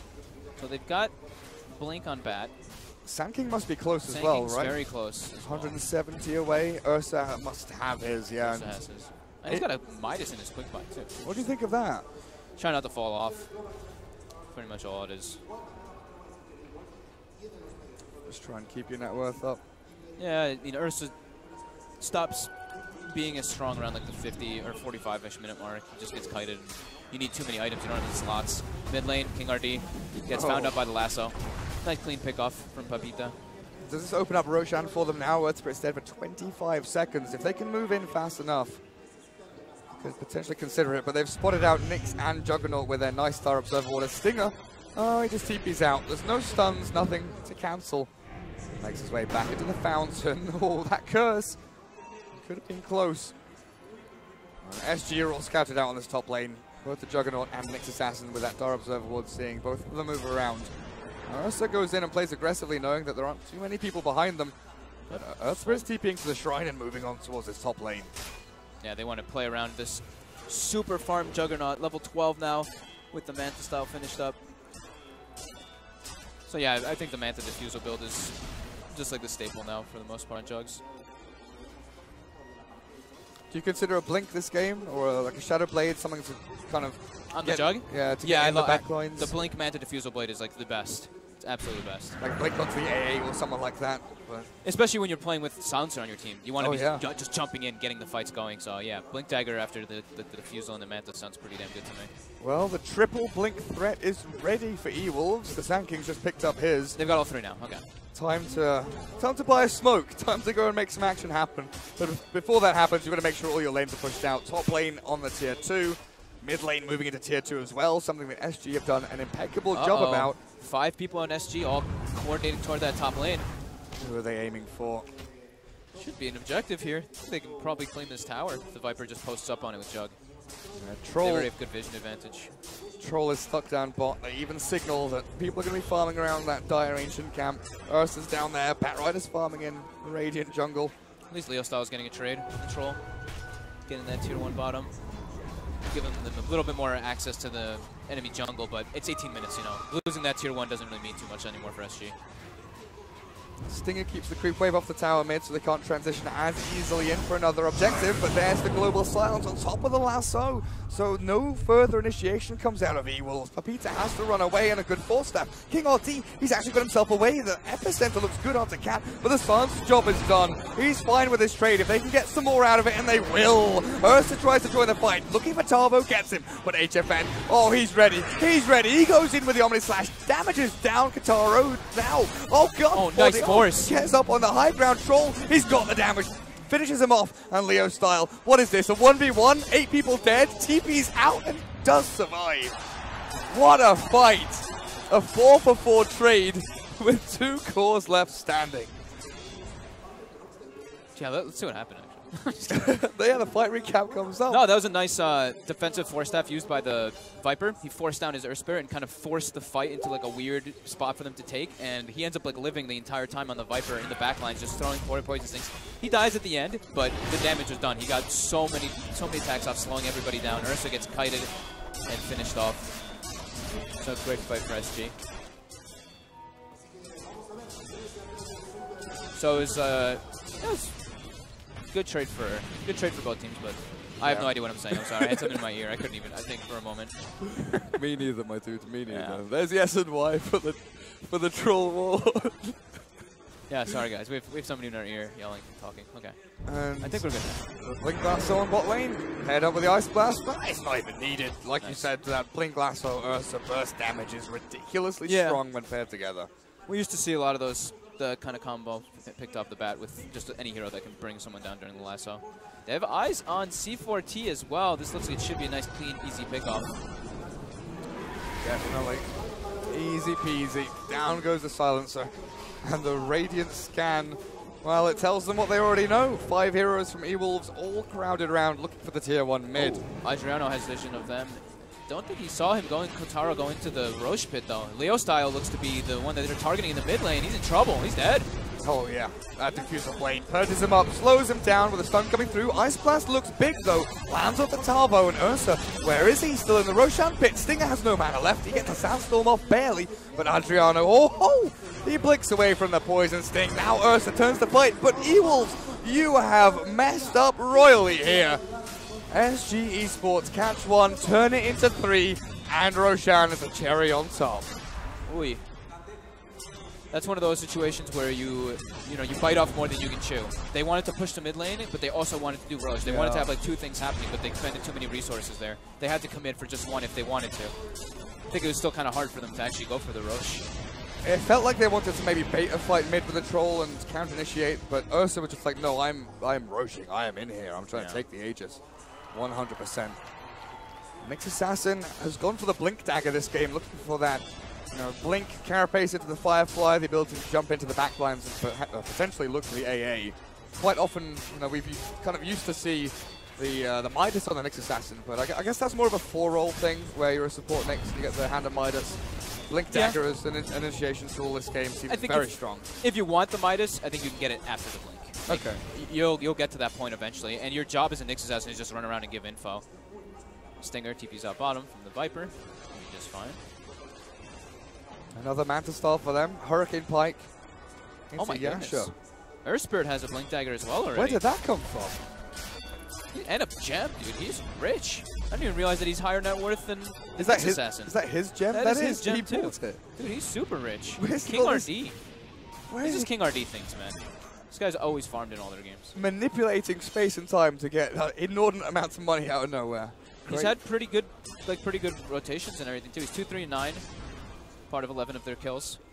He's had some good magnetizers splitting up the fights. And he's been staying alive in a bunch of the fights as well, right? He's been keeping the gold that he's been gaining. I still can't believe, though, that how farm he is. It's impressive. It's an urn as well, right? It's not just the Blink Gem, but it's Blink Gem urn. Yeah, exactly. It's not just like a crushed Blink Dagger. Oh, nice catch. Tavo with the stun, and my god, that Omni Slash damage is insane. Even with the Ice Blast, there's no follow-through. Oh, the Epi. Epi didn't actually blink. He actually didn't have a target anyway. Yeah, the map is looking pretty dark in that section for Elite Wolves. Global there to catch the Bat Rider and make sure that Ursa can't jump on in. Oh, he's being slowed down by the Viper as well. Papita falls. Oh, Kataro, can he get away with the in-range? Looks like he's fine. No further movement forward from Adriano. Hurricane Pike still on cooldown for a little bit. I thought they were looking for a kill top lane, but it's just a Juggernaut illusion. Actually, no, the main Juggernaut's blinking in there, looking for a kill onto Stinger. Sandstorm keeps him invisible, away from the watchful eyes. Oh my god, HFN's actually so massive right now, dude. Blink, Manta, Diffusal. It's 23 minutes, he has almost 15k net worth, and he's level 18 on Juggernaut. How long does that Aegis last, Fox? It's another couple of minutes, right? Another 2.5 minutes, it looks like. So they've got so much time at their disposal to go and make things happen. I mean, they've already claimed all the tier 2s. The map is theirs. Nice Enrage gets the purge off, but there's Tavo again. Great impale from the side, and Ursa Warrior dead to rights. They just lost Leo Style, then they lose Kotaro as well. It's slipping Ursa away. Troll Warlord, yeah, it's slipping away very quickly. No stuns here though. Looks like Troll will be okay. Silver lining to everything. Troll survives and TP's out, but here comes the high ground push with that Aegis. HFN, of course, doesn't have Omni Slash for another 20, needs a bit of mana as well, but if Stinger gives them a kill on a silver platter, he'll take it. Beyond godlike now for the Juggernaut. Oh, Tavo actually should die here. Yeah, he takes out. That Ice Blast can't be underestimated. Senking tried to be like cheeky, snipe the healing ward and then stun away and survive, but yeah, gets hit by a stun. He does stop the push though, at the very least. Yeah. Make sure that SG get away from their tier 3s. Yeah, losing Tavo. They don't want to not have their main initiator at this point, especially when they're trying for like high ground siege. No point. No need to risk that. But with Global coming back up in 5 seconds, they could do with some mana here. We're seeing clarities everywhere from SG. But with the lack of arcane boots, you know, Silencer and Earth Spirit, neither of them have upgraded boots. Yeah. They're just trying to stay at the door of Elite Wolves though. Just trying to keep that threat going. Wait for Nyx to respawn, just come back, go for that siege. Because they still have the Aegis. But now the lanes are starting to look a little bit problematic. Bottom and top pushing out. Once Elite Wolves start getting BKBs, does that change a lot in these team fights? It looks like Troll's heading towards one and will maybe allow him to stand his ground a little bit. But it doesn't change the fact that they're having difficulties getting onto a target, right? Yeah, they're having difficulties getting on the target, and the big problem is the Jug. Jug needs to get bursted down somehow. But when you're playing versus Global, you also want to be getting that silencer in the backline, but he's not even like in the vicinity of anybody. He's just like jungling as a silencer, so he can't get caught. Playing hide and seek. They need to just pretty much expend two ultimates on this Viper, on this Jug, or even 3 ultimates to just bring them down. It'll be totally worth it. They need to synchronize really nicely between the Bat and the Ursa as well. Yeah. Making sure that you jump at the same time so the Global doesn't catch both of you when you're a little bit unready. Oh, look at this. King RD's found another one. Blink Boulder Smash. Locks in a Troll. Oh, jumping as well from the Juggernaut. The Global will make sure there's no counter initiation here, but I don't think Elite Wolves have that on their mind at all. Papita BKBs to escape. Tries to fly away with the Firefly. Gets the blink and TP away, it looks like there. Stinger forces in onto the tier 1, but they start a team, they're just losing one by one every step of the way. SG Esports finding the catches they need. Yeah, man, it's such like a bad feeling when you're playing like this Sand King support or this like Bat Rider in these games where you've lost all your outer buildings. Like ideally, you want to be able to like defend one of your tier 1s or tier 2s with your first reveal of your Blink Dagger or your Bat Rider, but that just wasn't the case this game. So it's a hard position for him to actually find good epicenters or good places to be able to use his ultimate because of that global, and because they're just getting ran at. Like Tavo is actually giving so much information on the map with this Nyx Assassin constantly.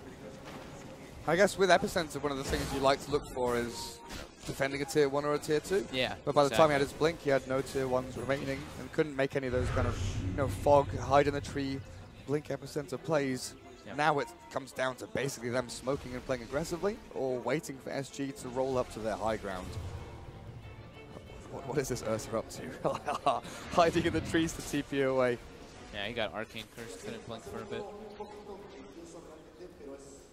He tried to pull the Prowlers out of the camp as a melee hero. That feels really bad. I hate those so much. So, there we go, now it worked. I don't know what's worse though, those little guys or the Thunder Lizard that just like cast his spell and stays AFK and doesn't They both do the same thing, and it's only when you're... It's not even every time, it's like melee. Sometimes as a melee hero. Because sometimes I see it just didn't happen there. That time he actually was like able to... He could have stacked it. He missed the timing of it, but the creep moved. Sometimes it's just weird like that. Silly ancients. I don't know what they're doing. Stinger has a Yule Scepter now, so the global silence not going to affect him as much. I guess the Bat Rider also has a BKB to try and alleviate some of those issues, but is also heading towards a Yule Scepter of himself. Yeah, I mean, he needed BKB on Bat. You versus Nyx Assassin in this game, it's like impossible to actually get a decent lasso. You don't even have like great lasso targets when you're getting sieged like this. It's like Viper, it's like, no. Definitely not. I mean, Viper's close to the only hero you can go on at this point. Lincoln's Juggernaut means that you can't make the Blink Lasso plays anymore. Yep, Lincoln's Jug. They have the Earth Spirit for the follow-up. Oh, hello. Catching two. There's a great Omni Slash in as well. The Yule Scepter will save the Sand King, but it'll mean that Leo's Style will fall with a Blink Lasso from Bat Rider. Viper, he's dragged into the tier 3, but it's meaningless. He just tanks it up and says, yeah, what up? I'm walking into your base. You dragged me in here, you deal with me now. Tavo stuns the Ursa again, and this might be lights out for E-Wolves in game number 2. Papita stands his ground, but he's gone. He's done for. Tier 3, gonna get shredded apart by HFN's Juggernaut. Adriano wails into it with those little poison attacks as well. Yeah, I'm not really seeing a good avenue for E-Wolves to come back in this game. It's looking rough. One lane of racks, transition up towards top, creep waves coming in. Troll Warlord just feels like such a lackluster hero. It was like their last pick, and ideally you want that to like bring the whole draft together. They got what they wanted, you know, they wanted to have that tower pusher and that physical damage and the objective taker, but it's just a tough game for Troll Warrior to really actually do anything versus Viper. There was some fat ward placement there. Just a huge ward model appeared on my screen that took up like a third of the screen. Tavo again, great blink initiation. Stinger's caught, killed, and down he goes. I think HFN wants more. Lincoln's has popped, and he goes in for the barracks. Another Omni Slash in 25, but he's got his Manta style ready, so he can just walk into a target with a Manta there. There's no lasso, and Papita has to BKB yet again defensively to run away. Illusions chase down the AA and force them to pop a shrine. SG on their doorstep, on the brink of winning game number 2 here. Not going to give up. Elite Wolves not going to surrender just yet. Holding out for maybe one miracle fight, one big blink epicenter, combo it up with the Ice Blast, get in there with the Ursa. Troll and Ursa, these physical damage dealers, still struggling to get in onto targets and deal out what they can. I mean, they got to do something. They got to go time. Global is not online just yet, but they are losing it. Okay, Global's back now. Now they can. JK. They lost their tower. Now it's time to go for the shrines. I believe Roche is going to be on the menu for SG next. 2 That slim window disappears. They're going to smoke outside of their base and try and play aggressively, maybe. I think EWolves are already in such a hard situation, especially if this Roche goes to SG. I don't see them having literally any chance. Nice blast is flying in. Oh, but the spin from HFN means that they can't continue. Now blinks forward aggressively, gets a kill. Stinger found and destroyed, and with another Omni Slash through, Leo Style is left high and dry by his team, and it's GG. Game number 2 goes the way of SG Esports, tying it all up, and that means we're heading to game number 3. Much more disciplined this time around, though. Last game they were a little crazy. Much simpler. Yeah. Easy to execute. Their lanes went well. Even with the good stanking rotations early on, it didn't work out for Elite Wolves. Stinger made a lot, but I think it was just the overall power of the Viper and the Jug. They just post up on a tower, take all 3 early tier 1s, all their, like the 2 heroes that need the items, the Earth Spirit and the Nyx, get the items because they get that gold advantage coming in, and then Tavo running around just getting so much information. Yeah. I feel like he always was scouting all over the place. Like, always knew where they were. It was like initiating to us. We've got Global, we've got Nyx, Blink, and Carapace. Batrider seemed pretty much at a loss there of what to do. Do I jump on a Viper? Like, is this really what I have to do? Yeah, jump exactly. on a Viper? It felt really nasty. Like, I didn't even like feel like the global was like oh crazy, like amazing globals. He didn't really like have to. It was just like, we're posted up, we're sieging your building. You forced to make an engagement that you don't want to do, and then we just click global. And they were like, screw you, globals, right? Yeah, that's pretty much what it was. It was just like, oh, fight's kind of over, we're starting engagement. Yeah, I'm just clicking global. But yeah, much more methodical coming out from SG. Some crisp stuff from them. HFN Jug. Thumbs up from Fogged. Very good. You know it's good when he does that. Yeah, I mean, he owned. What was his score at the end? Was it 12-0? Did he die? 13-0. He didn't die once? 278 CS. I think he was like level 24 or something. He was like super over leveled, and his reaction speed was really good this game. Oh, man. Like, he was always really quick on spins. Well, on that. We have voices in our ears, by the way. That's why. And they're not speaking English. I understand it, though. I heard 1 minute, I believe. Yeah, we got 1 more minute. Okay, fair enough. So we got a game 3, first series, kind of expected. We've been saying that these two teams are kind of evenly matched, but more advantage to SG. So yeah. On that, we'll take a break.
Detrás de la mejor pizza están los mejores ingredientes. Una masa que nunca sabrá lo que es ser congelada. Una salsa natural donde los mejores tomates quisieran estar. Y un sabor que solo se logra con ingredientes de la mejor calidad. Papa John's. Mejores ingredientes, mejor pizza. Llámanos 606-0000.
Detrás de...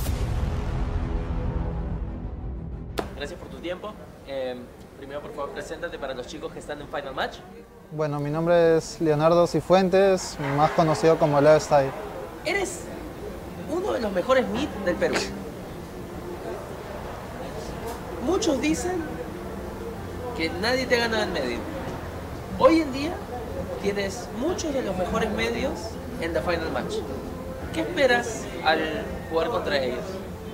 Bueno, más que nada, tal vez emocionado porque, bueno, como dices, son jugadores de otro nivel, de otra categoría, que se han enfrentado a los mejores del mundo, pero personalmente me siento emocionado y con muchas ganas. O sea, yo voy a jugar como siempre y voy a dar todo de mí para mantenerme siempre. Siempre es bueno cuando te enfrentas a jugadores mejores o que están en tu nivel, siempre es bueno dar una buena batalla. Creo que eso es lo que yo estoy totalmente preparado, ¿no? ¿Cuál es el equipo con el cual esperas jugar más? ¿A quién quieres pararte en el medio y decirle parado sin polo? ¿Cuál equipo? Yo creo que pues, a los de Alliance, más que nada, porque, bueno, sacando también un poco de lado tal vez a los de SG o Midas, que ya los he jugado, quisiera como que llegar al siguiente nivel y toparme al medio de que es The Alliance, si no me equivoco es Limp. Entonces yo creo que es un buen jugador, también igual bordea los 9K y creo que sería una buena batalla para mí. De pasado uno se mide siempre, ¿no? El Dota es el juego más popular del Perú. Miles de Rat Kids se meten a los Game Centers todos los días a decir easy meat, I don't care y todo lo demás.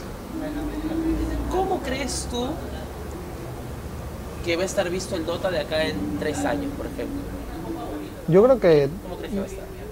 Yo siempre pienso así, me enfoco cómo era hace 2 años o hace 1 año a cómo es hoy día, ha cambiado bastante. Hemos ido progresando.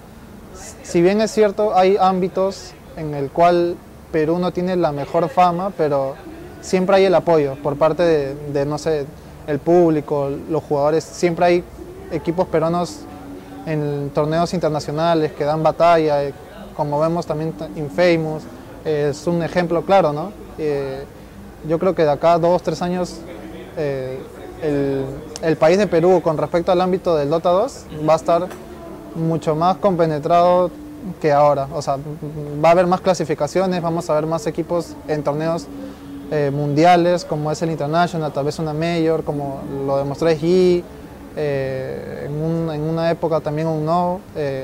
Yo creo que más la presencia va a ser muchísimo más que la de ahora y las posibilidades van a ser mucho mayores para Perú, porque creo que tenemos todo el potencial y eso es lo que sobresale de nosotros, ¿no?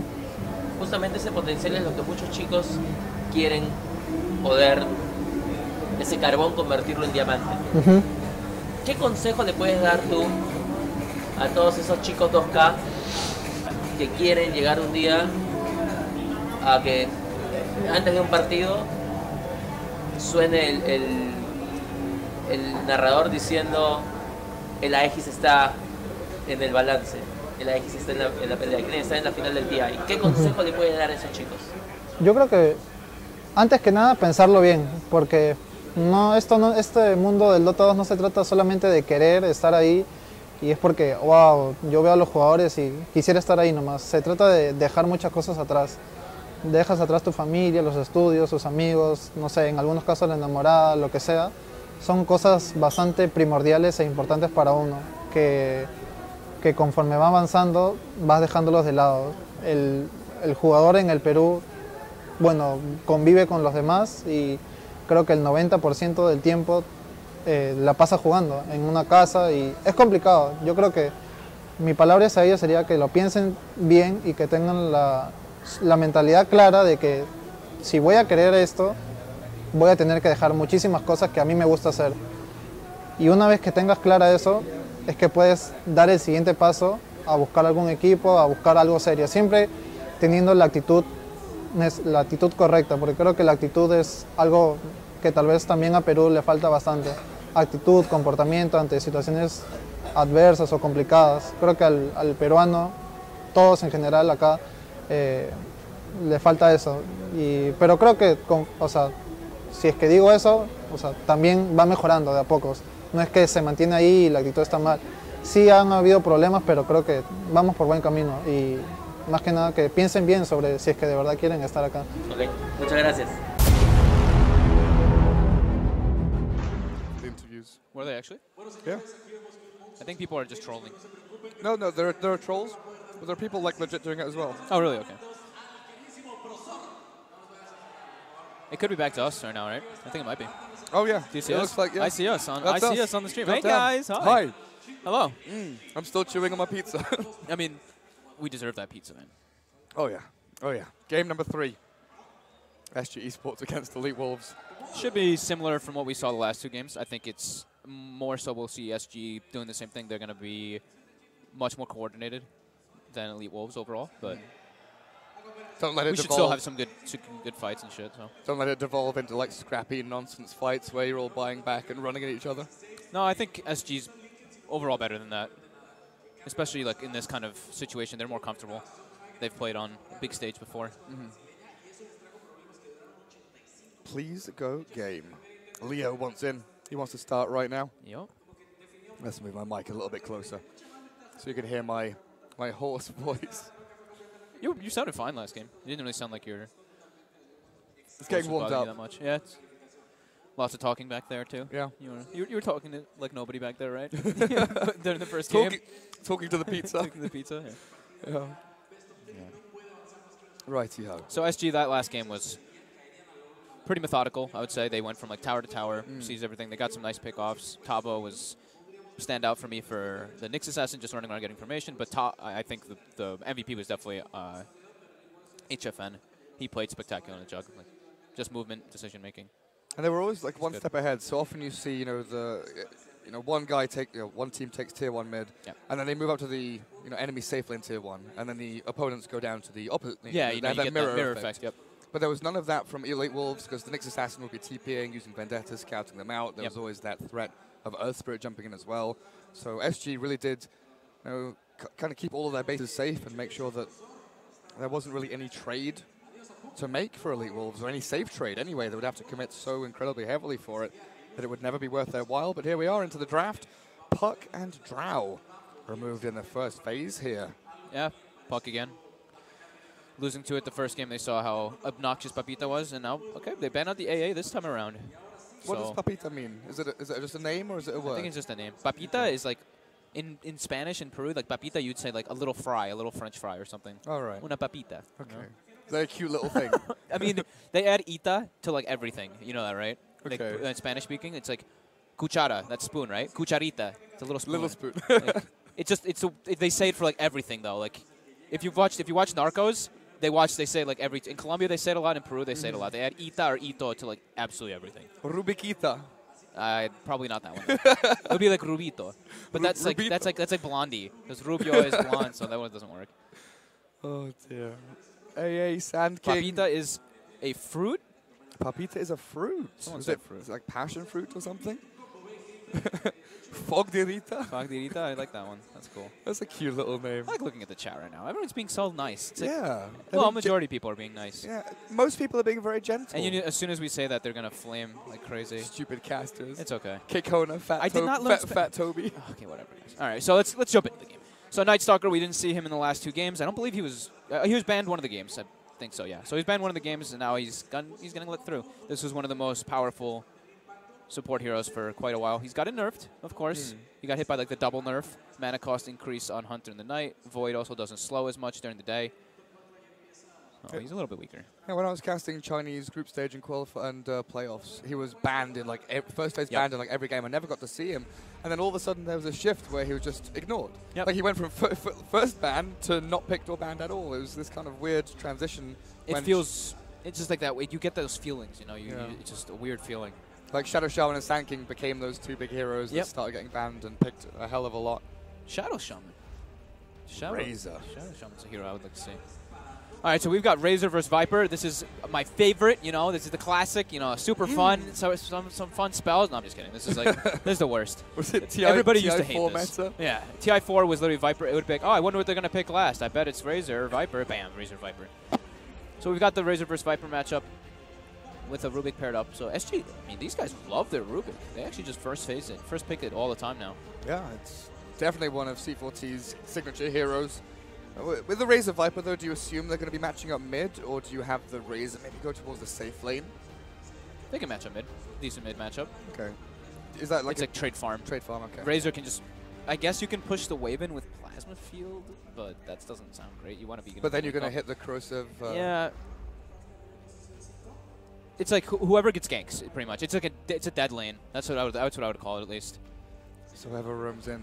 Yeah. And looks for the kill, can swing that advantage one way or the other. Like if Razor can get, let's say like a Night Stalker walks in and voids the Viper and Razor's able to steal like 30 damage, he's going to win the first few levels.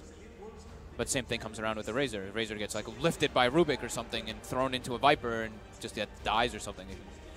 They can still have good damage versus him. Because Nether Toxin is plus damage and it can't be removed. Yeah. So Nether Toxin is pretty decent versus Razor. Yeah, we've been seeing a lot of Tinker's bans. It's one of Leo's styles, more comfort heroes. Just get rid of that one annoying hero that you could do very well on. Bat Rider, that jump taken out by Elite Wolves.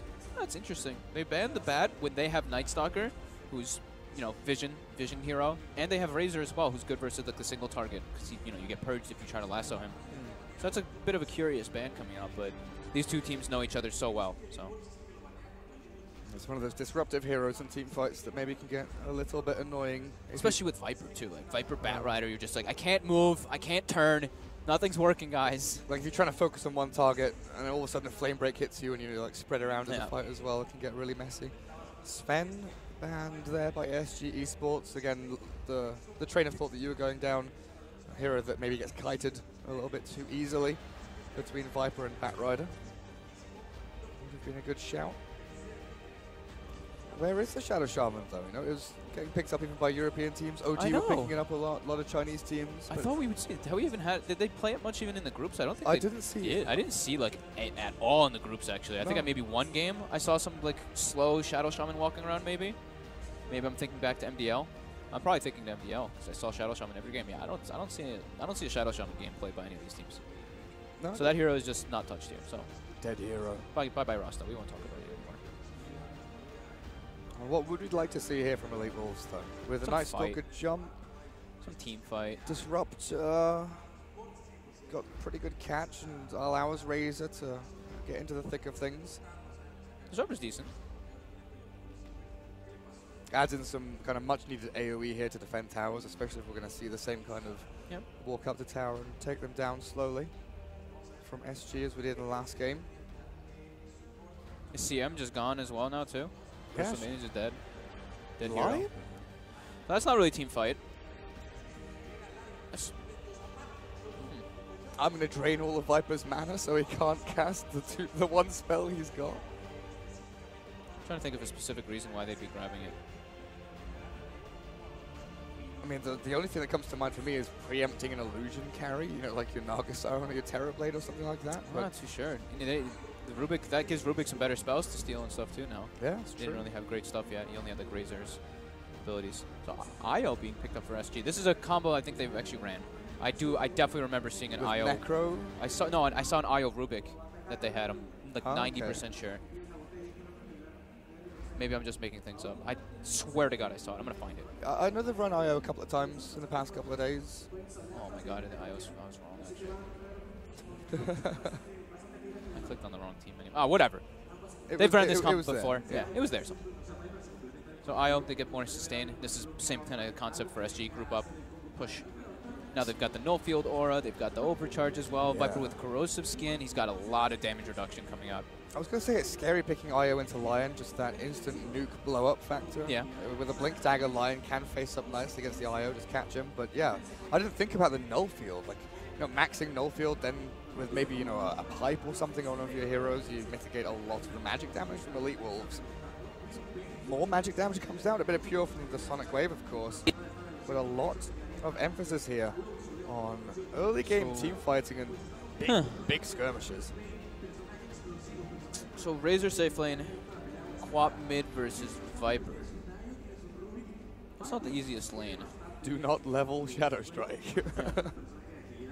Just get Corrosive back. I think you like have to skill Shadow Strike or you just lose the lane though too.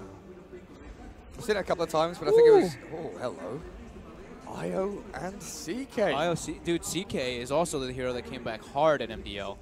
Hero that doesn't care at all really about Razor. You steal his damage, just Phantasm. Yeah, we saw this really interesting anyway. transition where Chinese teams were picking him like CKAA in the second phase. Yeah. And that was like the only time they picked Chaos Knight. But then they started picking Chaos Knight against like life stealers, against these other carries that can just get jumped on and blown up. And Chaos Knight is a hero that doesn't require, you know, extended periods of farm. He's like, right, I'll get Treads, Magic Wand, Armlet. I'm going to run in and fight. I'm going to start battling and brawling. And outside of that, maybe you consider a Hand of Midas to keep that gold flowing in. But he is online, up and running very, very quickly. It's IOCK versus not a lot of AoE. Sure, they have like Plasma Field, Quap's abilities, and Lion. Yeah. But that's not, you know, that's not what you want versus CK. Like Phantasm is definitely looking like an issue right now. SG was also, they were kind of lacking Disable. So I like this CK pick as well because they only had Rubik Lift. And since the Queen of Pains gets picked up, you at least have that like that stun that can catch her. But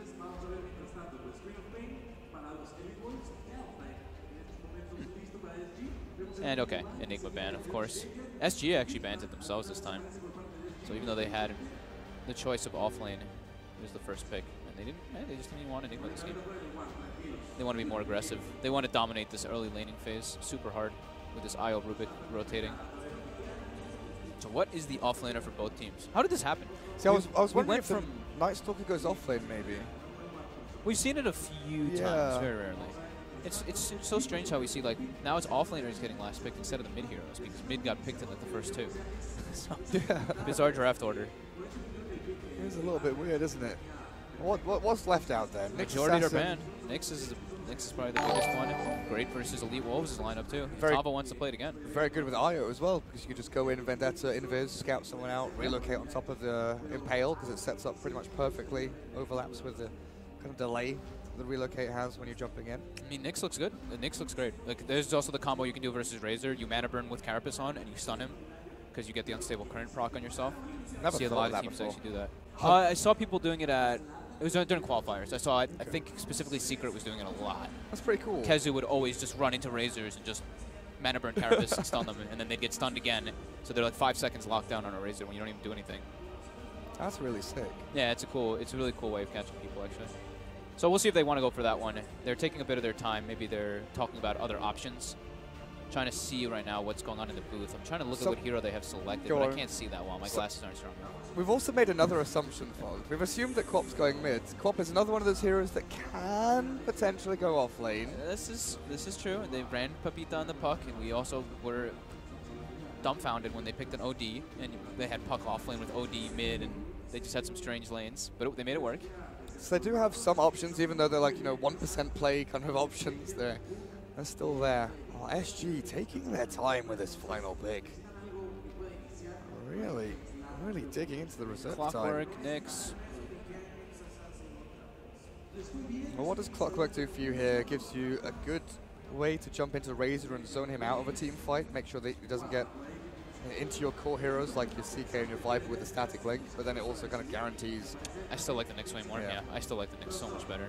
I think they were talking about their other options and like weighing it. They're probably like, oh, that's like exactly what we were doing. Probably they're probably like, what does this hero do in comparison? Nyx gives them pretty much everything they need. Gives them vision, which they can scout around during the game, looking for relocate against. As you mentioned, they've got now they've actually got more disable to deal with the Queen of Pain blinking around. He's got, I mean, Carapace is going to be great.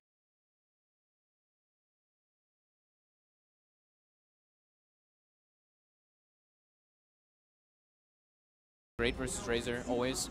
It's either Plasma Fields or Static Storm, or Eye the Storm. Yeah. I was like, Static Storm. There are a lot of Storm abilities. I do the same thing. It's like Lightning Storm, Static Storm, Eye of the Storm, Storm Spirit. Okay, E-Wolves are down to... Oh, wow, hello. that was very last minute. They do get the axe picked up. Papita. So it is Leo style and Queen of Pain. Fair enough. Papita axe. Okay. Blink Blade Mail into Phantasm. I don't think that they have the resources to actually deal with CK once he gets like fully online. I think Viper will give SG a good enough start in the early game. So I like SG's draft overall better. They just got it just looks nicer now. It's overall just a lot easier to execute. E-Wolves is pretty tough with this Lion Night Stalker combination. Yeah, it feels like it's a much more smoother ride, you know, through and out of the laning stage for SG. Being able to get into tier 1s, but also the split push capability of them, or even counter split push. The one thing is though that SG do not shove lanes out well at all. So they don't, you know, they only have Rubik Fate Bolt, and then everybody else kind of farms pretty slowly. You know, Nyx Assassin stun. Well, you look at Elite Wolves, they can actually bring down creep waves pretty damn quickly. Razor with his new Queen of Pain as well. So it could get to a point where E-Wolves is able to just like wipe the map and farm better and just take better engagements. But that being said, SG does have the IO, so we'll see what they're able to make. I still think that their laning phase looks quite strong. Huh? HFN IO? Question mark? I think it's because he has the set and he wants to swap. Oh, the little companion cube. I think. I've never seen HFN. No, I just looked at it and I looked over to you and I was like, I'm not going crazy. I saw you like poking the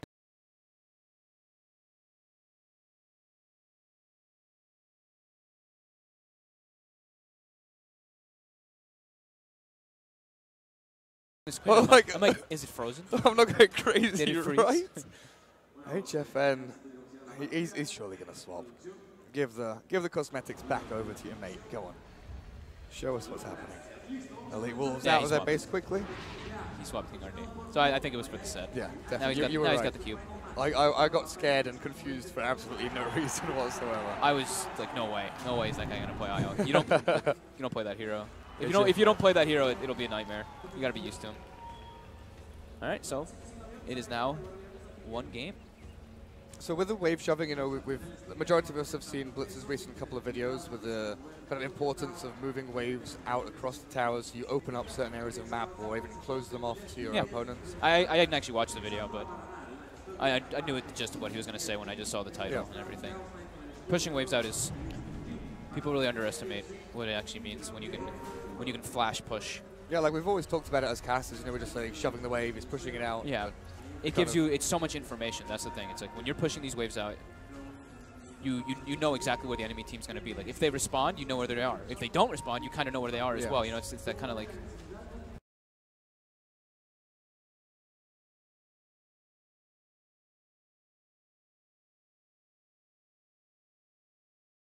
playful thing you can, as long as you play around it properly.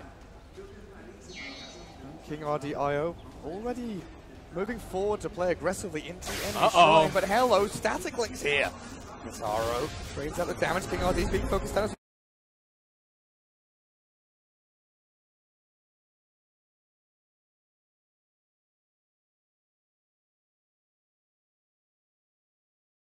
Well, Chaos Bolt back will slow the advance, and King RD can tether back across to safety onto the CK. Oh my god, he almost got cliffed. Nearly had the Razor up on the high ground, but they have to give up their bounty rune. So that should be 3 there for Elite Wolves. Already starting off incredibly well as C4T loses about a third of his HP. I like this approach by E-Wolves though. I like that they're going aggro. I was going to say I'm worried a bit for Axes when I probably have to start jungle versus IO CK Rubik. But now he's in a 1v1 matchup versus a Nyx Assassin, which is absolutely lovely. Yes, the Nyx Assassin is going to have great difficulties actually just getting any CS whatsoever. Never mind getting levels as Axe wins. Mid lane, courier kill?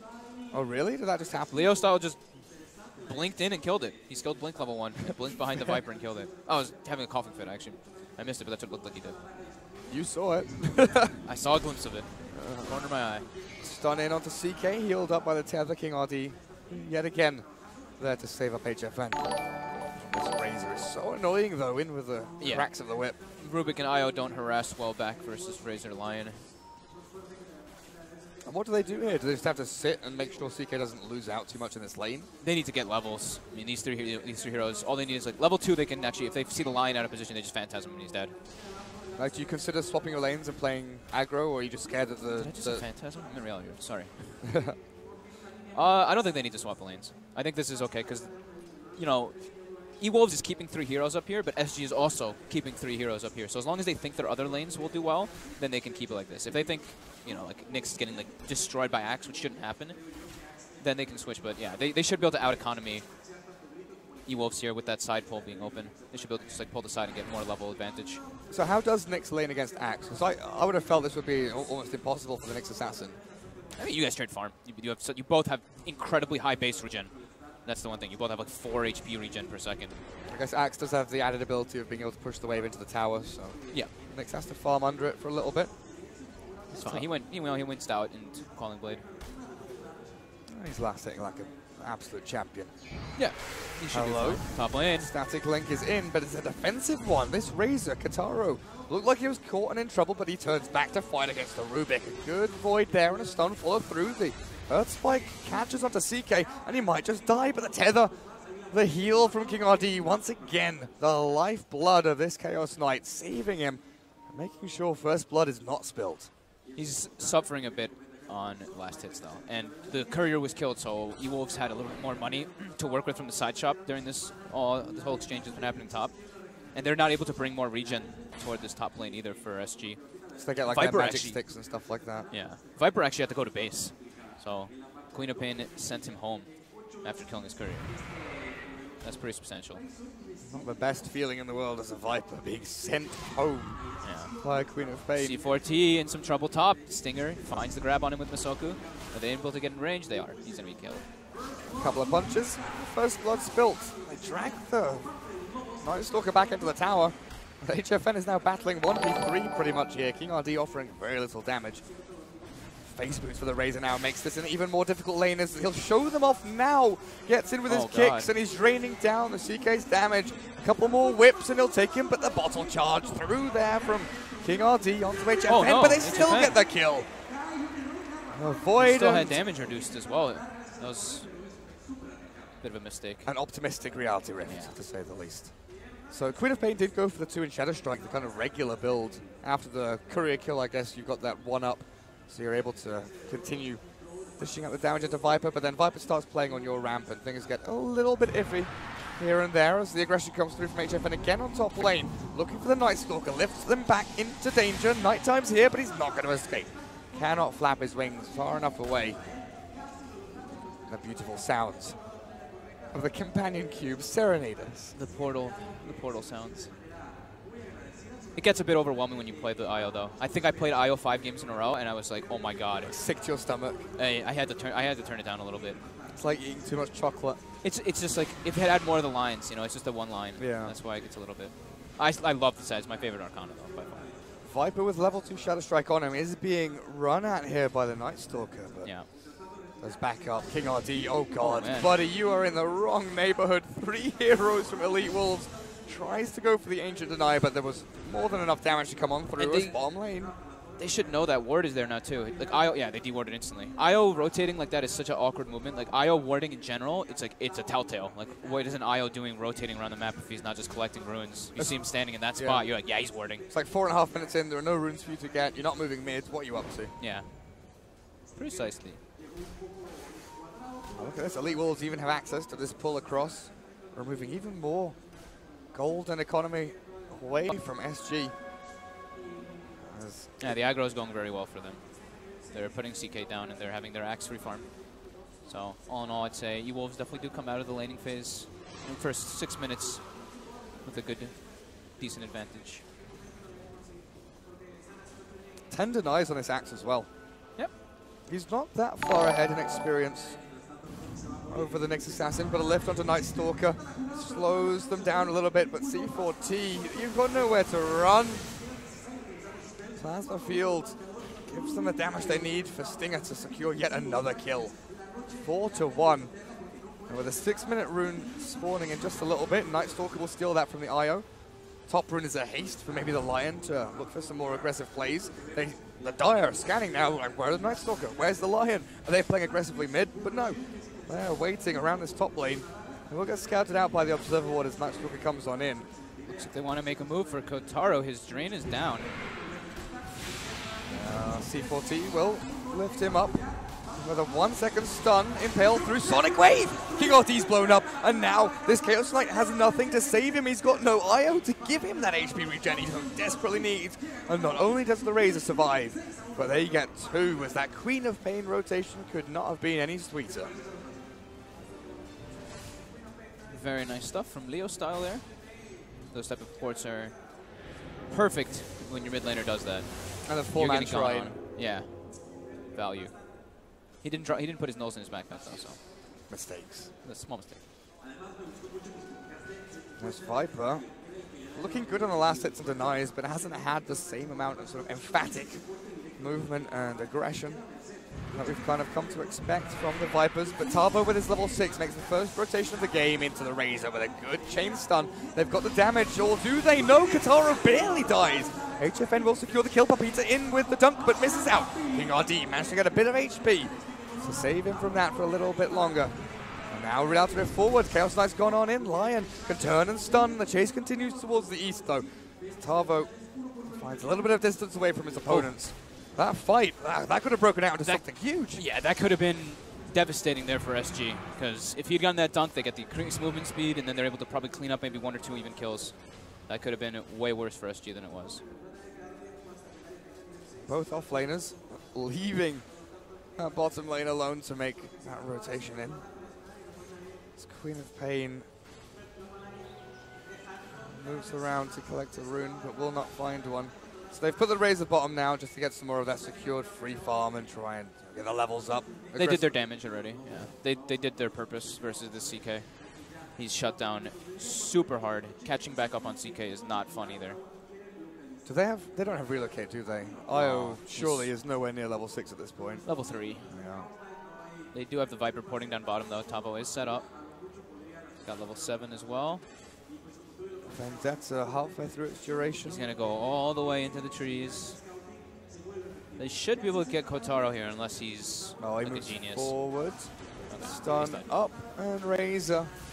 We'll watch him slowly die as the TPs come in from Elite Wolves, but shouldn't be able to find anything in exchange. So the way for SG to get this CK back in the game is doing exactly what Adriano is doing right now.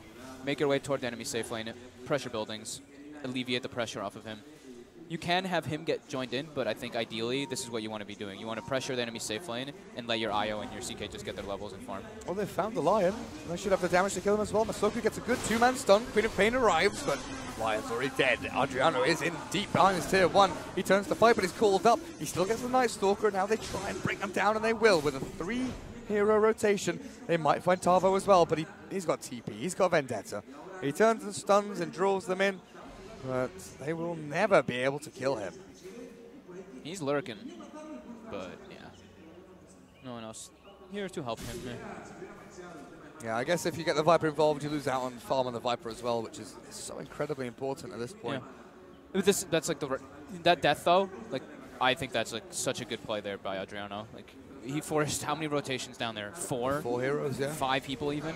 Oh, they get the stun is off the bottom. It's hard to get turned on now. Blink call from Papita. This Io, he's healing Tavo up so incredibly well. Viper rejoins the fight. There's the slow in from the poison attack. Another stun from Tavo should be ready in a second. Got to line this one up, but the Duke's Kataro still gets hit, and Adriano secures yet another kill on this bottom lane.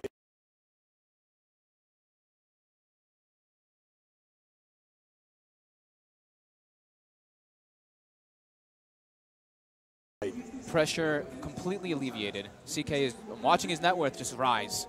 He is farming in that safe lane now, trying to get that catch up going. What's he going for? Is he going for the straight armor after treads? Could be, yeah. Goodbye, Rubik. Sonic Wave expended. All right, well, good kill. Whatever. He's got his treads finished up now on Leo style at base. Yeah, I was wondering if it's Midas or armor for the CK, whether you go for that. Go for that pure catch-up Midas, you know. It could be. It could be the Midas. I think it's more than likely the armlet, but I'd be inclined to agree. Yeah, it's like much higher chance that it's armlet. Especially when you have Viper IO, you want to fight, you want to go as quickly as you possibly can. Midas just delays everything by you know, a good 3-4 minutes. You want to get involved as early as possible when you're playing with a Viper on your team. And now they should have the relocate online soon. IO just bought the tome. He's level 4. Top lane, the bait's coming out. Oh, he tried to stun for the catapult. And he's going to get turned on and killed. What happened there? So he tried to go onto Night Stalker, and like Night Stalker literally just, I think he was trying to like go in on him to get the catapult. and then he tried to stun it to kill the catapult, and he dies. I see. He got like baited though. Like Stinger was like playing with him. He actually told his team like he was like, "Yo guys, this guy's gonna try to go on me or something. Just be ready to TP." And they TP'd He's him. gonna try and kill the catapult. Come and kill him. He's tried to stun the catapult and kill it. That's all I saw. Oh man.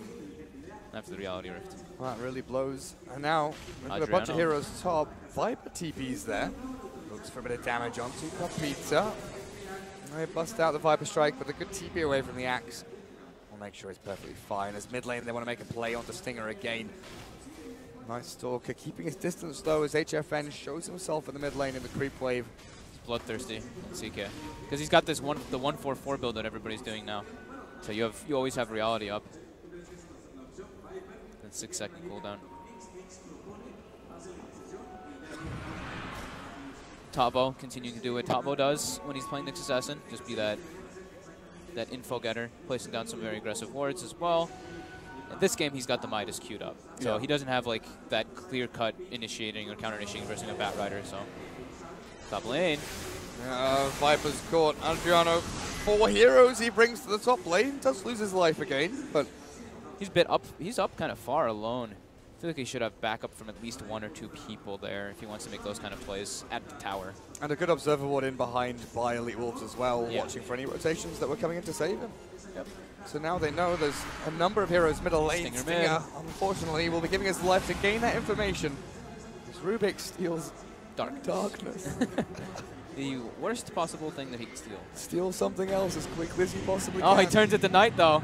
Actually, you know the darkness. Does it work on the wards on the enemies? Yeah, their vision and their wards and their building and everything is reduced down to 675. So there's at least that. Yeah, there we go. The observers showing it off. Wonderful stuff. Oh wow. So yeah, those Radiant Observer wards give very little vision during it, but doesn't last for too long. Nice. Got some good observing skills. It's going to be a lot of hands of Midas this game. It looks like Night Stalker aiming for like one. We saw that Nyx Assassin with one in the quick buy. Stinger's farm though. He's got phase in the gloves already. Yeah. It's almost the same net worth as the Night Stalker, or as the CK. What am I even saying? I'm like Night Stalker's really Night Stalker. What? What am I even talking about? He's secretly Night Stalker. Yeah. I mean, he's been doing this a lot. He's just jungling on the downtime.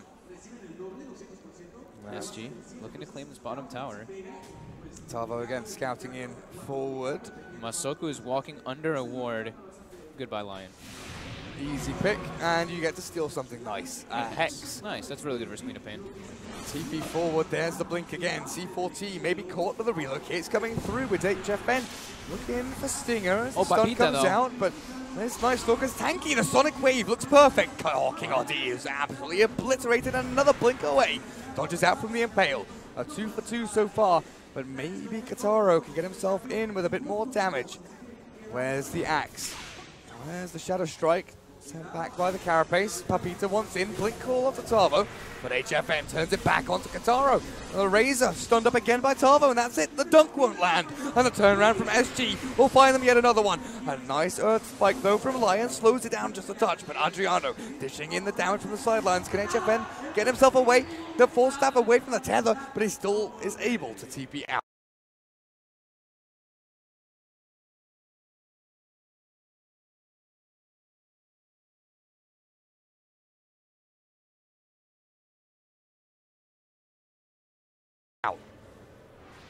These fights are getting scrappy. They're getting very, very messy. Did he reality rift the Axe closer to the Nyx Assassin and Nyx got clipped by counter helix because of it? Because that's what it looked like happened. I didn't see.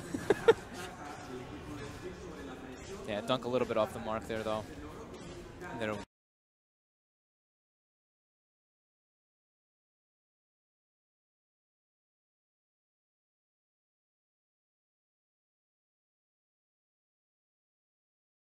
turn it around. CK lives during all of that, and his net worth jumps up. Queen of Pain got some nice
Viper and Nyx Assassin. Yeah, it's pretty important. I didn't even realize you'd made the mistake until you Yeah, started correcting yourself. I'm like looking. I'm just distracted for a moment. I was taking a look at too many random little things in the game. I'm just like looking at all these like the new recipe icons and stuff. Yes. Like they look so cool. They look nice. Thanks, Pinmuckle. CK bought an Ogre Club. I don't know if he's got anything on the courier, as Toby's hotkeys are different to mine, but he's heading back into Hand of Midas, so he's actually going to go. I don't mind that so much. Sort of I mean, it's not great. It's going to slow them down a little bit, but he already got the armlet, like, and his timing is fine. And if your plan is to 5-man, you need some way to kind of consolidate the gold income that you're gaining. He might change it. He might not. I mean, I don't know. Midas depending on the next fight, maybe. The thing is about CK is like your items are like very big items. The ones you want to get. You want to get like your Manta, your Heart, or whatever. So you can just be like that super tanky CK. Yeah, long gone are the days where we used to have drums, helm, armlet. Now it's all about the big Heart of Tarask. We've even seen players go literally, treads, armlet, heart. Yeah. just go straight into the big items as quickly as you can. Let's see. He's got 2,200 gold. He can buy the Midas if he wants to. Papita's caught. Tries to get in, but in fact he's going to go out. Sonic Wave doesn't catch someone in the back lines there, and Masoka's turned around on Kataro, having to deal with this HF and Chaos Knight. Armlet toggles himself back up to a decent amount of HP and blows up the Night Stalker. That was ballsy as all heck from Elite Wolves. And It now he did not bought the pay full off. Midas. Kataro getting slowed up by Adriano here. Adriano's got a ward as well. Is he going to be able to bring him down? One more hit, he should get him. Yep. This Hurricane Pike range. So did Papita try to start the fight and then he just got blown up and turned on? Huh? There's just too much sustain coming out from the IO. They killed the IO. They had the Queen of Pain ult come out on top of it, but I don't think everybody else was there. They got there a bit later on afterwards, and Papita didn't get like the perfect initiation either. It feels like they need to start the fight with razor draining damage from this Chaos Knight somehow. Even then though, like when CK used Phantasm, like he doesn't even care. He's like, I've got 50 damage missing, 80 damage. Reality Rift. Rubik versus Queen of Pain. We've seen this one before, and it's Queen of Pain who wins again. Leo Style adds another one to her tally. Poor C4T this game. He's just the warding expedition. What do these creeps do? Oh, they're blocked in by range creeps. Just like standing there milling around. So he went for the Midas. Oh, nice force. He's got the Ogre Club, and I think he actually has... Wait, what? Oh, okay. He Echo? Echo Saber. Cool. All right. So that's another one of those in-betweens. So right now he has 3 of the like middle tier items, so he can replace all these eventually at one point. I mean, Armlet's pretty damn good, but Echo Saber is nice with your crit. It's really damn nice. He's about to hit that level 15 on CK2 where you get the 10 strength talent. Yeah, now look at his health. Yeah. He is ridiculously tanky with the armlet What's on that, like 2,700 with armlet? Yeah. It's ridiculous actually at this point. That's huge. This poor little lion just running around with nothing to his name. That's so cool. SG's been doing a good job now. They're doing the pair thing, when you're playing with IO CK together, other 3 running around trying to make plays and look for options around the map. And it looks like they're going to find it here too. They know Leo Style is up on the cliff. Get up on top of the ramp. Leo Style not going to get caught, but the lion, oh boy. Goodbye, my friend. Leo Style has no blink for a second or so. Good Sonic Wave and a stun from Masoku means that they get the Nyx in exchange before the lion dies. And Stinger looks like they'll try and cut the wave to make sure that the push into tier 2 won't be as effective as SG would have liked, but I mean, this Chaos Knight just whacks at the towers like nobody's business. Down to half HP already. There's no real way they're going to be saving this, and with the glyph available, you don't want to be spending on a tower that's already dead. In the meantime, Axe farming bot lane, Queen of Pain moving around. CK is just looking buff. Especially after, dude, that start was From one of the hardest starts, and now he's #1 net worth. Yeah. I mean, he was even with a Night Stalker at some point, or 200 gold ahead of the Night Stalker. Well, let's look at this. We're talking about Night Stalker. Look at him, dude. He's got Vanguard Buckler. He's almost got a full Crimson Guard. Like, that'll help a bit versus some of the damage that SG has, but helps against illusions. He's farmed on a Night Stalker. I'm just not really feeling the impact from it after that early in the early game. He's just, I feel like he's just kind of been farming for a while now. Oh boy, HFN has a DD rune on the Chaos Knight. Good luck fighting into this. I think you just let this tower fly. Yeah. Get away. Razor, Queen of Pain both down on the bot lane or in that vicinity. A little bit worried about where the Nyx Assassin again. This Tavo Nyx is just such a threat, you know. If he's setting up for a kill on bot lane, there's the relocate to come in. If he's setting up for a kill mid, there's still the reality rift to follow through. They see Stinger now, and with a swift strike forward, a good impale, and down goes the Night Stalker. He's gone. Unstoppable CK now. After the start he had. That's pretty absurd. HFN's been playing incredibly good this whole series. And he's got the Immortal. Oh, the Golden Shield? Yeah, he's got the Golden Shield, and he gave his homie King RD the companion Q when he swapped him. So he does everything. HFN's actually just doing everything. From the carry roll, he does it all. No, Papito, actually. Oh, well, it's C4T again. Give it a quap. Is he 0-11 now? What's his score? It has to be at least 9. It's 1 and 9. Good counting skills. His farm is not too bad for like a Rubik, and you know those kind of kills don't really give a whole lot. Like look at that fight recap, 348 gold. You know it's a pick off, sure, but it's not one of the more important targets. Killing the IO is way more important than killing this Rubik, who's just chain dying. There's not really any big levels coming in for the Radiant team, right? You know, giving a bit of experience here or there to any of these guys isn't a massive deal. Oh god, CK has a Reaver already. So he's going straight for the... He's I guess not straight, relocate top. Oh, nice. Yeah, Stun, chained, and godlike streak. Blasted. It didn't go to the CK. It went to the IO. So, I mean, King RD is probably like, well yes. deserved. Well deserved. Dude, he just jumped up to 1,400 net worth. He literally just finished Glimmer Cave. Now he's like, all right, well, shit, I can get a Vlad's. Beautiful. Not really looking for himself. He's already got the Glimmer to save him, so doesn't want to be tankier. Just wanting to buff up his CK and his Viper. How do you get out of this rut as Elite Wolves? Now you've got Blink Initiation from Axe, you've got this great strength of Queen of Pain, who unfortunately just died. But how do you get across your side of the river? Like, what's the game plan here? The thing that we talked about earlier, I think it's the shoving the lanes, and then they need to find the Wisp. They can't fight. They can't like go pick a fight around the Viper or something like that. Like, avoid the Viper at all costs. Go look for that IOCK and five man gank them. You pretty much have to do that now at this point if you want to get opportunities, because the map is starting to close on you, and yeah, they don't really have like, you know, a scaling lineup. You know, they have a Razor Quap. These heroes scale, but not in comparison to a CK. And Tavo has been so incredibly disruptive at finding any piece of information. Like just now, he saw the Axe Shadow Blade up and head and loop around past this dire shrine. I think they might be looking for him. Yeah, he's been giving so much information, his levels, and then also it's the fact that it's a Queen of Pain versus the Nyx Assassin. So Quap is like all game, you're just like, I'm playing Queen of Pain versus Nyx Assassin. It's just in the back of your head. Just not a good feeling, getting hit by those mana burns. I like Tavo's itemization in this game too, going for the Yule Scepter. I mean, not only is it incredibly good on Nyx Assassin because of the movement speed and everything, and you get your own setup for the stuns, but versus Axe, you always want to have a Yule Scepter, because he blinks, he initiates, you use him in the air. Initiation's done. That's a really good point. I was thinking maybe Night Stalker Silence or something like that, but Axe, Blink, Initiations, that's a good shout. Papita. We did see the Shadow Blade trying to sneak him into position a little bit earlier on, but this Dire Observer Ward sees everything and is a sentry barely out of range to spot it out. Oh god, how do they kill this CK now? Dude, he's got 3,700 without armlet on.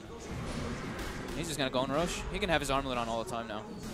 So that's a way to kill Roche, by the way, is be super over farmed, where you can just right click it down. Problem removed. No, they're there though. Sentry's down. Razor did just finish a Shiva's guard. That's pretty substantial. He's kind of squishy though. He's got a lot of armor, 32, but he's only 1,600 HP.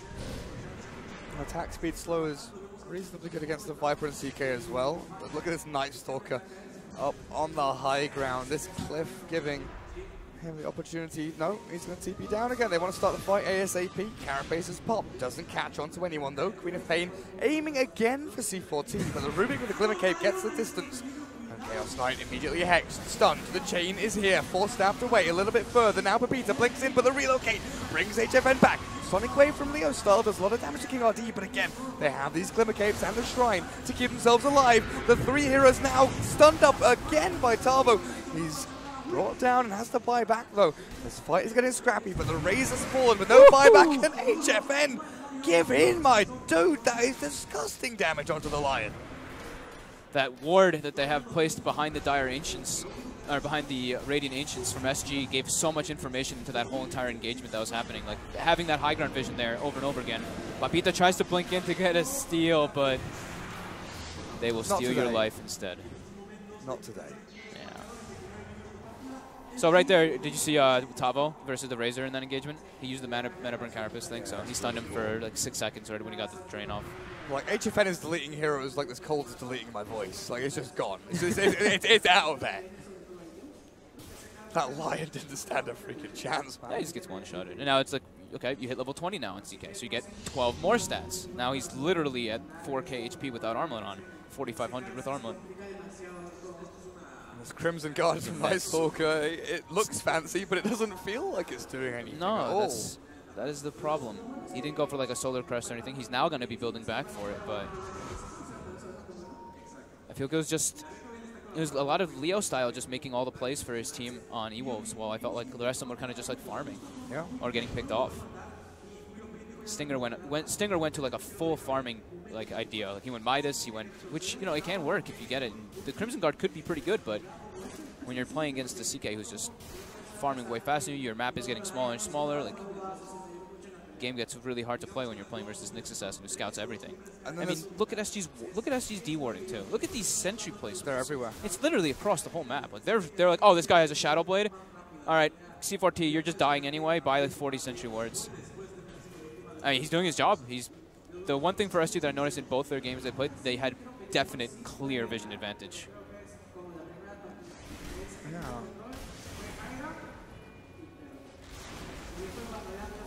Adriano gets another tower, so he's level 20 as well now.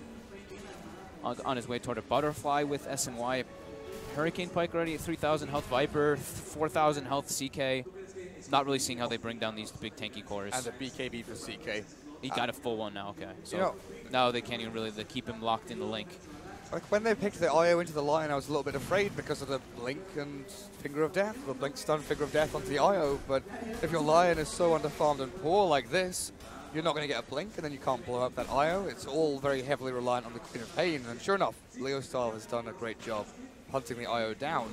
But I don't feel that's what you want to be doing as the co-op. You want to be facing up against the Viper, doing damage to the Chaos Knight Illusions, trying to bring down other heroes in this team fight. Yeah. They see Leo Style, they see the Queen of Pain wrapping from behind right now. SG does have a ward behind them, so they did see that movement coming out. They're prepared for it. Well, HFN starts things off. He gets stunned up immediately though, but Tavo again lines it up perfectly. Gets into the thick of things, and HFN sprints on forward. He's one of the 4 horses of the Apocalypse, and the Apocalypse is coming now for early Wolves. I do retreat a little bit, just to reset for the new creep wave to come in and continue hitting on buildings. But Viper wants a piece of axe there, it looked like. Gets some poison attacks in, dodges out from, well, looked like he dodged the Shiver's Guard. The trail end of it clips onto him as well, but Adriano drained of all mana. C4T uses Darkness, doesn't even care that Night Stalker gets anything from it. He just wants to have the vision. Oh, Tavo, hello! In again, killed off Masoku. C4T does die, but look at HFN, he shreds him, he's gone. Godlike streak for the Chaos Knight now as Axe is removed, Night Stalker's deleted, one by one they fall, and King RD barely escapes with his life, somehow retreats. And it looks like it might again be all over. He stuns by Tavo. Wow. He hit like multiple multi-hero stuns, and these tanky cores just don't care. I mean, they got the 2 supports with that wraparound from the Queen of Pain, but yeah, it was just, these guys are way too buff just standing in the front lines. There's nothing they can really do versus CK and Viper. We had concerns, we had concerns with if the CK gets online, they don't have the tools to deal with him, and it's exactly what happened. Okay, and HFN just taunting that. They had a nifty move to play aggressive trialing into the CK, diminish some of his farming capabilities, but it was just so calculated by SG, moving the Viper bot lane, like you said. I loved Adriano's. Like, that movement was so good. Like, he moved bottom, he moved mid, even top, he moves there and he dies, like, right in front of the tower, but the fact that, like, how much space he's making for a CK to catch up, we desperately needed it. Like, I'm a Viper, I'm going to get away with utilizing my skills more than my actual hero skills more than my itemization, so it doesn't really matter too much how much I get shut down. And we'll always get gold through towers and winning team fights as long as we can get the Chaos Knight up and running. So what's that? 2 lanes of Rax gone? Yeah, 2 full lanes. CK, or Queen of Pain finds the Rubik in the back lines, but you know, that's cannon fodder. We've already talked about C4T. He's got almost half his team's death. He's got 12. One more and he's got half. But you know, when you're playing hard 5, it's like, that's okay. It's not a big deal. Like, you're dying. Yeah, the other team is getting so much like reduced. You're tanking the gank a lot of the time. Like, someone else may have died and you're giving up your life for that. It's cool. We see it, C4T. We understand. Yeah, it's like not pushing the heroes, you know, over the edge to another big item that's required. It's not allowing them to transition into tier 2s or Roshan or anything like that. And his respawn time is honestly so low, who even cares? He's alive again in 25, 50, 30 seconds anyway. But they'll group themselves up and look at this final lane of Rax up on the top lane as Adriano gets straight into things. Yeah, I mean, he's got a full butterfly. Oh, yeah. And CK, when the courier, actually the courier probably won't even make it back to that point, but he'll have a full AC whenever it gets delivered. So yeah, 5,000 health CK. With an assault cuirass. Oh. Nice tower tonight. Well played. Just damage issues on E-Wolves for these two frontliners. They can kill the backlines.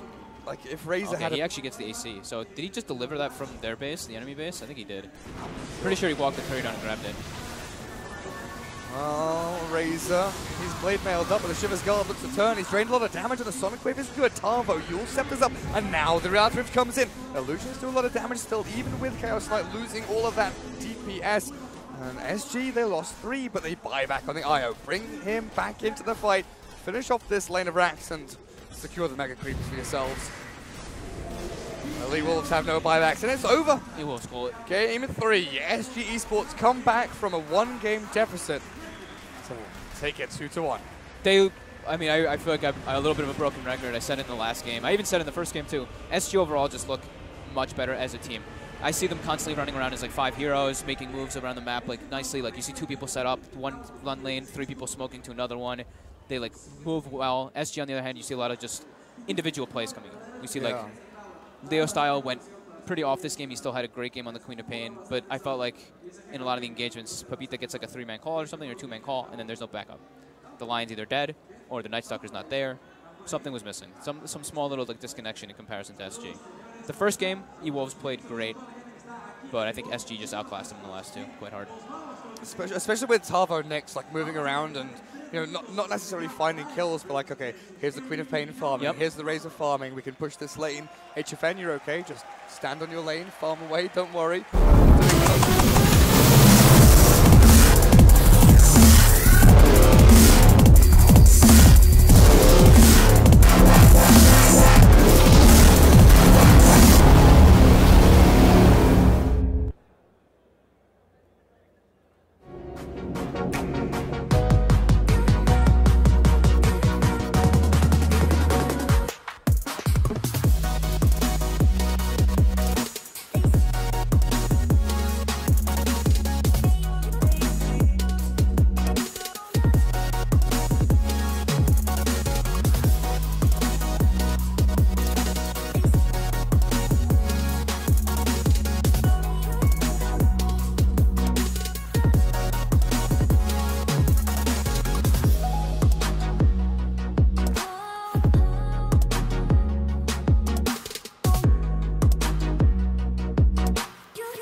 Detrás de la mejor pizza están los mejores ingredientes. Una masa que nunca sabrá lo que es ser congelada. Una salsa natural donde los mejores tomates quisieran estar. Y un sabor que solo se logra con ingredientes de la mejor calidad. Papa John's. Mejores ingredientes, mejor pizza. Llámanos 606-0000.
Oh no, no, no, no, no!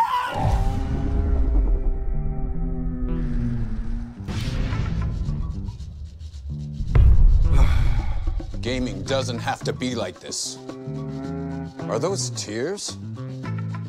You need a machine that can keep up with you. This is the new Omen X.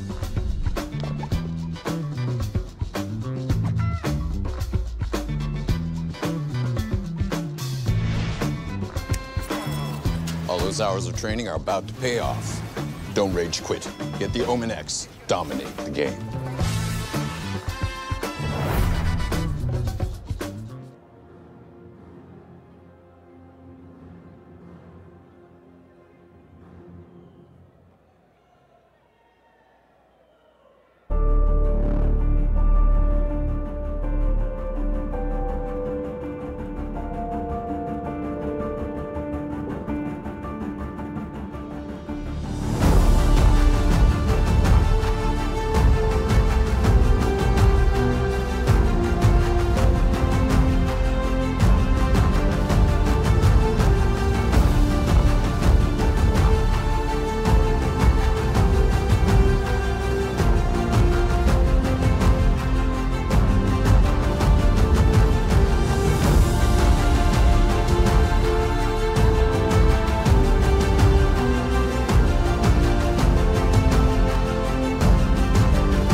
My name is Adrian, also known as Era in Dota 2, of course. Great. Thanks for your time and thanks for being here. This is your first time in South America? Yeah. Yeah. What do you think of the experience so far? Unfortunately, I haven't really had the time to see too much yet. We were just at like a mall right now, and I mean, everything seems in order, modern, pretty nice. I'm enjoying myself so far. What have you heard of Peruvian Dota so far? What are the references that you have? Honestly, I haven't heard too much. The only thing I know was that some of the Elite Wolves guys got banned. I guess that's like the only rumor / thing that I heard about. But besides that, I haven't really heard too much, honestly. That's the stigma of Peruvian Dota. sad but true. And with that said, I mean, Peruvian Dota is, you know, not very popular. Dota even is the biggest game on Peru. What is your view of the game in general? I mean, Dota is one of the most popular games in the world, but do you think it's going to make it to be a real sport in the mainstream? Do you think that it's going to make it? If you would have asked me this question just like 2 months ago, I would have been a bit worried personally for the growth of Dota with the major system and everything being introduced and the third parties, you know, like just drastically like running away from Dota. But as it is now, with the Valve introducing the new system for the next season and everything, I'm super hopeful and I feel like it's gonna get there. Yeah, totally. I agree with you. And that said, there are many changes in Dota. I mean, well, I personally have been playing Dota since Dota 1, when Razor was a bizarre thing, or whatever. What is your opinion of the current talent system, one of the biggest changes ever, versus the previous system? I personally really love the talents. I feel like it gives a new flavor to the game. Like some heroes that are, you know, just plain dull, you know, like Viper or whatever. Like these, with their new talents being introduced, they like become new things. Like Viper's talent gives them some of the Dragonite kind of thing. And I mean, it's just some, you know, new funk, new flavor. I like it. I feel like it gives the game a new edge. And of course, we're talking about a renewal of the game. But at the same time, there's some classic heroes that everybody loves to pick because they keep, you know, being the same basic thing that you know from the beginning. What hero will be your favorite from all times? What hero is the one that you will say, no matter which version of Dota I will play, I'm gonna pick this one because I really love it? Definitely Shadow Fiend. Shadow Fiend's been with me all this time and he still is like absolutely favorite hero, for sure. Great. I'm not a Shadow Fiend player, but I've always seen that the Shadow Fiend is like, you know, the same basic construct. It's really interesting. And about the other part of, I mean, we're talking about the game itself, but let's talk about a little about your career. You just joined the Alliance like a couple of months ago. You're having new experiences with a new roster, and now you're replacing a big name like Loda that is, you know, one of the legends on this game. What is your expectation of your current team? What is your expectation of your career into Dota in the future? I mean, I personally feel like it's very nice to be back with the old gang, basically from old NIP. We've all matured as not only as players but as people since then, so it's a bit different. But I mean, it's cool being in Alliance, of course, playing in the Swedish big name. Replacing Loda, I can't really say too much about that. I mean, he's a legend. What more can I say? But this time, they felt like I would be the better shoe fit. So now I'm here. But I mean, it's good to be back, and I'm pretty much super hopeful for my own career moving into the next season as well. I've hit a bit of a road bump, some people might say, but I'm hopeful. I'm super motivated, and I'm back. That's great to hear. That's great to hear, and that's an attitude that I wanted to ask you about. How, because there are plenty of kids in Peru that usually lose a game, they throw the game, they're like, you know, I lost, I don't want to play anymore and everything. What will be your advice for them to stay into this game? I mean, do you have any tips, do you have any motivation that you can give them to, you know, hit the great leagues, hit the big leagues, and maybe one day, like Infamous is doing right now, being a TI, what will be your message for them? I mean, my best advice that I could give is pretty much just, you know, stick to your own, do your best, don't look back, and don't take defeat too hardly. Like, in order to improve, you need to lose. So losing is only a good thing. Like, just don't look back, don't be too hard on yourself, and do your best, and you will get there. Okay, thank you for your time, and hope you have a great time here in the final match. Thank you. Okay, thanks.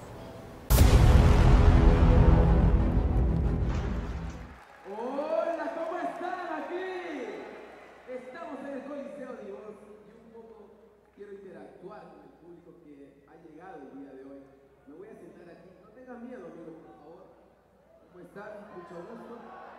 Lo sé. ¿Cuál es tu nombre, amigo? Adrián.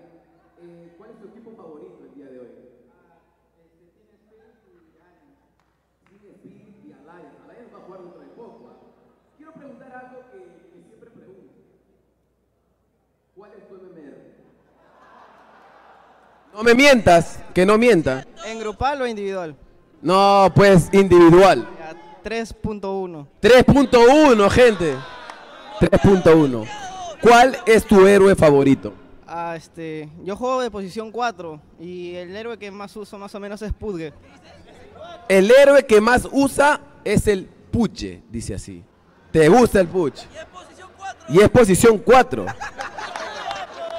¿Te gusta hacer roaming con Puch? Exacto, exacto. Muy bien, muchas gracias, amigo Adrián. Gracias. Vamos a pasar por... ¿Qué pasó? Quisiera mandar un saludo a Diego. Ya, gracias. Vamos para acá. Sigamos. Hola, amigo, ¿cómo estás? Mucho gusto, soy Mr. Choco. ¿Cómo te llamas? Fernando. ¿A quién se parece, gente? Ustedes digan, ¿a quién se parece? ¡Profesor! ¡Profesor, eres tú! Ah, no, está flaquito, no te preocupes.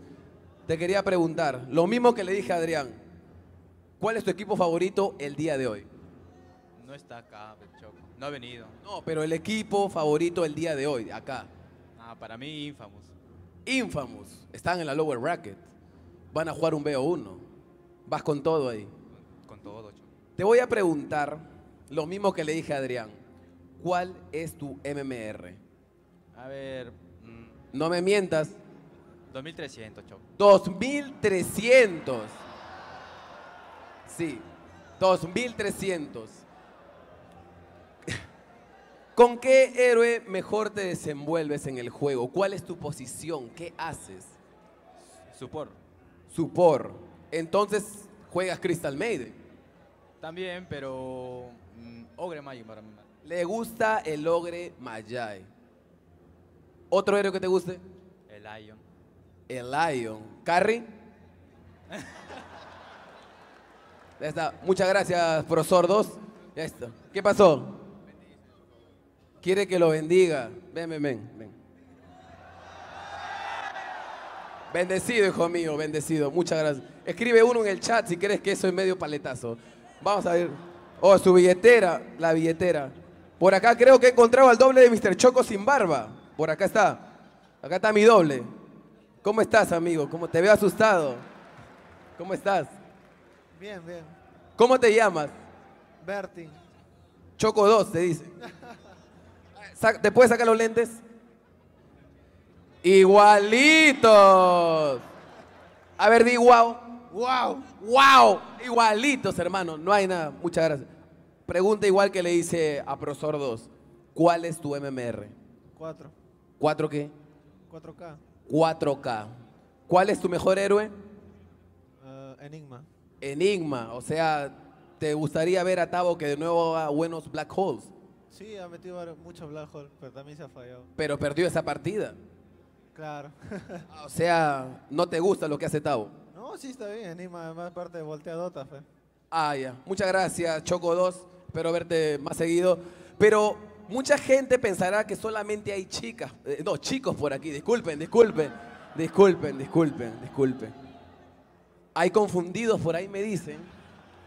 Pero también hay una chica que veo aquí. Si me permiten, por favor. Cámara, me sigue. Permiso, por favor. Cuidado. Pasa. ¡Oy! No me robes. Pásame. Vamos. A ver. Por acá hay una chica. A ver. Ah, no, tú no eres. A ver, acá hay una parejita. Hola, ¿cómo están? ¿Son pareja? ¿Sí? ¿Son pareja? ¿Juegan Dota los dos? Sí. A ver, un besito. Beso. Ahí está. Supongo que tú eres el carry y ella es tu support. Sí. Ahora, es el courier, dice. Te quiero preguntar, ¿cuál es tu MMR? 2000. 2000 de MMR. Ahora, a ella no le voy a preguntar el MMR, ¿ok? Pero yo te pregunto a ti, ¿el MMR importa en este caso? No. ¿Tú eres feliz jugando con él? Sí. Que vive el amor, ¿sí o no? Es feliz. Y ahí está. Muchas gracias a todos. Avisar también que ya empezó el Meet and Greet de Thunder Awaken y se viene dentro de poco la partida de MVP versus Alliance. Y ahora sí, vamos con nuestros casters.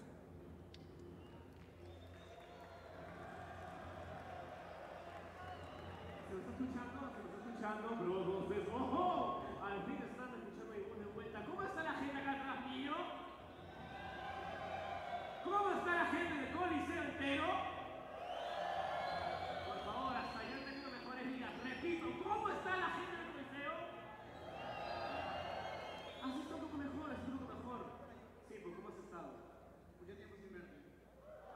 really warm here, and you can't go out if there is like 30 degrees.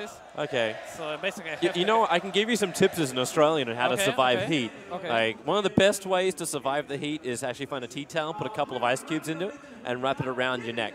And have it around. Like, you ever see like those movies where you have like the westerns where they got like these little cloths strung around the neck? It's mainly because they put water on the back of their neck. Really? Keeps you really cool. The second you chill down the back of your neck, your entire body temperature will drop. Wow. Now you can grow your hair long Yeah. again. See, petition to bring back FNG's hair. You don't need petition. It's going to be back. It's back. There we go. Yeah. See, we told it. It's back more than Navi is. We are here. Wait, no Navi here. No Navi. No. No Navi. Only former Navi. There's a lot of former Navi actually Yes, now. yeah, It used to be part of an elite few, and now it's part of like everyone. It's like that's the thing. Everyone is from Navi, basically. There was only a few captains of Navi though, and you were a captain of Navi. Okay, let's say everyone from Navi because Navi is in the heart. Oh, Yeah. not me. Really? I only have salt there. Ah, okay. It's part of a shaker for me. We're actually going to bring out the teams in just a second. So our next matchup. In fact, I'm hearing the commentators trying to get them out. Yeah. Alliance versus MVP. We took a little bit to get through SG versus versus Elite Wolves.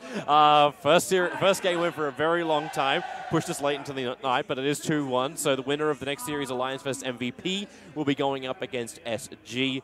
Who do you actually favor in the matchup, man? Alliance, the 3-0 team out of Group B, or MVP? As you know, MVP is like a Russian team, kinda. We're considering you were speaking Russian to me at the So back. I speak Russian, so basically we talk to them, and we know them at least a bit from group stage, and basically I would say they can easily beat Alliance. But Really? Yeah, but the thing is, Alliance, after qualifiers, I think they got beat up a bit, like shaken. Like, okay, we have to like at least play our best heroes here, and as you saw, it's like Tiny, some Skyros Mage, it's like it's NAP, I believe, heroes, like old NAP, like back maybe like 3 years ago or something.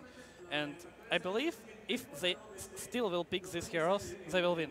But MVP is for sure looked for stats, and they know they are spamming Tiny. You have to ban Tiny, and it will be fine. So basically, I would say it's like 2-1 for Alliance.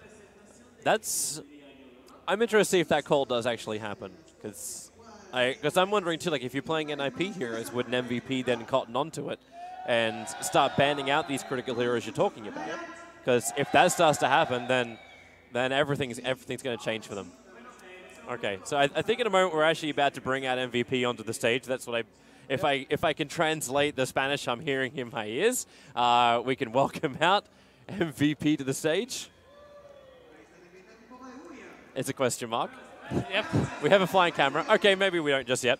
But still, like, I'm interested to see this MVP lineup because, it's, like, as you said, like, you actually can see them as a Russian team. You can see them as Revolution because we're used to Hot 6, we're used to Phoenix. Yeah, but like these teams are not here, obviously. And interesting fact that they went to SIA to play regional open qualifiers in SIA, and they didn't make it. But still, I believe the result was kind of okay because SIA region right now is like basically grant of like a good Dota, I would say, just good Dota.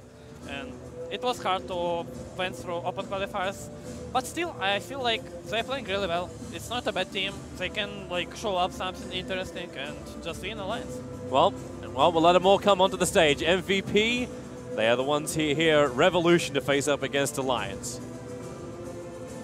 Yeah, as you see, like Stromcat. Zayas is in Russian, it's like rabbit. Zayas, rabbit. Okay. MVP Revolution.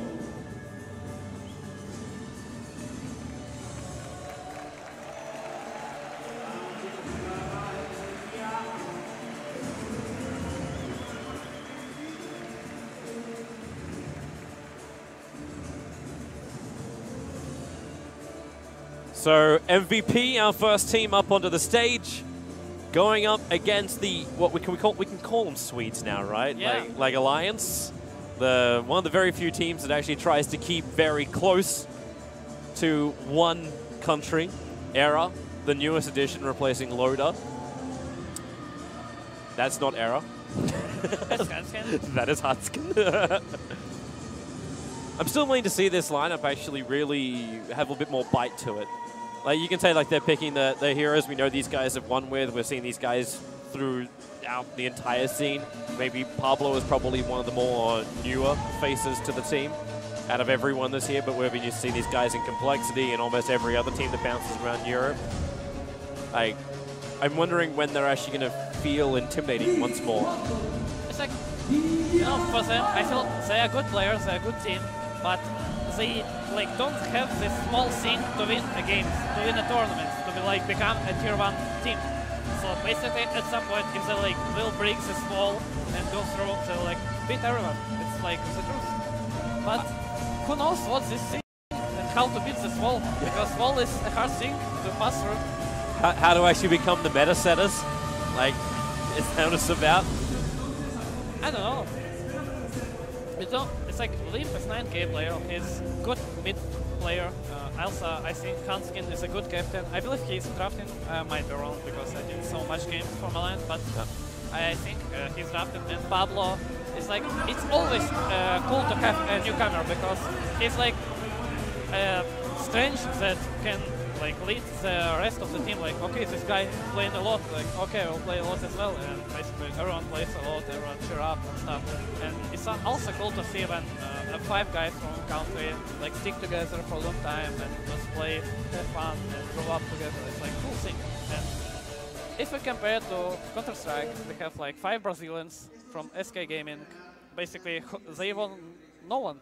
Like maybe 2 years ago, 3 years ago. But now they're like top 1 team in the world. Yeah, they stuck together. They work hard at it, and they succeed. I don't think I've seen a Dota team really last anywhere near that long, ever. Everyone's chopping and changing, trying to find the perfect combination. At least one player is always like shuffling, you know. Yeah. It's like who is like the longest team in Dota? I can't even say it. Like. Would it be the old Na'Vi? Actually, you mean like Papi, Dandy, and... Yeah, back when they... Well, I say after Light of Heaven left. Yep. Yeah, that would probably be the longest roster, I think, that stuck together. And then Kura came in to replace. Maybe Alliance as well, because... Alliance, yeah. Yeah, they like stuck together for 1 year and something, and then they... Then Secret formed. And then they came again in Alliance. Yeah. Yeah, but it's a good question. Like, I wonder which team is stuck together. And there's probably going to be one of those, like, tier 2, tier 3 teams who are like, it was us. It was totally us. Screw these tier 1s. Yeah. The tier 1s are chopping and changing all the time. Like, it's almost like who changes teams the most, and it's going to be Arteezy. That guy bounces like a yo-yo back and forward. I hope, like, he found his home, finally. For now. Yep. For now. No, finally. Hey, well, if we trust the tweets that came out of EG after MDL, of course I'm memeing. No, disband before TI. This team like it's not happening. It's not happening. Yeah. Okay. But it is good to see them stick together. Yep. Yep. So we get the players into the lobby. We look for the heroes. So you were mentioning Tiny. I'm wondering too what's going to happen with the Drow Ranger. We saw Alliance actually run it in a mid-roll of all places against a Templar Assassin in one of their group stage games. It's like, you know, it's always funny when some hero he's not like balanced. I mean, not balanced, imbalanced. It's like Drow is not imbalanced. It's just a good hero, but because other heroes got nerfed more and more, it's like suddenly one hero like become a higher pick rate or something. I'm also wondering too if it's the indirect reason. Like you pick up a Drow Ranger, but Puck now gets better. Like your lane options become a hell of a lot better. Like Lina gets stronger, Invoker gets stronger, all these heroes get stronger. You know, you always want to have some hero against Drow that can attack her like from long range, like Earth Spirit maybe, Phantom Assassin, I don't know, something just from long range, maybe even global stage like Spectre, Slark, or something. And basically all these heroes like is not popular nowadays because you never see Phantom Assassin.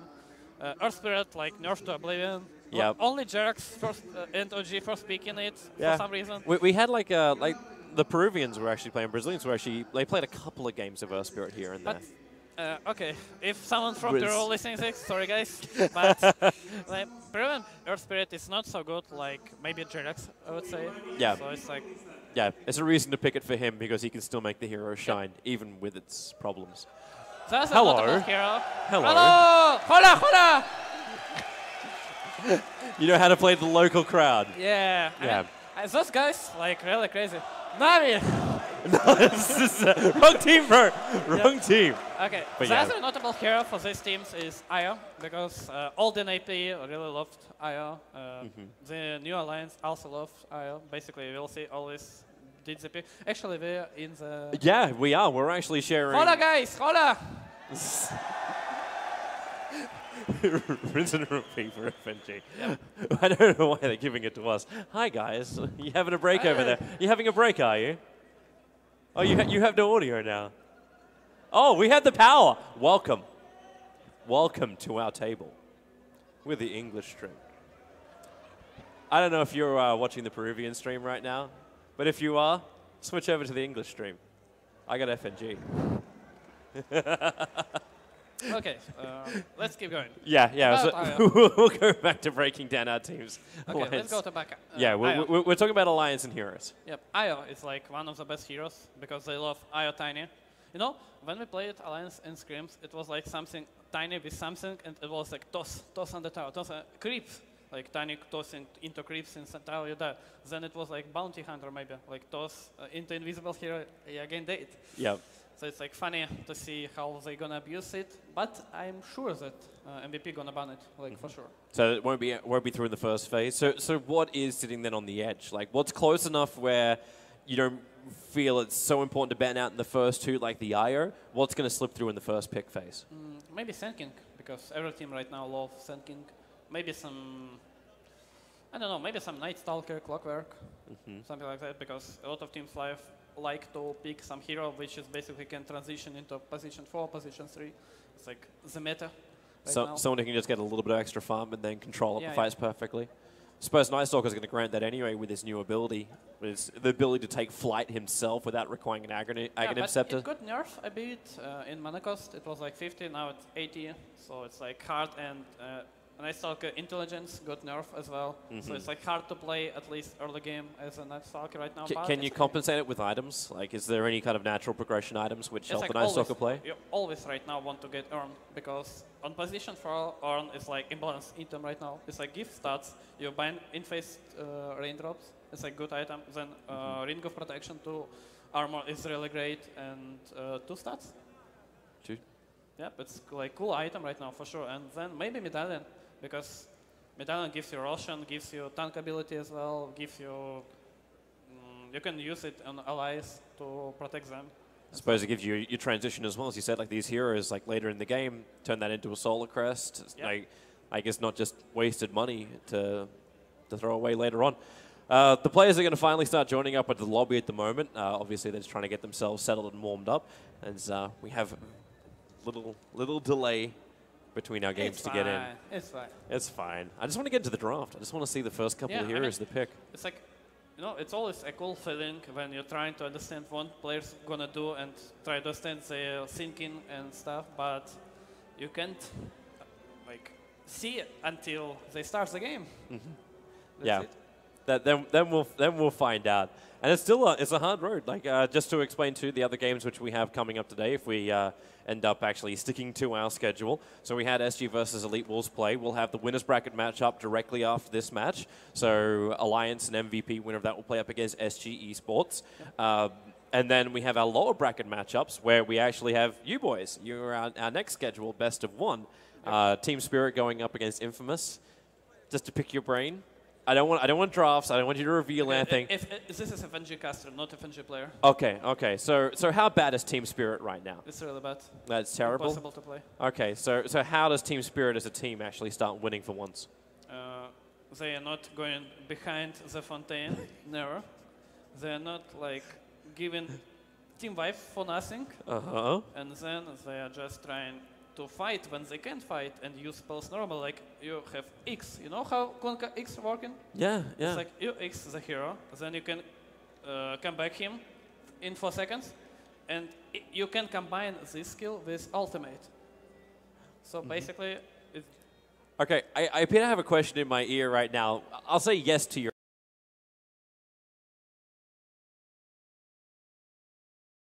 answer if you want us to be on the PA for this first game, if that's the answer you're looking for. And the combo is like you use X, wait 1 second, throw the not torrent but ultimate.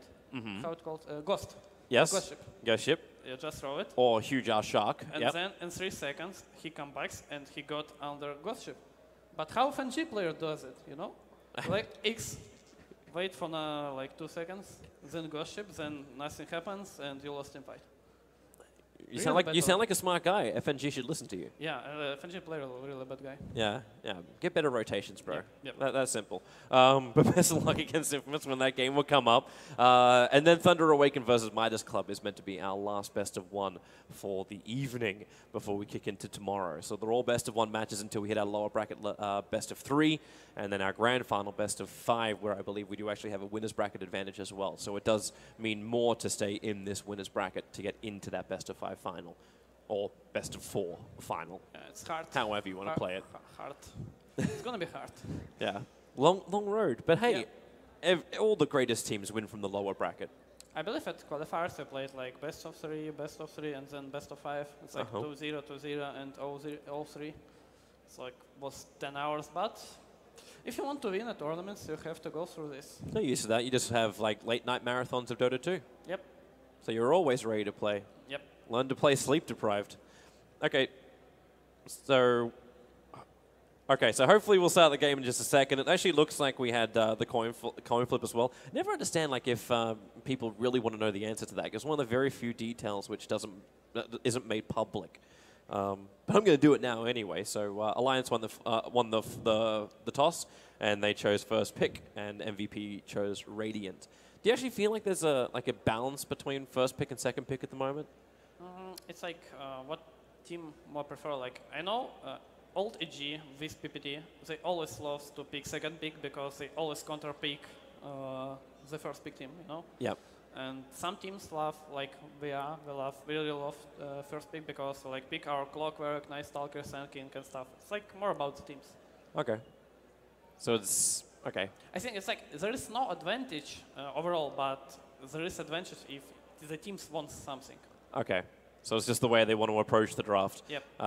What about side-wise, like Radiant versus Dire? We saw some interesting pulls coming out for the Radiant side recently with Earthshaker Fissure blocks and aggro boxes from Night Stalkers. I mean, what do you think? Ancient pull on mid is like, what?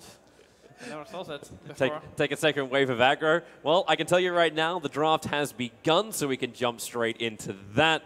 Alliance will be on that Dire side, and MVP onto the Radiant side, and we will see if your predictions come true. Does the IO get banned? Does the SK slip through? These are the question marks at the moment, which will get to be answered. Yeah, and the thing is, it's like for Alliance, what you're gonna ban against MVP? I don't think there is like a lot of good heroes for MVP, but basically they can play everything what they want. Okay, IO banned. Yes, IO out. Nyx Assassin will be taken out as well. One of the easiest counters we've seen against heroes like Batrider, so he'll be taken out in the first phase.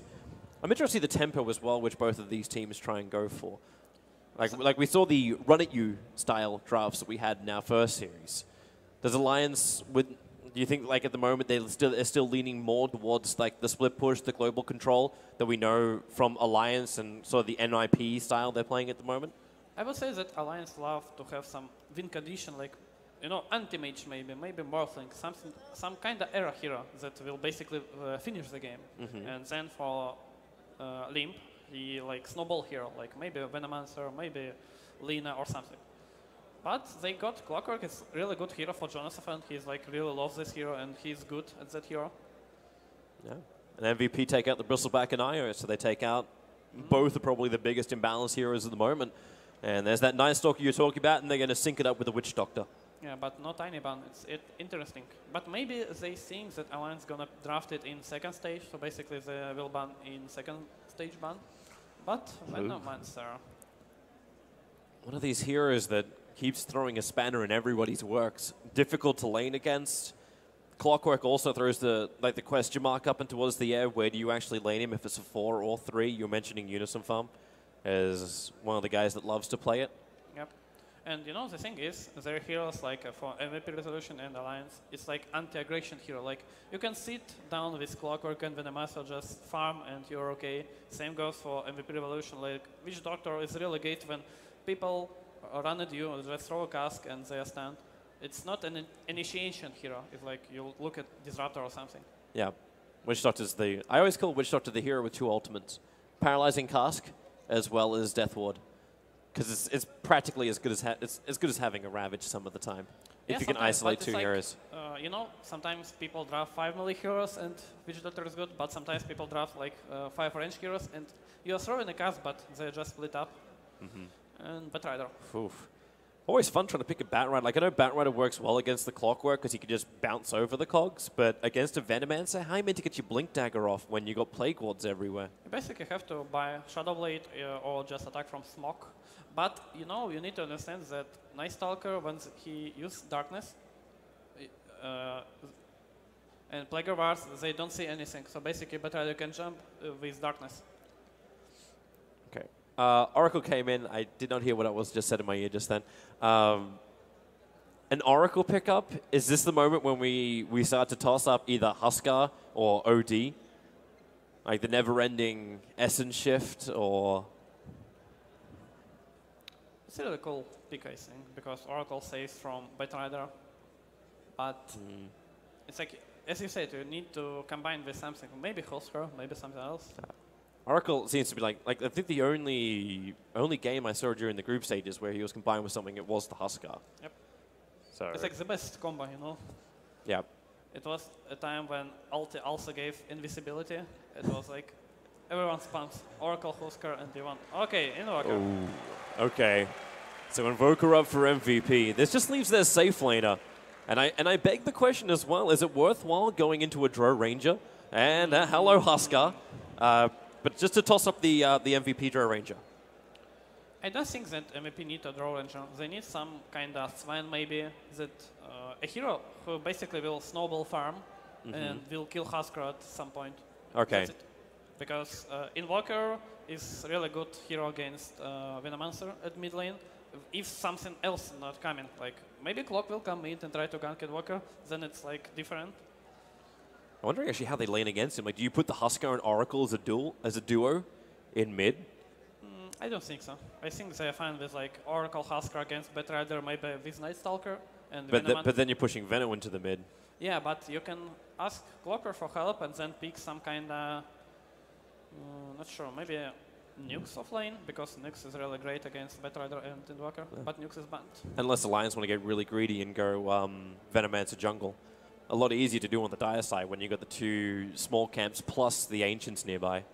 Okay, then what the hero do they need on mid lane? Well, yeah, that's the question mark. Someone who can feel very confident against the Invoker.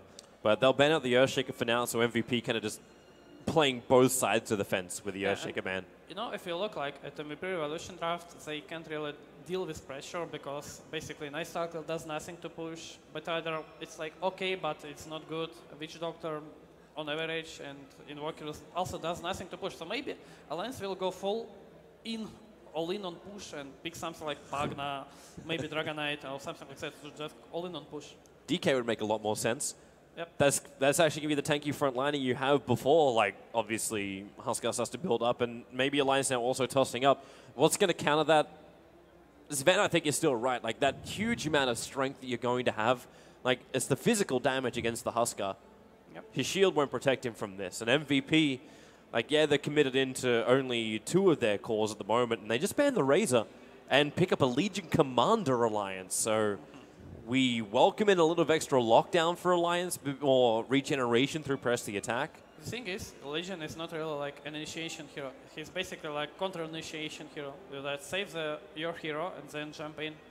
And I think this is kind of all-in strategy for Alliance. It's like 30 minutes, not more. They seem pretty confident about it. Are they actually seeing a song in there for a second? Yeah. That was more than just a normal chant.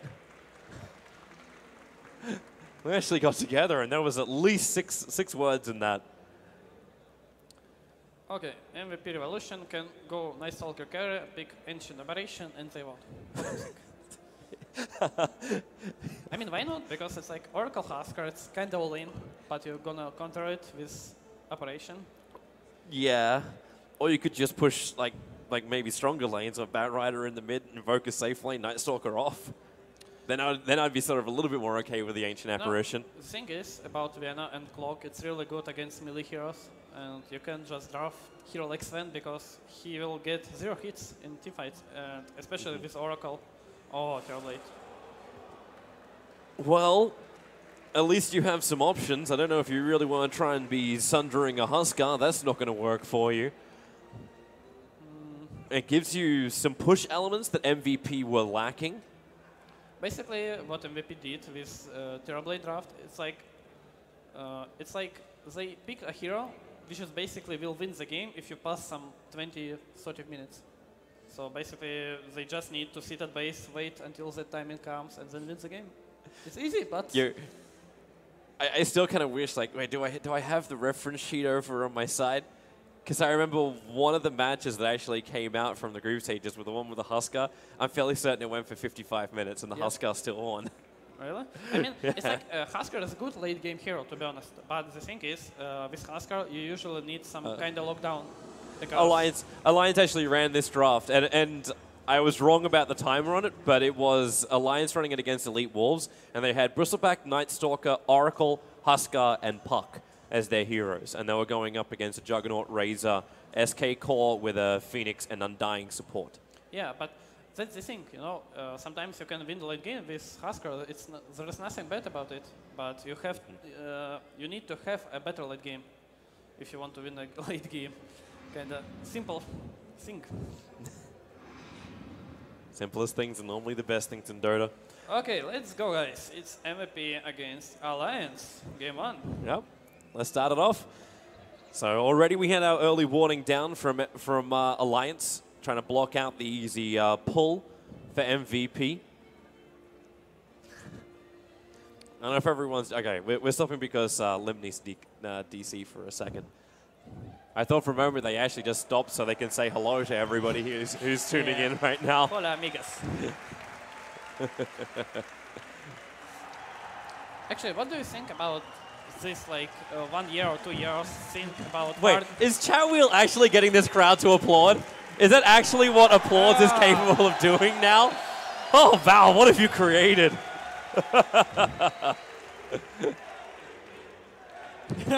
Wow? Yeah. Really? This crowd's for MVP? Yeah, because he wrote Viva la Peru. Well, now you know how to pump up a crowd. Smart guy. Everyone turns against Alliance now. All right. Poor man. Good luck, Lem, on the observing. Okay, what do you think about this thing when you just TP in smoke and place a ward? Do you think that should be nerfed or something? Well, not really, because every single time you see that happen, you normally see other players TP out to either try and block that ward.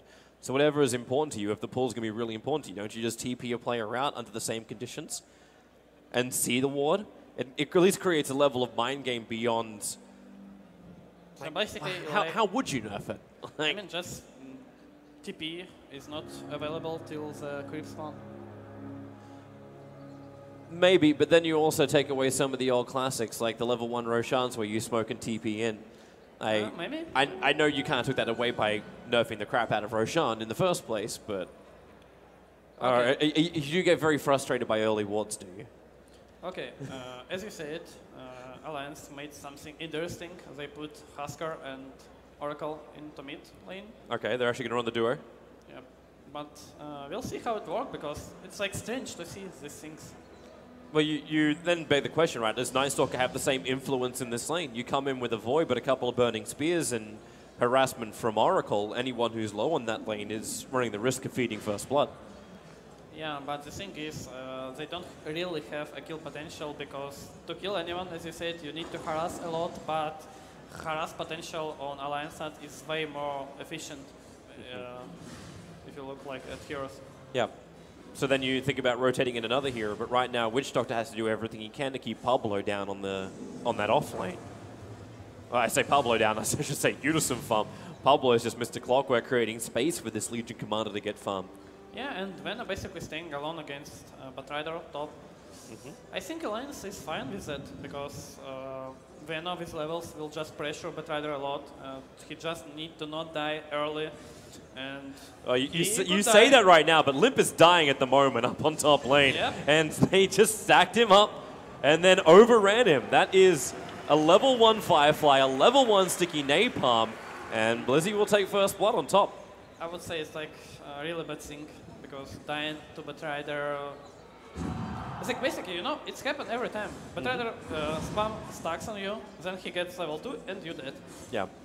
But until Limp has the levels, there's not much he can do. Like, he went Poison Sting level 1. So, like, if you have the high levels up in Plague Wards, you might be able to cause him more troubles because there's more damage, there's more continuous slows. These would be problems, but Limp does hit that point now. So he goes the 2 points up in the Plague Wards and the 1 point up in the Poison Sting. Yeah, maybe he thought that he would get some help from Balanar, or not Balanar, I mean Clockwork or Oracle, but he's not. Basically, he feeds third blood.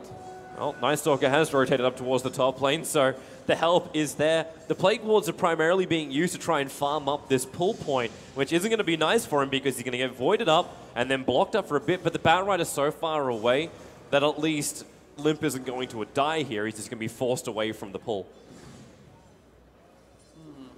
You know what is interesting in this game? It's like, how is Invoker gonna snowball this game? It's like, will he kill a lot of people with Sunstrike under Batrider? Will he farm fast Midas and get fast Axe? Because it's like, it's a really easy game for him because people will just 5-man and you will just farm and wait until your items come. But if you make some mistakes when you're gonna die, they will basically crush your base really fast with Husker and Venom. I'm wondering if Sunstrike's really that easy to set up either. Like, well, Lasso is the only thing that could hold someone in an exact position. Everything else is slows.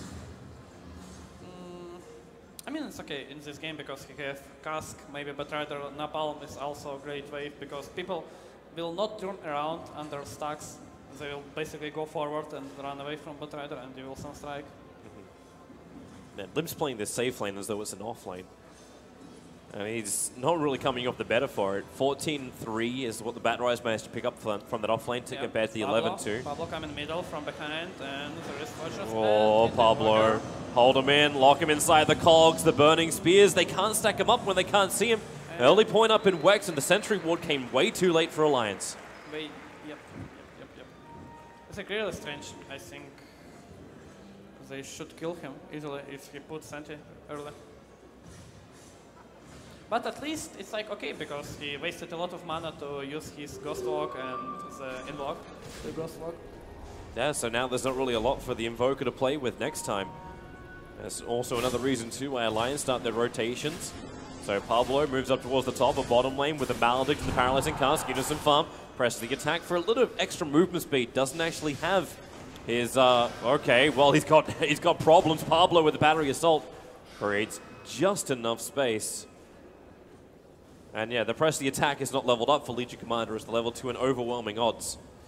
So no saving grace easily for the Legion Commander. But this top lane seems to be turning a lot better for Alliance now. The Venomancer getting more farm and being able to pressure the Legion Commander back, pressure the Batrider back behind his tier 1. Yeah, but look at Batrider's money. He almost got Blink. He's not buying Tranquils, not buying Drums, and he got his Blink in like 500s money. Not too bad. It's like, it's really good for MVP because he can split push a lot with Dagger and there is no cage for Alliance on Batrider with Dagger. It's basically, there is a lot of saves, but you can just skip a lot and Alliance can 5-man. So while Alliance is looking behind themselves, the Terrorblade can do something. Well, he can if he has enough life. Battery Assault and Unison Farm team up together and say goodbye to your safe lane Terrorblade. Rotation towards mid, the Sunstrike, a little bit off target, and that's because the Huskar was waiting for it. Turns around, wants to try and fight, so all he's got to do is pump that inner vitality up and just start beating back. It's only 1 point up in the Berserker's body point, put 3 points in the Burning Spears. So maybe not the easiest time for Era to farm in, to fight in mid. But definitely shows he's not an easy kill. Yeah, now he's full HP again and you just can kill him. Oh, rotation to bottom lane. Heavy movement coming in with both Witch Doctor, Paralyzing Cast into Maledict. Instant pop up into the Metamorphosis and with a quick attack. Does some decent damage to the Witch Doctor. He'll end up surviving. Pablo's looking for the kill, but very wisely, Witch Doctor TP's out. I remember Pape on his stream said some cool thing, like he made the best situation out of no situation. He almost kills Witch Doctor. And still he dies, and now he can try to kill Terrorblade again, but Pablo can't reach him. Still got a couple of images up his sleeve, trying to use them to tank up the battery assault. It's not working, however. The Cogs, the last-ditch thing to hold him in position. Yeah, I think he shouldn't create the illusion. He should just run and run away from Clockwork, but because he tried to create the illusion, he slowed down and Clock Now got mid. close to him. Smoke up, rotate in around the back of Era, going with the Cold Snap again. With his paralyzing cast, he just leaps forward in. But Hanskin unable to arrive in time, and even then he's not level 6 yet. So you don't have that false promise available from the Oracle. But Rider with Blink, but they see him. But still, what? Wow, he still jumps in. Doesn't have mana. Doesn't have mana. Is that really what he's short of? 10 mana short of his lasso? But it's strange, they saw him. Like, he was just in on the ward, and still Hans can tank it. Maybe that was his plan, just tank the lasso for his team. It's, would seem to be like a sacrifice that he doesn't have to make. Yeah. Well, they don't find their kill in mid, so MVP rotate both underneath Dire Observer Ward, so they should be well aware. Unison Farm has to play this perfectly. Pablo's in the neighborhood, so he can cog block this out. Able to do so. Paralyzing Cast bounces up to Unison Farm, but no further. They jump forward, but again, no lasso available. Yeah, he couldn't use it because of mini stun, but still Hanskin, Oh. they kill him. Nice little control. Neutrals, Always concerned about the denial, but this is Alliance with a big rotation. They bring Limp off the top lane. He's already taken the tier 1 tower on the top lane, as most early Venomancers do. They want to add a lot of pressure to these tier 1 towers. yeah, you know, that's the problem, that Betrayal leaves the lane. Oh. Just get his tower. And Blizzy, TP out quickly. There's no... Oh, no, they got the stun off the battery assault. And even a dual victory for Unison Farm. Sunstrike. Where's something? He has it. He's watching, I believe, but no, he can't get it. And it's a level 4 Sunstrike, but... Okay. Okay, maybe he will get Legion. He sees him underwater. Oh, they could look towards the mid lane instead. No. He doesn't really have a lot of mana up his sleeve. If he uses the Sunstrike for bottom lane, he won't have anything to try and contest the mid if Alliance rotate back. And for now, Alliance going to fortify their structures, hold their tier 1 tower. Limp will keep the pressure on that bottom tier 1 tower going, but it's Plague Lords versus a whole bunch of copies of Metamorphosis up Terrorblade. And Terrorblade wins that. Yep. And now, after like laning stage, the question was my question was like, should they put Venomancer on mid or should they rotate the lane? And you said, okay, we can put Husker Oracle mid, and it worked out because Venomancer got 2 towers for nothing. Yep. Maybe he's not good, but he will get it eventually. It feels very NIP old style, like, right? Yeah, yeah. Like where you have this duo in mid, you have the IO and Tiny would work together. They don't get a huge amount of farm, but then they build it up later. But that was mainly through the flash farming that Tiny was able to provide. Yeah, and in this case, it comes from the Venomancer push. Yeah. You can see where is Era right now. He's just top lane, easy lane, farming, and eventually will snowball and come into the game. Well, he's got the armlet up and running. So now that he can toggle, can MVP's rotations even kill him? Like, is he the safest person to put on that top lane and stop MVP from taking your safe lane tier 1? I'm sure with Oracle he's fine. It's like, on top he's staying with Oracle, and Venomancer can kill him because of the Plague Wards. Yep. And as you see, Legion is near Venomancer. It's a really cool thing. Oh, there's your jump in. They go for the control. The lasso is there. Sunstrike's going to hit the mark. Husker, he will go down. The price will be your Batrider. Both are worth roughly the same, 260 for 268. Shows you just how much Batrider was getting off that off lane. Yeah, and I believe this is the last Era's death because Oracle will get level 6 and next time he will save him. And they're really pressuring top lane again. Yep. You've got rotations coming in from both Terrorblade as well as Witch Doctor, so a quick TP out from Hanskin before a secondary stun can be provided. And now they're going to push. I think Alliance is like not the best spot they can could get because they get 2 towers and MVP also getting 2 towers. It's like almost the same. Just this has actually turned into a game of trades. Yep. Like you burn the Metamorphosis, it's a long cooldown time. Venomancer takes a long time as well just to beat into towers, but difficult to contest him, especially knowing the Legion Commander will be hunting somewhere. Top lane Alliance going around with smoke. We're on the defensive tower. Oh, look where the Night Stalker's position is. The Gale, it flies out. It only hits on an illusion burst. The Clockwork of Pablo that controls him on the back lines, killing off the real Terrorblade and into the trees. Witch Doctor, he's regenerating up, actually thanks to the Oracle, which buys him more time to get the duel off for Unison Farm. Witch Doctor as well as Terrorblade falling, and Alliance extend their lead now over 1,000. Yeah, it was a really smart move from Alliance. Like, put alone Venomancer bottom, he was pushing, and probably MVP think that he's not alone bottom, but instead Alliance went top in smoke and get 2 free kills. Yeah. And defend their tower. Yeah. How much damage did, like I said, Limp did maybe 1/5 damage to the bottom tower, but now he's up on top lane with Legion Commander and aggressive Observer wards around. This seems to be a great place to pinch a tent, or a ward in this case. Difficult to move over a contest. They do under the cover of smoke. Press the attack is right there, however. Unison Farm breaks him free. Limp wants to try and survive. There is no Nova available. Is there another press the attack? In fact, in they come. The silence onto Unison Farm, stopping him from helping. But Era joins the fray. The burning spears plus the extra attack arriving in from Hanskin. Gets the trade-off once more. Batrider for something. In this case, it's the Venomancer. No, and also, oh, Pablo! Almost. He missed that? But still, I didn't think he would kill him because of this skill. Yeah, the ability to jump up. But you would have completely burned the mana out of the Night Stalker. Night Stalker is playing really aggressively. Hanskin. They're TPing out. They've had enough. Like, Hanskin's the one who's in more trouble. I think he wants to try to kill him with Sunstrike, like Void into Sunstrike. Pablo's going to get the rocket up. Does not actually have his hook shot available, and thanks to the Observer Ward, Night Stalker sees a lot more than Alliance does at the moment. Courier? Yep, hello, goodbye, and 2 punches. Courier will be sniped. Nothing was on it, already finished his delivery, but that's still a nice victory for the MVP Night Stalker. Yeah, he did a lot here. Placed a ward, rotated the supports, and tip out with Courier. Shame you actually don't get earn charges for killing off couriers. Yeah. So many times we always say like couriers are worth just as much as hero kills. But not in this case. But rather 9 seconds for Lassa. Yeah, but he's going through plague wards. He can't blink in. This is my concern I was having for him. Like, how do you deal with this? You get hit by 1 plague ward, 1 you get seen, and 2, you got to deal with this very long duration of poison sting. Yeah, Night Stalker is really good position. He sees Oracle, he can silence him, and basically Batrider will get a last. Oh no, he jumped in. The blink, it just came off, but then again, you've got the ultis, the duel on the back line. They catch out the Night Stalker. He wanted to help out. Batrider knew that was over, already started his own TP. Venomancer cannot be saved by the false promise, and now Sunder. Well, okay, take it from a teammate who instantly dies. Witch Doctor giving the breath of life.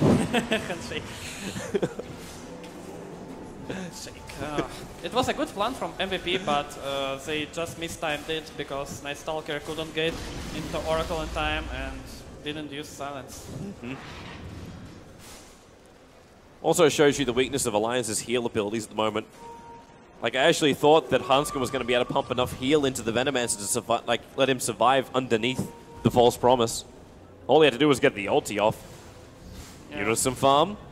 Oh, blink is up, so is duel. They jump in, they clear off the Terrorblade illusions, and now let the duel begin, but you want to drop him down a little bit further so you can guarantee the kill. Won't happen. Paralyzing cast. He actually ended up canceling his own Death Ward. The Sunstrike will hit Pablo. Pablo, well, the Maledict will trigger him. Down he goes, and MVP will burn their shrine now.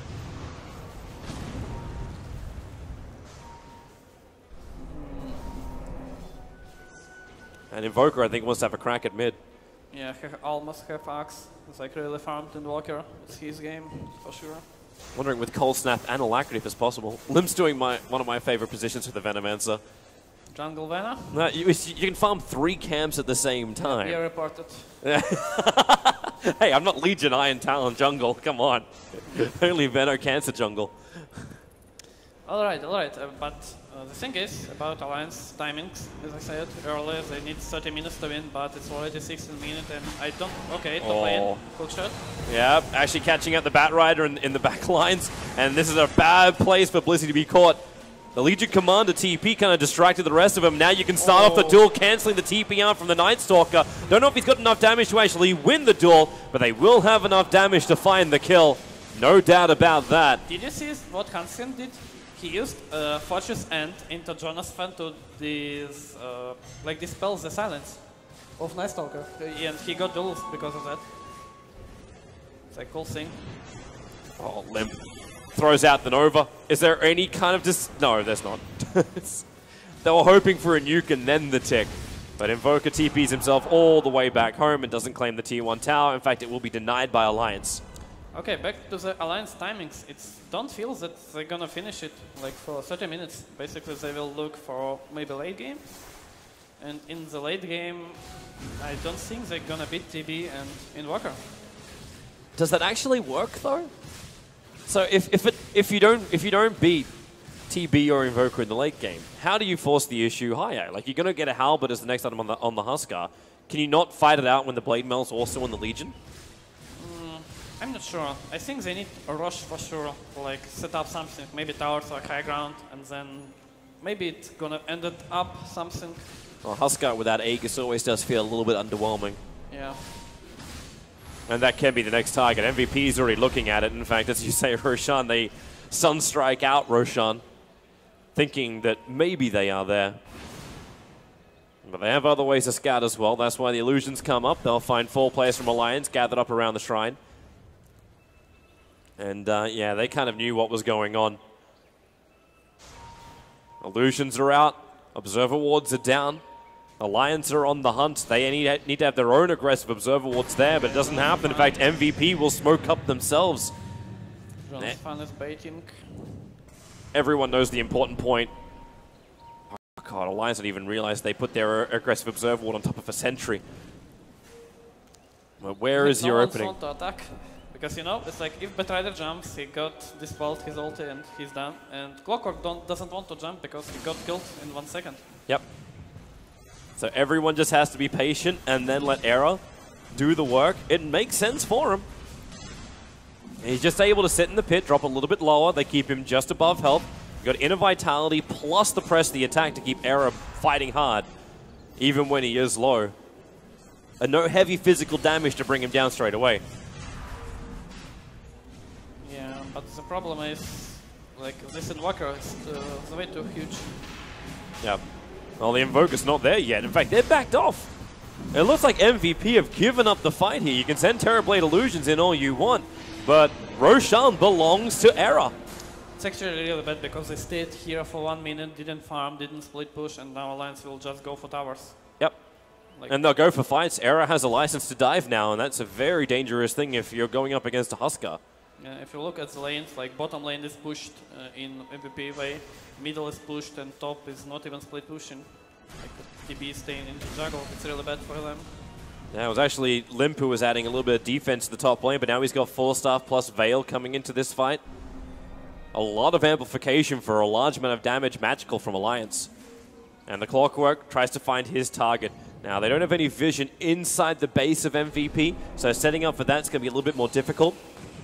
And that's what Rocket's for from Clockwork. They still don't have Terrorblade. It's only... Oh, Era. Okay. That's one way to keep him fighting. You just start spamming your heals, you drop him low so he does more damage, and then still has the high regeneration. But MVP are getting the best trade-off they possibly can. They're going for the tier 2 tower up on top. No one from Alliance is here to defend it.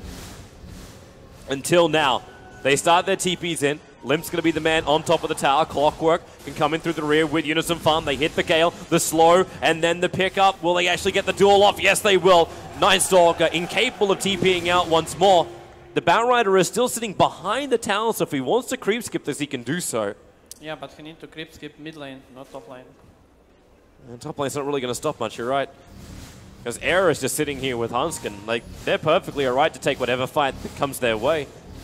At the moment, they need to work out which one is the real Terrorblade and then jump on him. Hookshot forward, Pablo's going to reveal it, and then your life break jump forward, and there is no way to get the Sunder off in time. Terrorblade will fall, and Alliance get their gang to work and open up a bigger opportunity under the Aegis of the Immortal time. Yeah, and as I said earlier, like 1 kill, you will get pushed heavily. And now TB died and they instantly go in middle. And lanes again, not pushed. Very, very difficult for Batrider to get in. Like, he's not only just dealing with the fact you got the Plague Walls out, he keeps getting urn charged as well, so he cannot blink dagger forward. And Olympus microing his wards up nice, and they keep on hitting this desperate to blink Batrider.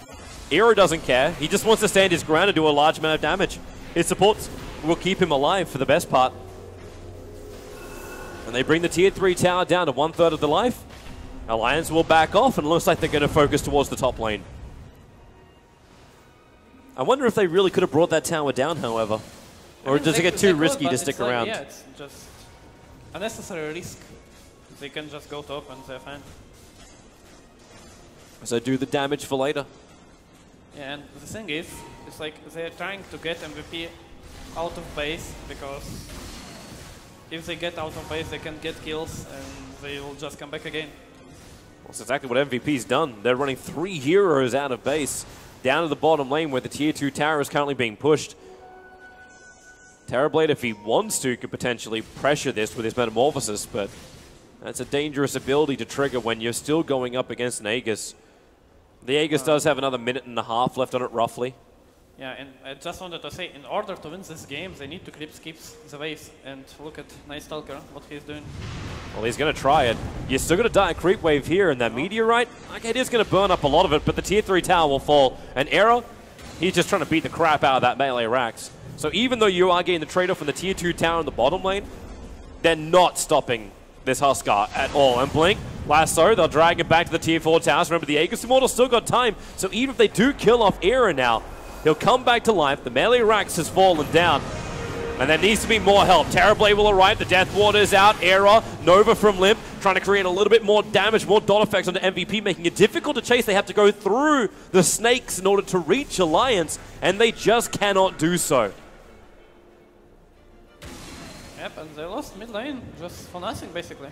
Maybe one tower bottom. It was the tier 2 bottom. That was the only thing they got in return. Yeah, it's like, and as you see, it's like, it's all about the timings. Alliance going with their timings and they're winning. They get rush, get mid, get kill, get tower, get back, wait until MVP get out of the base, kill again, or just go in. It's like simple strategy and hard to play against it. It's very systematic. No openings to be given to MVP at all.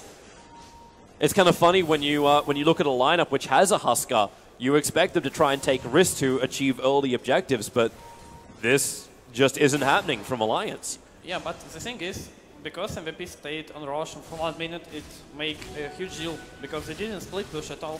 Yep. And then Alliance just came at the towers. But if you split push heavily, it will be a lot of easier to hold the door. Hold the door.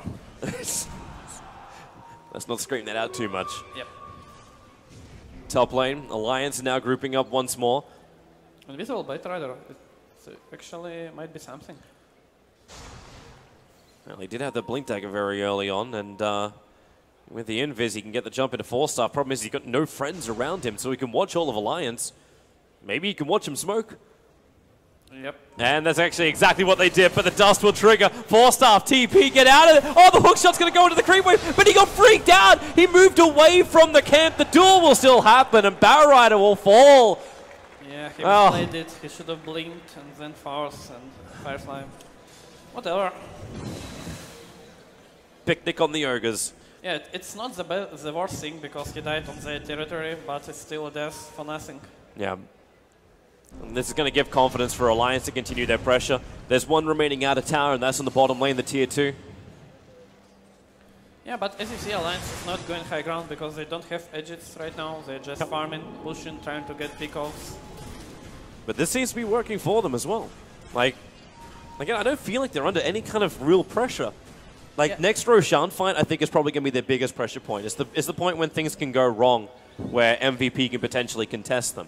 Yeah, you know, the thing about late game, that sometimes you can get faster to late game than your opponents, and then you will win late game because of that. I mean, it's like you can get 30,000 on Huskar and 20,000 on Invoker, and basically Huskar will win Invoker. Same goes for TB.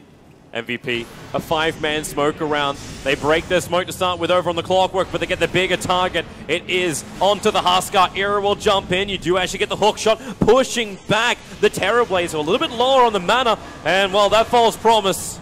He's dead? He is most definitely dead. Huskar will fall. The Invoker takes his streak for 462 gold, and the Dire Courier was coming in with it. On top of that, they'll still also get the Oracle. Alliance were not ready to take that fight at all. The crowd seems to cheering for MVP. At least the ones we can hear behind us, yeah? Yeah. Where's that? Oh, great duel. Great pick-off. The movement from Alliance, they needed that. After losing the Oracle as well as the Huskar combination, they needed a big pick, and they got it. Yeah, because if Invoker split versus Alliance, it's going to be hard to come back to their base. How does he even do that safely? You've now got a Legion Command with plus 72 damage just from the duel. She's got Blade Mail, Shadow Blade, as well as Blink Dagger. It seems to be the easiest initiation hero of all, is that Legion. Yeah, but if Invoker buy Linken's, he will be safe, at least for a while. Because you need to buy Halberd, maybe, for Legion, in order to pop the links. Maybe. But even then, you're still going to get the damage out. And how do you get the damage into the Legion Commander? If the Terrorblade is going to do it, all of it has to come from the illusions. If you find the real one, you know that's going to be halberded up by the Huskar. And probably focused down by the Clockwork. Yeah. It's like, it's too much farm on the line side. It's like the Clockwork is almost same net worth as Batrider. The Legion, same net worth as Terrorblade. We know 2,000 higher than Invoker. It's basically all because of objectives. Mid lane, Roche, towers, team fights. Yeah. And things are going to get harder for them. If that Aghanim Scepter arrives over on the Venomancer, then the dot damage in just itself, and then on top of that, Burning Spears can be thrown into one other hero. You're getting Solar Crest up for the Huskar, so he's got more early game surviving items. That timing can Roche, so lucky for Alliance. He's already up and they already scouted it, plus a double damage rune spawns on the 28-minute mark. Man, Gaben, stop it. He's still trying to get Alliance to TI, no matter how hard he tries. But MVP, they are in a position where they can try and fight this. There is no dire vision around where their shrine used to be on the top, and Batrider can play around the pit. They're sending in illusions, they're sending in the Forge Spirits. They know Era is attempting to do Roshan. Batrider so patient with this Firefly. Really good position, look at him. Shadow Blade. Oh, Pablo, he's already found his target. Here goes your lasso. They're pulling him all back inside the cogs, plus the EMP. Alliance can be bone dry for mana. They got a little bit back. But Witch Doctor's already gone down, and that Nova from the Venomancer has done so much dot damage that they're all ticking out bit by bit. Lip will have himself a double kill. Invoker is still licking his wounds, which are very much infected. Alliance can now very comfortably take Roshan. Sunstrike gets absorbed. And the second Aegis Immortal plus the cheese go the way of Alliance. I feel like MVP doesn't understand that they can't fight at all. Alliance just need to go all in on split push and try to pick off his Batrider. Despite the fact that this is really hard, but it's like the only way for them to win this game. But maybe it's like Russian blood, you know? I thought CIS did a very good job to get rid of that reputation. They did for sure, but you were one of the instigators when you were playing for Virtus Pro. You were one of the ones who just like, we are not going to rush aimlessly in. Yeah, because we know how to win without fighting, just farm and stuff, but sometimes you don't know how to win, just rush in, go full Davai mode, and win the games. This did seem to be like the vision of MVP. Was more along the lines of maybe we just actually have to contest Roshan. If we let Roshan go, we lose this game kind of thing. Maybe that was the mentality that they were having going into it. Yeah, but the thing is, they went to Roshan, do nothing, and basically lost the game. Yeah. Yeah, because they fed so much, like, the experience and the gold advantage. Like, it was only maybe 1-2K advantage for the Venomancer. Now he's 16,000 net worth to the 13 or the 12.8K of the Terrorblade. He finished up his Aghanim Scepter. They were almost all dead just from the last Poison Nova he threw out. Now you're going to have both Veil and Ags upgraded onto that Nova. That's danger zone for MVP. If you look at Huskar, he got Solar Crest plus Halberd. Basically, Terrorblade will miss every hit, but he will try to hit Huskar. They're smoked up on the back line so they can get a better line of initiation. Unison Farm, they'll have to wait out for the EMP, a quick 4-star fob. Era doesn't really have a lot of mana to work with, but it may not matter when he has the Aegis Immortal. He's low on life and he keeps getting healed in the back lines. They're going to Sunstrike. Era, still more damage. They 4-star him out, heal him back up, and then rinse, repeat, beat the tier 3 tower down. Oath Rock combination right here. Okay. I suppose it's a low cooldown for Life Break to jump a Terrorblade Illusion. Maybe we want to get rid of that Forge Spirit. Negative armor's never a great thing either. And while they try and break him free, Maldic, Sunstrike again, they're committing a lot onto Era. It's a lot of mana. And well, okay, they're really going to false promise him, try and get him out of this? The heal is high. Era, he actually... He's going to throw it for sure. Yeah, he's back to full HP. Yeah, full HP. Now they don't have false promise. They should like wait for cooldown for sure. It's a big ulti. Yeah, 46 seconds. They'll have to wait for it.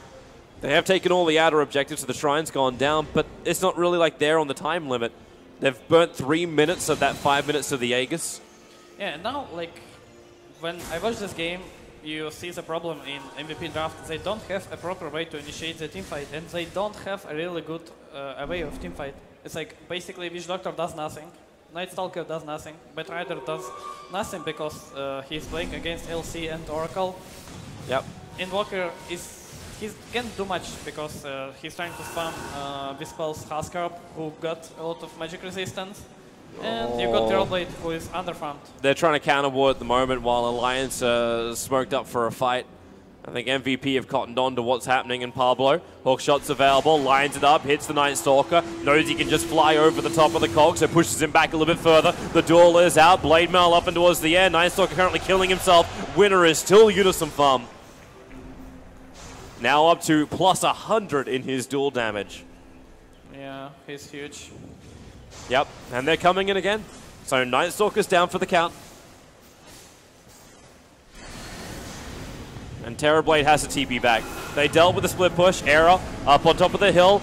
Ice Path does make it difficult just to walk in, and then, okay, well, that's another way to do it. Jump further forward. You just get a whole bunch of searing arrows on top of the Witch Doctor and force him to use the shrine. He doesn't want to, however. He's holding on to it, and now he'll burn the shrine. They just can't kill him. They don't have at all damage. Just at all, because if they threw everything, he will just heal up and come back again. And there's going to be a time, too, when they won't heal him. They'll let the Aegis Immortal burn because they want to. Here goes False Promise once more. And Death Ward committed. They really want this damage, but press the attack, the Sunstrike. Hero will dodge that, and he's still at full HP! It's like, how can I win against this? You just don't know. It feels like the worst type of cancer. It's remission every time. Lasso is nice. It grabs the Venomance. There was no save for him, and no Nova means no huge team fight damage for Alliance. They don't have the control anymore. No Aegis Immortal, so Eric can't turn back into the fight. Press the attack, however, as well as the overwhelming odds. Heavy amounts of damage, easy regeneration. They push in and take the Night Stalker out. And Pablo, he wants more. They're so low on mana.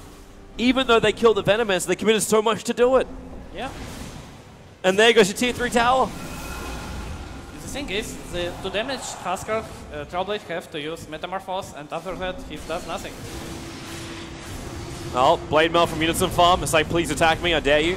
Bottom is that fight maybe a little bit more problematic. Era being attacked. Hanskin's got his back. There goes another way to keep Era in the fight. He'll pounce himself forward. He really wants to kill. The Invoker will fall, and Era is still alive. He's living through all of this. You'll sunder out at least the Oracle, but that won't help you. It's mass buybacks from MVP. Stand your ground. The Sunstrike, at least let it connect. It will. Finally, for 881 gold, it is the Bat Rider who kills the Huskar. No detection. But you lost the rest of your mid and your melee racks on bottom. And wasted every buyback. Yes, they burn all five. They burned all 5 because the Witch Doctor bought back in the first assault. Yeah. He buybacked at Rosh, I believe. And speaking of which, a minute and a half, and then Roshan goes back on the table. Again? Oh, full shot onto Blazing. It's not a guaranteed spawn just yet. Well, the Nova is out, and yeah, goodbye. There's no way for the Bat Rider to survive that. I think he understands it too. Into the trees to die like a wounded animal, and then they chase down the Invoker, also gunked up, into the Ghost Walk, but Dust will be triggered. Invoker will fall, no buyback available. Terrorblade also revealed himself. Now Unison Farm, he doesn't have the duel, he doesn't have the mana, but they just get the GG out. MVP, 36 minutes in, will admit the Alliance are victors in game 1 of this best of 3. Really good play from Alliance. Like they went inside that timings, they get 2 rushes, they got the team fights and everything. That's just really smart, and this does feel like it's like we were talking about this before the game even began, where it feels like a NiP Alliance hybrid that they're able to pull out these dual lanes. They ran 2 dual lanes plus the safe lane Venno, and there was no timings then which were able to fight against them. If the strategy is working, why should you not playing it? Yeah, it worked absolutely perfectly, and you're really seeing it from Alliance. It's going to be a big confidence game for them, 29-11. Didn't really feel like they ever lost control. There were no shaky moments. You'd be like, maybe we shouldn't have dived in this far. There was none of that. It was very clean. It was very, very crisp. Yeah. Maybe they could do something perfectly, but it's fine.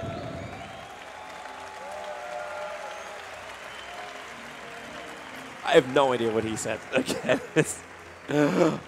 We have production area telling us to do something. I have no idea what it was. But, all right. Oh, okay, that's all he wanted from us. Fantastic. Yeah, thank you all guys. Right. Yeah. Sorry for my bad English, but I did my best. You're amazing. No one rolls R's like you. So, FNG, you're wonderful, man. We're going to bring back some more people as well. We've got Fog, Gareth, and myself helping to cast out the English stream. So if you want to tune into that one, go to Beyond the Summit 2. Of course, if you want to tune to the Spanish cast as well, they're pumping it out as well. So definitely tune them in and support this wonderful event in Peru. We'll see you back after the break. Goodbye.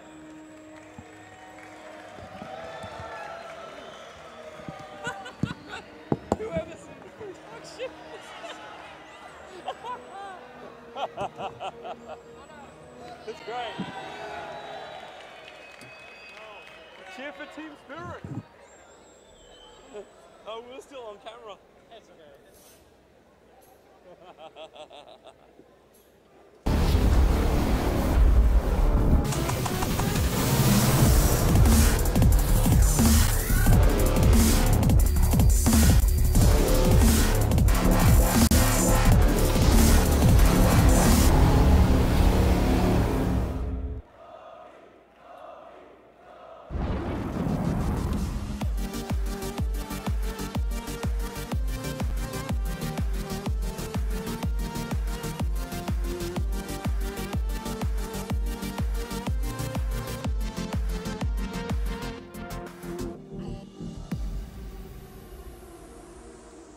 Detrás de la mejor pizza están los mejores ingredientes. Una masa que nunca sabrá lo que es ser congelada. Una salsa natural donde los mejores tomates quisieran estar. Y un sabor que solo se logra con ingredientes de la mejor calidad. Papa John's. Mejores ingredientes, mejor pizza. Llámanos 606-0000.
Gaming doesn't have to be like this. Are those tears? You need a machine that can keep up with you. This is the new Omen X.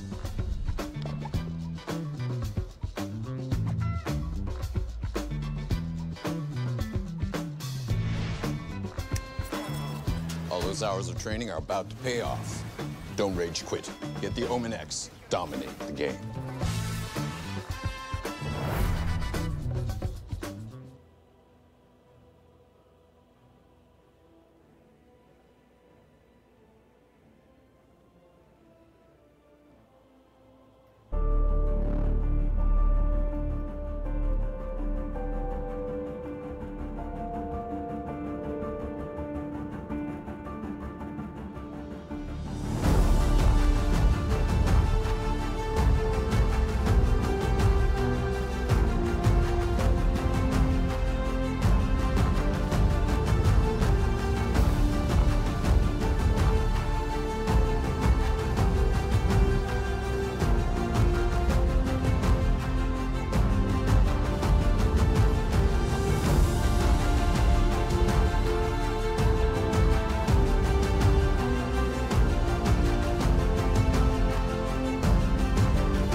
Detrás de la mejor pizza están los mejores ingredientes. Una masa que nunca sabrá lo que es ser congelada. Una salsa natural donde los mejores tomates quisieran estar. Y un sabor que solo se logra con ingredientes de la mejor calidad. Papa John's. Mejores ingredientes, mejor pizza. Llámanos 606-0000.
Detrás de la mejor pizza están los mejores ingredientes. Una masa que nunca sabrá lo que es ser congelada. Una salsa natural donde los mejores tomates quisieran estar. Y un sabor que solo se logra con ingredientes de la mejor calidad. Papa John's. Mejores ingredientes, mejor pizza. Llámanos 606-0000.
Detrás de la mejor pizza están los mejores ingredientes. Una masa que nunca sabrá lo que es ser congelada. Una salsa natural donde los mejores tomates quisieran estar. Y un sabor que solo se logra con ingredientes de la mejor calidad. Papa John's. Mejores ingredientes, mejor pizza. Llámanos 606-0000.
Trying to talk about this game with the cricketer's commentator's voice.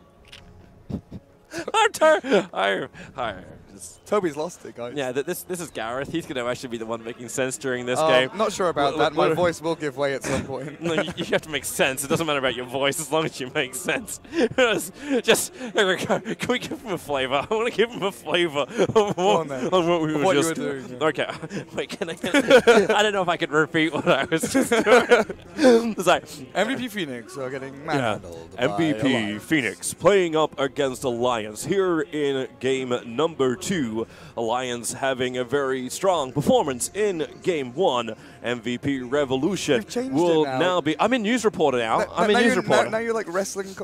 I'm wrestling between the two as MVP Revolution trying to now force game number 3. Will this be possible on this evening's stage? We will find out after these few messages from Papa John's. and every other sponsor you just watched.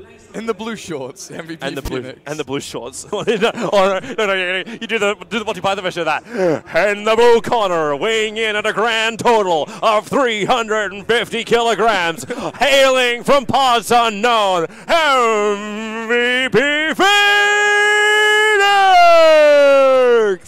Is that what you wanted? Is that what you wanted? Is that what you want? Are you not entertained? Oh my God, Toby won. I know we're in Peru, but it doesn't mean you have to try everything you're given, okay? Those little leaves, they do things to you. Dude, you dangled a worm in front of me, and I jumped straight at it.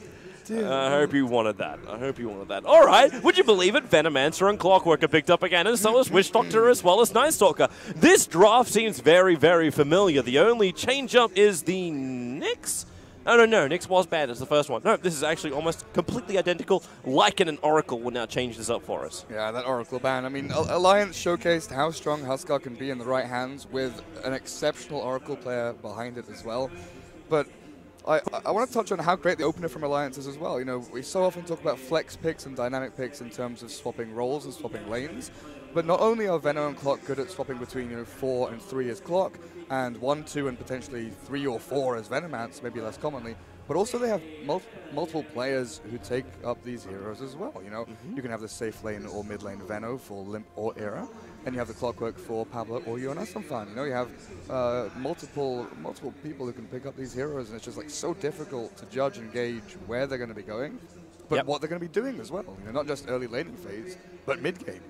It does seem, too, that Alliance is very scary. After watching Game 1 and after talking to FNG about it, like, Alliance were very sure in everything they wanted to achieve with their draft. Their timing was right, and they never overcommitted. They never gave you that way back into it. So it seems that you have to run a lineup which is able to get the initiation required in order to get the upper hand against Alliance. And the first strike. Yeah, and you didn't have in the last one. Now, you had like the two big counters were the two heroes which were just banned out by MVP. You take out the Legion, you take out the Oracle. They completely destroyed the Batrider.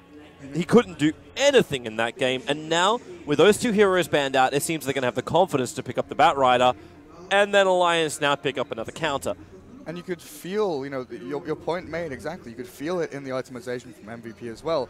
Halfway through the game, I turned to Fogg and was like, where's the Invoker's Blink Dagger? Because Invoker needs to be blinking into the back lines, catching people with a Tornado, looking for the Oracle, trying to hunt people, and getting his combo out. But he had to go Force Staff against the Clockwork to get out of Cogs, to play defensively, and try and disengage and retreat from these initiations. But now you look at this. Venge for Alliance. One of the era classics, one of the heroes he does like to dabble with in the one role. You know, but Hans may be playing it a lot more recently. Yes, and I doubt they're going to try and run an aggro VS. Like, you could potentially still run the Venomancer versus the Batrider, but unless you're going to really mess with the lanes a lot, this looks to be more of the standard Venomancer goes in one, unless you want to get reported by FNG and run Venomancer in the jungle. You probably didn't get to hear that one sitting at the back. Yeah, we talked about Venomancer jungle. He's just you're reported was his straight answer back. Like, I'm fairly certain that one of my 3 reports, which I have saved up for this week, is going to that Venomancer right there. You're going down. Well, there's a heavy indicator, like you said, that Venge will be in the 5 role. That likely a limp SF mid, and then the Venom goes into the 1 role. But this is great auras, and like that's one of those points where you can make the case, right? Like where Venomancer can play the 1 role, just because the VS and the Shadow Fiend together with the negative armor plus the damage aura buff up, it really makes a lot of sense. But that's only if you then want to run a Clockwork 3, a Clockwork 4, and a Venomancer 3. That's the only reason you do that, and then pick up another support that's able to counter out the Quap. So what we've been seeing recently in I guess this patch, but especially through the qualifiers and the playoffs for TI, is teams with easy to execute and kind of 5-man heavy or 4+1 tower pressuring lineups are succeeding a lot more because teams have to address and deal with it. You know, you mentioned the kind of team fight initial step or the first strike, that the first jump, whoever catches first often has the upper hand. But it's also about map movement as well. The first person, the first team to take a tier 1 can then transition to the next tier 1. And your opponents are always, 30 seconds or so behind, and they're kind of catching up always. And that's something that Alliance are aiming for here. Venomancer gets to what, level 7, level 6 or 7, TPs towards the enemy safe lane. right, I'm going to go for your tier 1. Let's take this tower, move to mid, tower, move back to his safe lane, tower, Where's my trade-off after that? Exactly. Where is the trade-off? That's precisely right. Terrorblade. Oh, wait. That has no way to transition. It had nothing in the team fights. And that's where I wonder, like, with this Night Stalker and Wishtalk to pick up at the start, if they're backing themselves into a corner each time against this Alliance draft where they're unable to have the counter initiation. They're unable to control it. And a Tidehunter, so... He's the blanket safety. If you get jumped by Batrider, you get jumped by Queen of Pain. Tidehunter's there like, right, I've got Greaves and or Ravage. Your initiation is going to be mitigated, if not just completely cancelled out by me. Yeah. But this now means that we guarantee the Clockwork will be in a 4 position. 5 position can still bounce between the Venomancer as well as the Vengeful Spirit, depending on how they want to play their lanes, but more than likely it will be a Venom and a VS as the safe lane combination to keep the Batrider out. And VS will add that early protection. We saw the Venomancer die on the top lane as the first blood in game number 1. It's a lot more difficult for the Batrider to pull off when you have a Vengeful Spirit with a Magic Missile waiting very carefully around the side of the trees. So now safe lane hero for MVP Revolution is a really difficult one. Someone who doesn't get kited by Venomancer, someone who can, jump onto a Shadow Fiend and deal damage. You maybe consider something like an Ursa, who's also good against Tide in lane, because you've got the ability to Enrage and BKB, through the Venomancer Gale and jump onto a Shadow Fiend to do damage. But then you're still worrying about heroes like Venge, who swap you out or swaps your target away from you. It's such a difficult decision to make when you've left your carry to the 5th and final pick to fill so many roles. You're going to tick so many boxes. We want someone to be able to buy a Blink Dagger, get a BKB, not get kited. You want a ranged hero, but you also want someone tanky who can frontline and hit towers. There are so many things that you need to tick all the boxes, basically. It's almost an impossible choice. It's impossible to tick every single box. Exactly. You have to back one of them. Hilarious enough, my mind was actually tossing up between the Juggernaut as well as the Drow Ranger. And the Drow Ranger would have given everyone a lot more power in their laning phase. I can't find the slash key. I'm looking. Oh, you're so used to a UK keyboard. That's no, it's not on any of the other normal keys as well. I mean, I can see it, but yeah, I never noticed that. Oh, that's good. That's fantastic. Juggernaut. Yeah, so the Drow would have given you more power in your lanes, would have given you a lot more pushing power, gives you really good lane against the Tidehunter. The Juggernaut I was wondering about because it's difficult to run a melee versus everything that's there. Keeping the healing ward alive during the team fight is going to be a real problem. And even laning against the Tidehunter. Yeah. With help from a Clockwork, you can zone down support, and then Anchor Smash is going to really restrict the farm speed of a Juggernaut, which is a dangerous thing, because this is actually, it will still be the core Venomancer. Now, the Venomancer is going to be moved to the safe lane. Arrow won't be playing this mid, because that's where the SF is meant to be with a whole bunch of extra souls. Yeah, we saw Alliance's draft pretty much, jigsaw pieces slotted into place one by one. As it moved forward, you're like, right, that's what they're going to do. Yeah. Pretty simple and straightforward, no big surprises, to be honest. But it's simple but effective. Yep. And I don't think MVP Revolution have the tools at their disposal to deal with what Alliance brings. And, Juggernaut is probably the best option that they could go for. He's got Blade Fury to stop himself being kited. He's got kill power, sustained push if they can. Move to trade into towers as well. The other hero that I potentially considered was Chaos Knight, maybe. Does well in lane. He builds up very quickly. They've got no real way to deal with Phantasm Illusions outside of raises from SF. Yeah, they don't have great clearance against it. They might be able to potentially kite the illusions, but that's also what Reality Rift is for. You close the distance, you get the lockdown, you still put out the damage. But then you still have to get out of the laning stage and get your armlet, get your Manta Heart and things like that. We saw. Wow. I hope Era actually already has a Blink Dagger, a magic stick, and he does not. He actually bought everything but it, so he can go directly into a magic wand. Oh look, he's found the bat though, dude.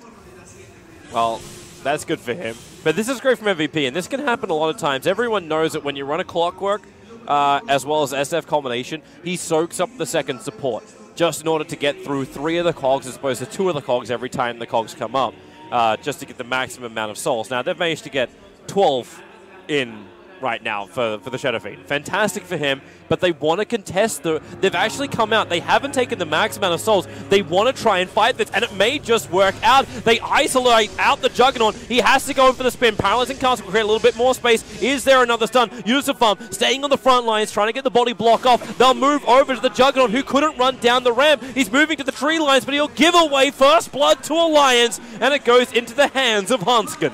That's so nice from Alliance. That move there is relatively standard now to go and contest that bounty rune, try and kill SF to remove those souls. But Alliance, you know, they know what's going to happen. They assume that kind of move is going to come forth from MVP. So they go the long way around, like you said, a little bit earlier on, don't take the full amount of souls, but they make sure they have the bodies there to fight so the cast doesn't have that full potency between two people, which maybe you'd expect the SF+1 to be there to kind of secure that rune. But a great move by Alliance. Not only do they not lose the SF, not lose the bounty rune, but they get a kill on the Juggernaut. It's just a perfect move. Yeah, it really, really is. And this is just going to help, like, shore up the lanes. We already said the Juggernaut was going to have a hard time up against the Tidehunter, just because, like, farming is difficult. And again, you find MVP committing this Night Stalker to try and control up the mid against the Shadow Fiend. A difficult thing to do. At least they make sure that Limp hasn't got a single last hit yet. All he's got is the denies. He hasn't actually brought down a single Radiant creep yet. Maybe not the greatest thing to have on his list. Okay. Yep. Everything just starts. Is that an earthquake or something? What just happened? Yeah. Shake, shake, shake, shake the room. Sick. Oh, that was interesting. Oh, Pablo. He knows he can't. He can't actually cog the Queen of Pain in, but he knows if he can burn off a little bit of the mana, there's no more harassment, and there's probably no more reason for him to be there. Because then he can rotate into a different lane. He can move up towards the top lane, where they can secure more of a first blood. Hanskin already going to go for the stun. The Gale will connect, and he just starts his TP. The secondary stun is too far away. Very, very clever to get out at that point. Understanding there is no more that can stop him. Great intelligent plays. You know, you look at the Night Stalker sitting mid and you think, okay, well, this Night Stalker being here in a 2v1 with Pablo maybe, you know, floating in and out of the lane does lift a bit of the pressure away from Tide and applies a little bit of pressure to the Bat Rider because he's left alone up on the top lane. But swift, intelligent moves from the Bat and pretty much great zoning on this bot lane by the Witch Doctor alone, sending the Tidehunter back away from the stacks, away from the pools. He does have a creep wave coming to his tier 1 at this moment, so he'll get some levels. But Yunasafan isn't really pressuring into the Juggernaut as much as maybe you'd expect in a Tide versus melee lane. I can't believe Limp CS is so low.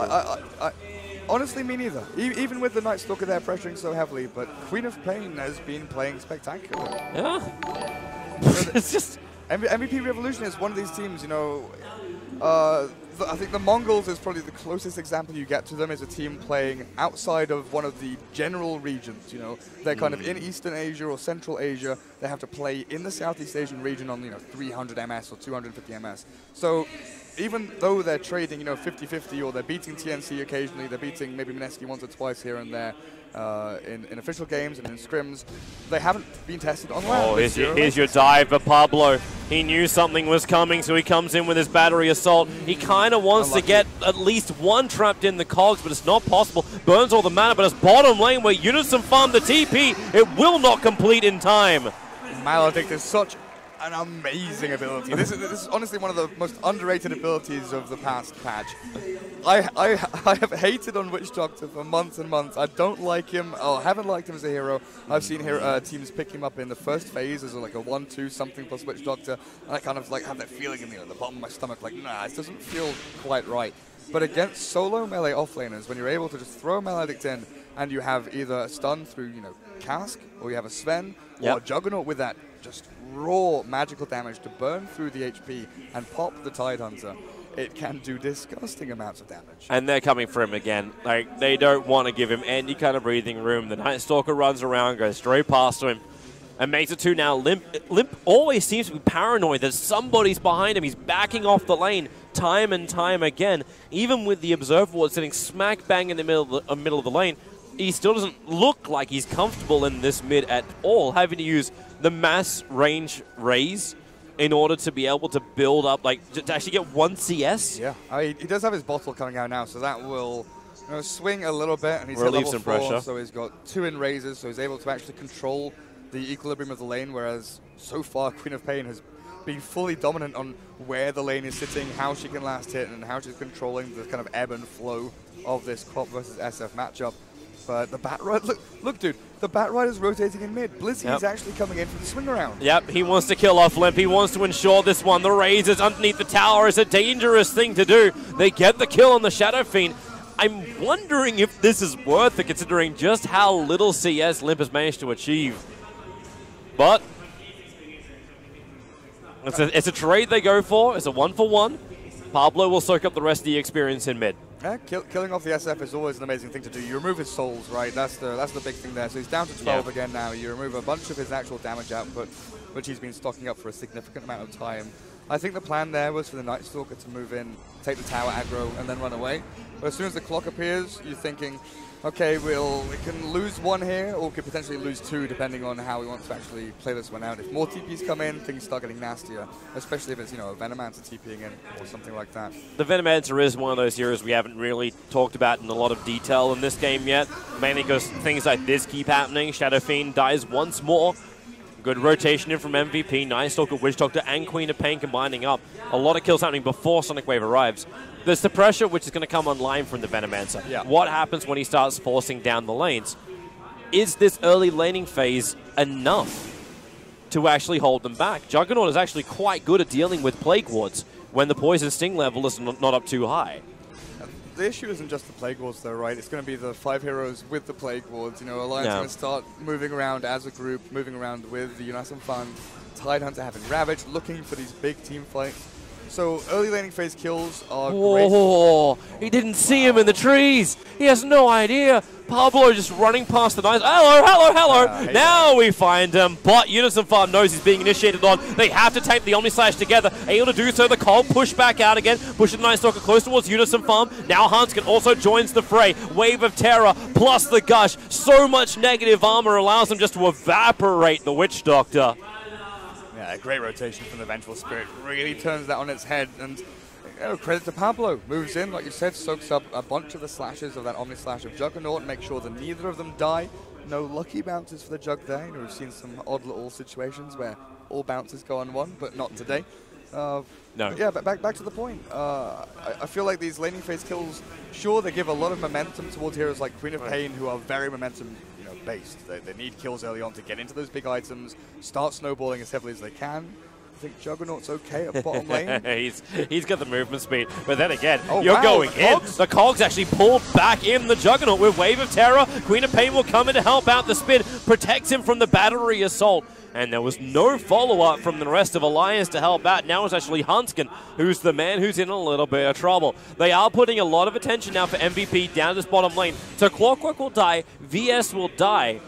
But in the meantime, with these heavy rotations, you're still getting more and more space in for Era to pressure in the top tower, to build up his levels and continue this pressure play.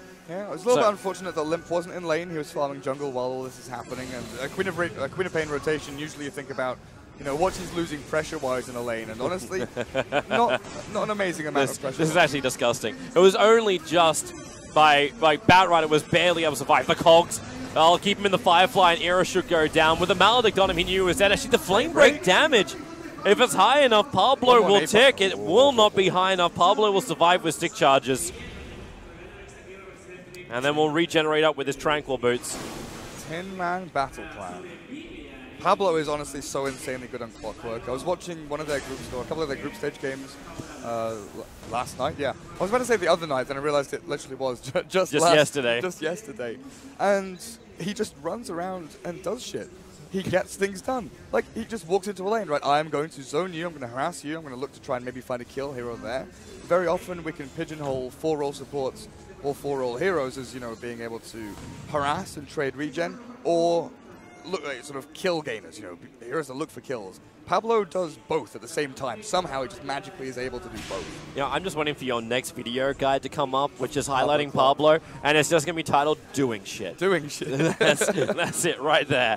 Coming to a YouTube channel near you. Honestly, Pablo now moving in, looking to do more stuff. Jumps forward. They don't have enough control. Maybe. Oh, the battery assault second hit actually canceled his blink for just enough time, but They couldn't commit. They couldn't get both races to connect. To be fair, you made a joke there, but my past couple of videos, I think the main points from both of them have been lack of redundancy. Redundancy is such an important thing to feel and experience and understand as a 4-roll especially. You know, being able to move around the map and literally just have things to do and not waste time. Good spin. Of course, the cogs will lock him in. He'll break 3 of one of them, as well as the effective battery assault. With Blizzy moving over, Pablo understands it's just not a chase worth it. If Hanskin's original magic missile committed, that would have been a lot better. Oh, but for sure. Difficult when it's a projectile against Blade Fury. Like, you think about bottom lane, sure enough, he dies behind the tier 1, but he goes, he has an objective in mind, he wants to try and kill the Juggernaut or force him out of lane. He goes in and he commits. He makes sure that he's not wasting time. Sure enough, the Queen of Pain rotates in and kills him, but he's forcing TPs, he's forcing rotations, and he's not idly waiting for something to come to him. He's going to create the action. No, he's going to go and make things happen. This does actually feel like one of the hilarious things where Alliance's early fail with the Shadow Fiend has worked out even better for Pablo, because he was able to soak up, like, it was at least 3 waves worth of experience in the mid, including some of the CS that came along with it. Gives him his level early 6, rotates around. Now they're able to go for a smoke gank to bottom. Dire Observe Ward revealed it. Unison Farm, he's just slowed up too much. The other Stun Paralyzing Cask will fly, and it will be able to connect before the TP completes. So turn around, anchor, do whatever you possibly can. Anything to distract them from the top lane, which is where Era, once again, is trying to force the issue. And Limp is still farming relatively nicely back in the jungle. He is a little bit afraid of what's happening mid lane, though, as, oh, Juggernaut, you're in trouble there, my friend. Oh, okay. Walked into the wrong neck of the woods as exactly Limp what Limp wants. Pablo's in a little bit of trouble as well. Cog actually locked himself in. The Death Ward will be able to reach, but now SF arrives. Maybe not the greatest TP to complete underneath 3 heroes. Which Doctor knows what's up? Not sure about that TP. Not sure at all. Especially when Sonic Wave's still up. Like, Limp there in his eyes, he's like, okay, I TP, I get, you know, quick 2 rays onto the Night Stalker, finish that kill, walk away. Were we under the cover of darkness? Like, was he out of vision? With the Night Stalker. Like, I know we're in daytime. Nice hook shot, catching the Queen of Pain. No mana to actually blink herself away. One charge will allow for that. The Ravage committal as well. Alliance are begging for kills if they're doing that now. Yeah, they're taking tier 1 top, natural movement. Let's go bot, guys. Yep. Let's go and pressure the bot safe lane. Nice movement by MVP to rotate away from there. Yep. Not sure if that Ravage was necessary with the Cogs pushback. It does burn a lot of the Quap's mana, but a secured kill is a secured kill. And Omni Slash, Hanskin completely isolated, cops all 3, and then one last swing, and they get the SF. There's always an extra kill seeming to be available here for MVP. And MVP, like, this feels to be the same record from Alliance in Game 1. Okay, yeah, Venomancer now has the top tower, rotates bottom, you understand this is coming, but the Juggernaut's pushing so much faster than the Terrorblade did in the last game. They're taking the objectives, they've gotten so much farm, they'll continue to roll forward with all of this momentum. Unison Farm is dead, nothing can save him from that situation. Alliance are playing so fast and loose. MVP are exploiting this incredibly well. How is this the same team from Game 1? They were tight and on point in Game 1. It is an insane difference, honestly. I mean, one thing to point out, I think, is the fact that Era has gone for Hand of Midas and delayed his rotation a little bit. But oh, goodbye. Looks like he's dead. Yeah, Nova and Gale, Hawkshot 4. They might be able to get something to salvage this situation. Night Stalker, not too high in life. The Venomancer will be able to help get the kill. Pablo is the man who takes the Queen of Pain. And Night Stalker is still retreating away. It's only a level 1 Nova, however, so the damage isn't as scary. Oh, Batrider has Blink now. Not as fast as the last game, where he had it in 6 minutes, 20 seconds, or something insane like that. But this game, he does seem to have a lot more help coming out from his other supports. Like, the Juggernaut's doing work. The Witch Doctor is doing a lot of work. Night Stalker is having an influence in this game. Yeah, they're just finding these holes where Alliance, you know, shift a couple of heroes bottom lane and Tidehunter sits mid alone and they go straight on in. They're doing these kind of unexpected moves where you think, okay, MVP Revolution should be trading for the tier 1 top because our Venom's bot lane taking their tier 1 there. But instead they play aggressively through mid. I think it's the first time that MVP has gone for a maneuver which is kind of like the opposite of what I thought they would try and do against Alliance. Alliance are obviously going to try and take this bottom tower. This is just what they want to do. They're running a Venomancer. They have to do this. So either they're trying to catch out the Shadow Fiend, feeling like he's farming somewhere else, and they're not finding him. So they're checking the jungle. They're getting aggressive wards down. And even if they don't get the kill, I suppose it does work their way, right? Like, because now they can push the Tier 1 and the T2 tower up on top lane. If Alliance fight into this, they're fighting into MVP vision. Alliance do get the same work done, you know, they get the deep wards, they push into Tier 2, and they do push incredibly quickly. They're already knocking on the door of that Tier 2, and can transition towards the mid-Tier 1, which is still standing for the Radiant, whereas MVP don't have the same kind of assets to shift across to. Yeah. Because they've already taken the Tier 1 mid, fortunately enough. MVP pushed so fast. Like, the Juggernaut's doing a wonderful amount of damage, and I'm kind of surprised to see his item build. Correct me if I'm wrong, but did I just see a Shadow Blade? Yeah, Shadow Blade has been a very popular item in China, and I'm assuming this is where the kind of flavor has come from this MVP team, where safe lane Juggernauts have been going Shadow Blade. I think Paparazzi has been doing it most commonly as one of his favorite item builds. Okay. It just allows him to... You know how Nyx Assassin goes invisible, scouts ahead, and looks for kills and picks? Yeah. Juggernaut basically can do the same thing, but alone and find kills on himself. Talking about picks, nothing's on him. Units on farm commits a 3-man ravage. TP support's on the way. The Sonic Wave, the damage. Units on farm will still die of this. The Wish Doctor will be the sacrifice, but Error, a wonderful TP into the shrine, helps him actually get a revenge kill as Units on farm who killed the Witch Doctor himself. An Alliance now on the hunt. They have hookshot available, and the Wings will not be caught by the hook. Queen of Pain still wants to try and slow them down, screaming away, blinking away, making sure Alliance don't gain momentum from this. Not to mention that top lane is still pressuring Alliance and pushing to the Tier 3 tower. That aggressive counter-initiation from Alliance, though, TPing into Shrine, the big Ravage. They stop MVP in their tracks. And with the movement top, something we didn't kind of talk about is the kind of effect of the Roche Pit being in that sort of top third of the map, or top quadrant of the map. Well, they're going to try and pop Error. Hello. Jump forward, Shadow Strike, silence, no way for him to counter with a quick old Nova. Might be able to throw it out at the end here. Nope, the damage is still too much. Queen of Pain will take the kill onto the Venomancer with the help of the Night Stalker. It's like in a situation like this where Ravage is down, they know that Venomancer is dead for a while. They've taken control of this top part of the map, and Roshan is relatively open to them. Unfortunately, Juggernaut has shifted to bottom and has to keep pushing these waves out, thanks to Alliances. Venomancer and Clockwork doing so much work with Rocket Flare and wards. I think Jug's fine with this, though. Like, he's finished up his Shadow Blade. With the fact that the creep waves are pushed in so far, he can push out fast, farm up the jungle, and then finish up his Diffuser Blade as well. His net worth is great, and giving him a safe place to farm and then still achieve a push, you're okay with that.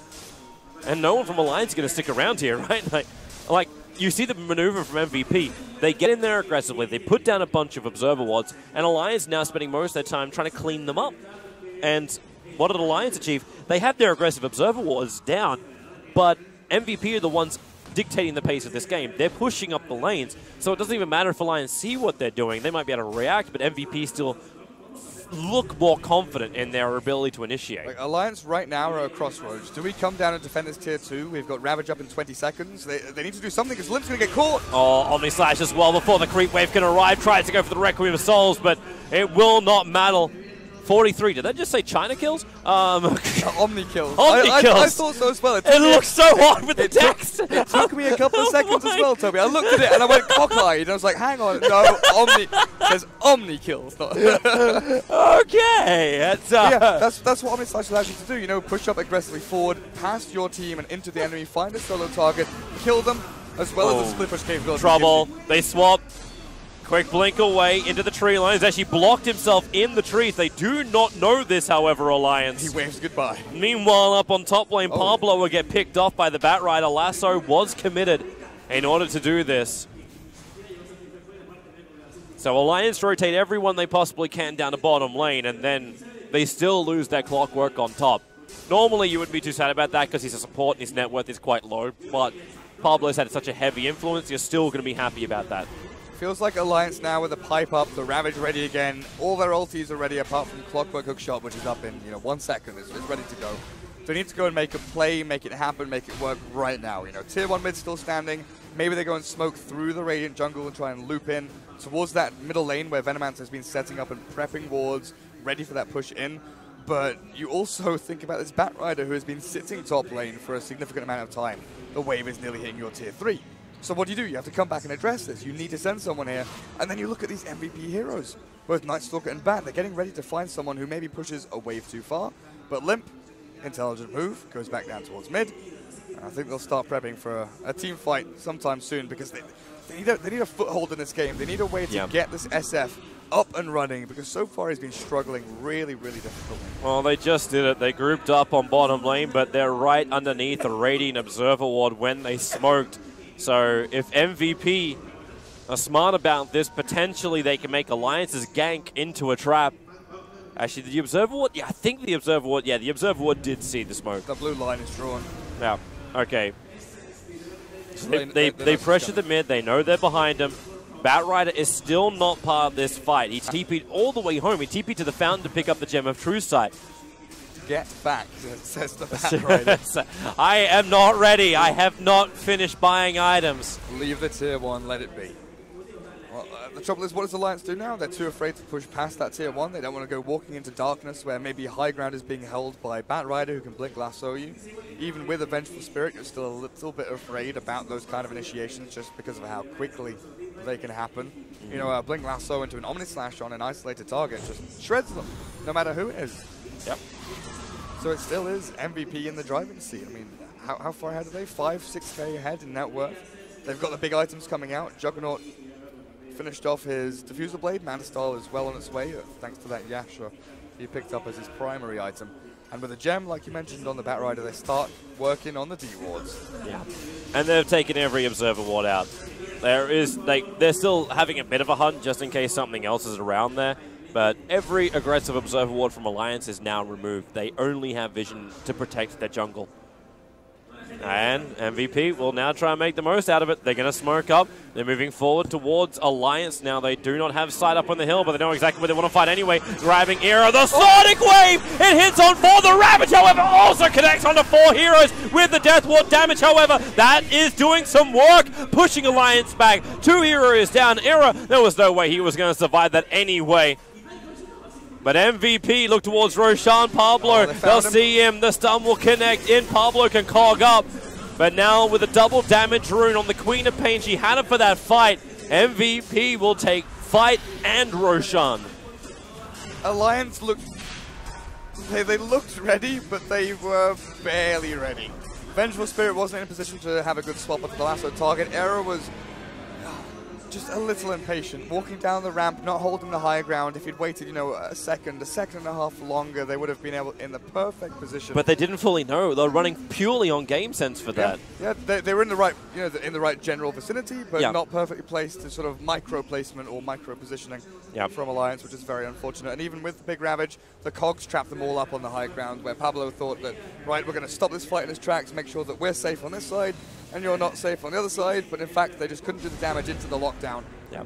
But this is the issue of Alliance, where they're unable to afford like that early gem you saw out from MVP. They can't do the counter warding without running the expensive 100 gold for every sentry you plan. And you're still not going to find those very nifty little wards like the eastern one of the Shrine, which was down, and that's what allowed MVP to see the fact that Alliance's backline was not in the perfect position, that they knew they could jump the Venomancer, try and pop him, and still take the fight. Even when a big hit Ravage comes out like that, it still wasn't going to be enough.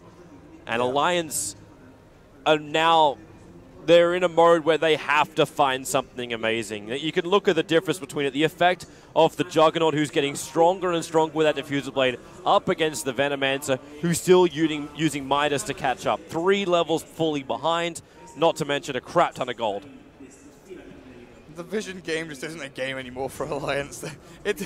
They can't get wards down against Gem, against Nightstalker. It's just incredibly difficult. So moving out across the map to even push waves out, you know, you see Limp kind of waddling back into his base, back to tier 3s and tier 4s because he can't go bot lane. He's too scared of the Juggernaut appearing out of nowhere. It's so difficult for them to catch a break here in this. But one thing they do have is the kind of scaling potential, right? They've got the auras between Venge and Shadow Fiend. Once these guys start getting stacked, things can start looking up for them. One good team fight can swing the tides very quickly because of how fast they can push towers. You know, they need one big Ravage and Requiem, and MVP maybe start losing their tier 2s and tier 3s. It's an interesting line being drawn from the top lane in towards the mid. MVP, they want to fight. Like, Blizzy is just itching for it. Any vision he can get inside the base, which allows him to jump. If a Shadow Fiend, he'll go for it. There's a level 2 Omni Slash. They can pop anyone that comes forward, and if no one decides to come forward, then you just take the tower. Aegis Immortal is the only thing you'll lose, but potentially the tier 2 tower up on top. This feels like a very similar trade-off to game number 1, but the shoe is very firmly on the other foot. Fortification burned by Alliance. Nice timing. So they back up, they regenerate. He actually burned Shadow Blade in order to do that runaway. It was very important they did so. There's really nice timing from the Juggernaut there. Hanskin was, kind of pacing forward, getting ready for the swap as that Blade Fury wore off, just to try and find that drag back into base to kill off the Juggernaut away from the rest of his mates. But well, this Pubba was ready. A little bit of damage to the mid tower. Last time Alliance did that, and they rotated to take a tier 2 tower, but MVP's had such a greater early game than Alliance did that the tier 2 tower no longer exists. But they will be coming back, and this isn't like a double save cheese kind of thing where you have the Oracle, where you have the press, the attack from Legion Commander. These things don't exist. You do have Aegis for another, what, minute and 50 seconds or so? A minute and a half for that Juggernaut Aegis.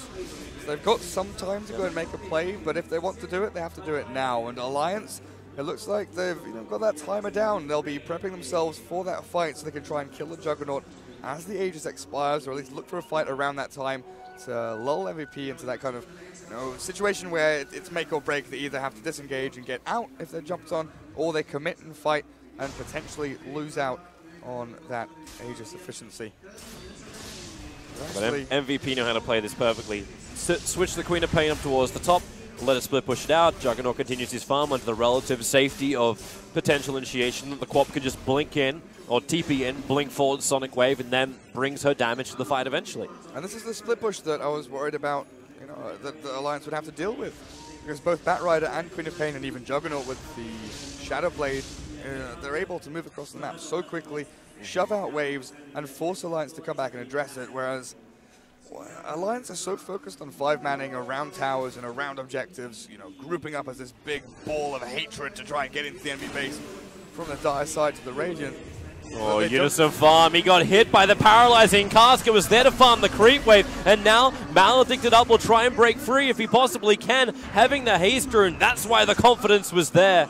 Maledict will not be enough to bring him down, but he will burn the Shrine. Limp now actually having to use the Manta Illusions to soak up the Juggernaut Omni Slash. So he doesn't find the kill, and the TP out from the SF will be successful.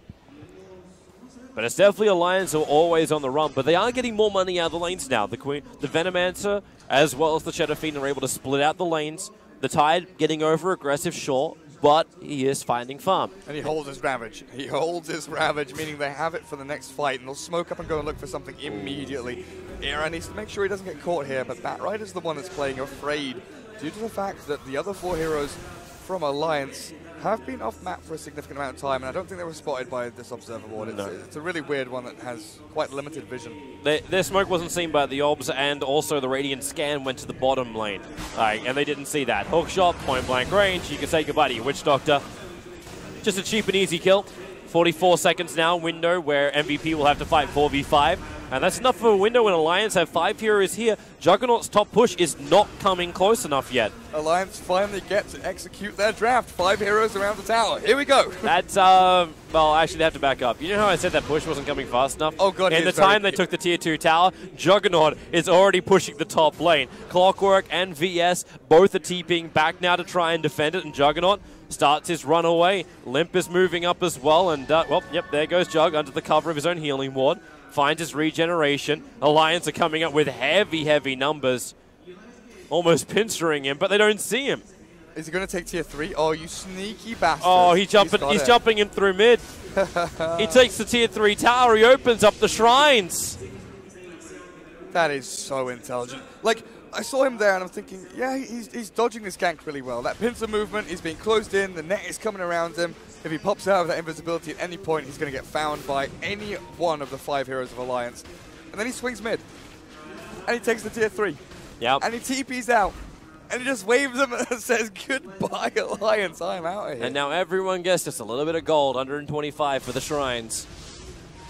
And it means that Alliance now no longer have that front position where they can TP onto to contest things like Roshan. And he is the next big one to contest. Alliance, they need to hold this Shrine. They need to have this fight, but not in this way. Hanskin's already going down. Tanked up the Omni Slash. Pablo jumps himself forward. The spin is still there in defense, but so is that lasso. They control up the Venomancer, and the Ravager gets blown. It only hit the BKB Queen of Pain, which has no influence whatsoever. The Death Ward will force Alliance back from the Shrine. And you can see him on the hunt. Night Stalker's on the other side. Alliance feeling pinched and pressured from all sides. They don't know exactly who they're going on. Pablo is trying to take out the main force of MVP, while the other three of Alliance are hunting this Night Stalker. Starts his TP. Do they have a stun? They got nothing in that lineup. Clockwork is the only one who has a stun. Oh my goodness. I mean, you're absolutely right. Alliance need to defend that Shrine. You could feel there the tension was palpable. They moved in one by one, filtering into the Shrine. Juggernaut's there with a Shadow Blade, though, of course, ahead of time, ready and waiting to Omni Slash through. But they just were not in a position to fight. Yet again, that high ground position, Alliance feel like they're in the right place at the right time. They're just not positioned individually in the right areas to get things done. You know, the Ravage from Yunasafan, sure enough, it looks like he blows it on just the Queen of Pain BKB, but when you see a Queen of Pain in that position, you expect the other four heroes to flow in around her to try and focus down targets. So it's in theory a good Ravage, because you expect enemies to move towards the Quap, towards the Ravage, and move in. Yeah. But it's actually impeccable play from MVP to move away from the Ravage before it happens. Before the Ravage actually comes out, they're already in position to say, right, we've backed up, Queen of Pain, you BKB, Ravage is blown, and then the wave hits. Then the tidal wave comes through. Then they start running down and chasing Alliance. Oh, Alliance. They are getting into a deeper and deeper hole. Over 10,000 is the net worth advantage going the way of MVP in both gold and experience, I should say. So they are feeling very comfy. A very powerful Juggernaut, a very happy Queen of Pain. And the rest of Alliance now understand that their team fight has to work. Wait for the next Ravage timing. You do have yourself another 33 seconds before it will come back off cooldown. Roshan is not up yet, but both teams know it could be any second, and it will actually be any second. In fact, in the next 5 seconds, Roshan will spawn up. They're battling for vision control at the moment. Roshan does now arrive. And Hanskin just sent his rocket down mid lane to try and, well, I don't know if he's looking for vision or to push it out. But he doesn't know that Roshan's alive. MVP are the only ones with that actual information confirmed. MVP just have the run of this map. Limp is and now they far see. away. They know that Roshan's there. Healing Wall was committed pretty early into this, so if Alliance are able to take this fight when Roshan gets low, that Healing Wall is only going to survive for maybe 5 seconds of the team fight. If even that. Rocket again giving vision. They're smoked up. Moving down. Need to find a better line. Clockwork hook shot. Looking for that as the primary initiation here. And then maybe the bash onto the Juggernaut. Roshan's coming out. Sonic Wave only really connects onto Limp. Roshan will go down. Aegis is into the hands of Juggernaut. Starts instantly into the Omni Slash. He wants the SF down. The illusion taking him a little bit. Limp now winding up the ulti. He'll get it off. The Force Staff gave him the distance. Does he have the damage as well? They burn through the Aegis of the Juggernaut. This is the fight that Alliance needed. But can they finish the job? Queen of Pain currently gunked up. Limp in the trees. On the run. The Scream is too far out. The Rocket will get the vision. Limp will take the kill. A 3-time streak will save him. Pablo creates space. And Limp is home and hose with glory. God. Woo! How does Limp live there? With a lot of help from his friends. He did get by. He did get by. Getting Force-staffed out, the Requiem and right-clicks killing off Juggernaut, moves himself south, Queen of Pain held up by Clockwork. Pablo did so much, but Yunasafan finally gets a Ravage he can be proud of. Sent a postcard back home to his mum and say, look what I did. I hit some people with my big old tentacles. Dear Lord, Alliance, they get the job done, but that's step one. That's one brick in the wall, Toby. They've got so much more to do. It's a long old road. It is. The Juggernaut is still massive, but at least it's not an immortal Juggernaut. He doesn't have both Aegis and Cheese. He only has the Cheese now. That's a lot easier to deal with. He doesn't have Butterfly, though, and SF, I mean, how far away are you from MKB? A decent way, no doubt. But you got a lot of magical damage which can still do the work. You had the Venomancer. He didn't go for the Aghanim Scepter. Instead, Era seems to be trying to find other ways to try and soak up. Like, it's going to be a split push in a way, but he's going to soak up the Omni Slash, breaks him free of the silence. He's going in for the Manta style instead on the Venomancer. That's been honestly so important. You know, even in that team fight, Era moves towards Limp to get that Omni Slash damage away from the SF, which is another factor that caused Limp to survive through all of it. Because Juggernaut has been very, very good in these team fights at isolating and singling out a target, of course, not just through his own movement, but thanks to Batrider and Queen of Pain kind of skirting in and out of the team fights. Night Stalker does a very similar job as well, and on his way to Aghanims will give them that vision game. Drum charge, Hans needs to get the vision up, swaps him back into the lane so they can keep that vision there. Oh, hey! They didn't do any damage to him, so he's able to blink away. The hook shot won't connect. But you understand why Alliance are doing what they're doing. They're keeping the pressure up. The more they fight, the more they keep pressure around Roshan and keep MVP on their side of the map, the longer they keep that shrine alive, the longer they keep MVP from doing what they were doing previously, which is split, split, split, add pressure towards the racks, and then create space in both jungles. This is not happening for MVP. This is why their gold lead just dips slightly and their experience lead massively drops, because they're having to group up to achieve their objectives. What is that dip, though, in net worth? It must be quite significant, because it was up to about 12k or something, right? Yeah, it's only 12k down to about 9,000. It's actually not as far as you would have thought for that fight. It's the experience graph, which kind of shows more of the swing that happened in the fight. Because you have to remember, too, Roshan was still killed off by MVP in the middle of it. Yeah. The Juggernaut, yeah, okay, you still got a lot from him, but it's that toss-up, right? Yeah, still, the two lanes being split pushed by Quap and Jug, mid and bot. You're still getting a lot of gold from those creep waves coming in. Yeah. Whereas Alliance, you know, they're playing the inefficient game, basically, grouping up as a number, 4 or 5 heroes, moving around, trying to farm jungle camps as they go, but only 1 or 2 of them will be actually farming the creep waves themselves. Witch Doctor and Night Stalker, where are you sitting at now?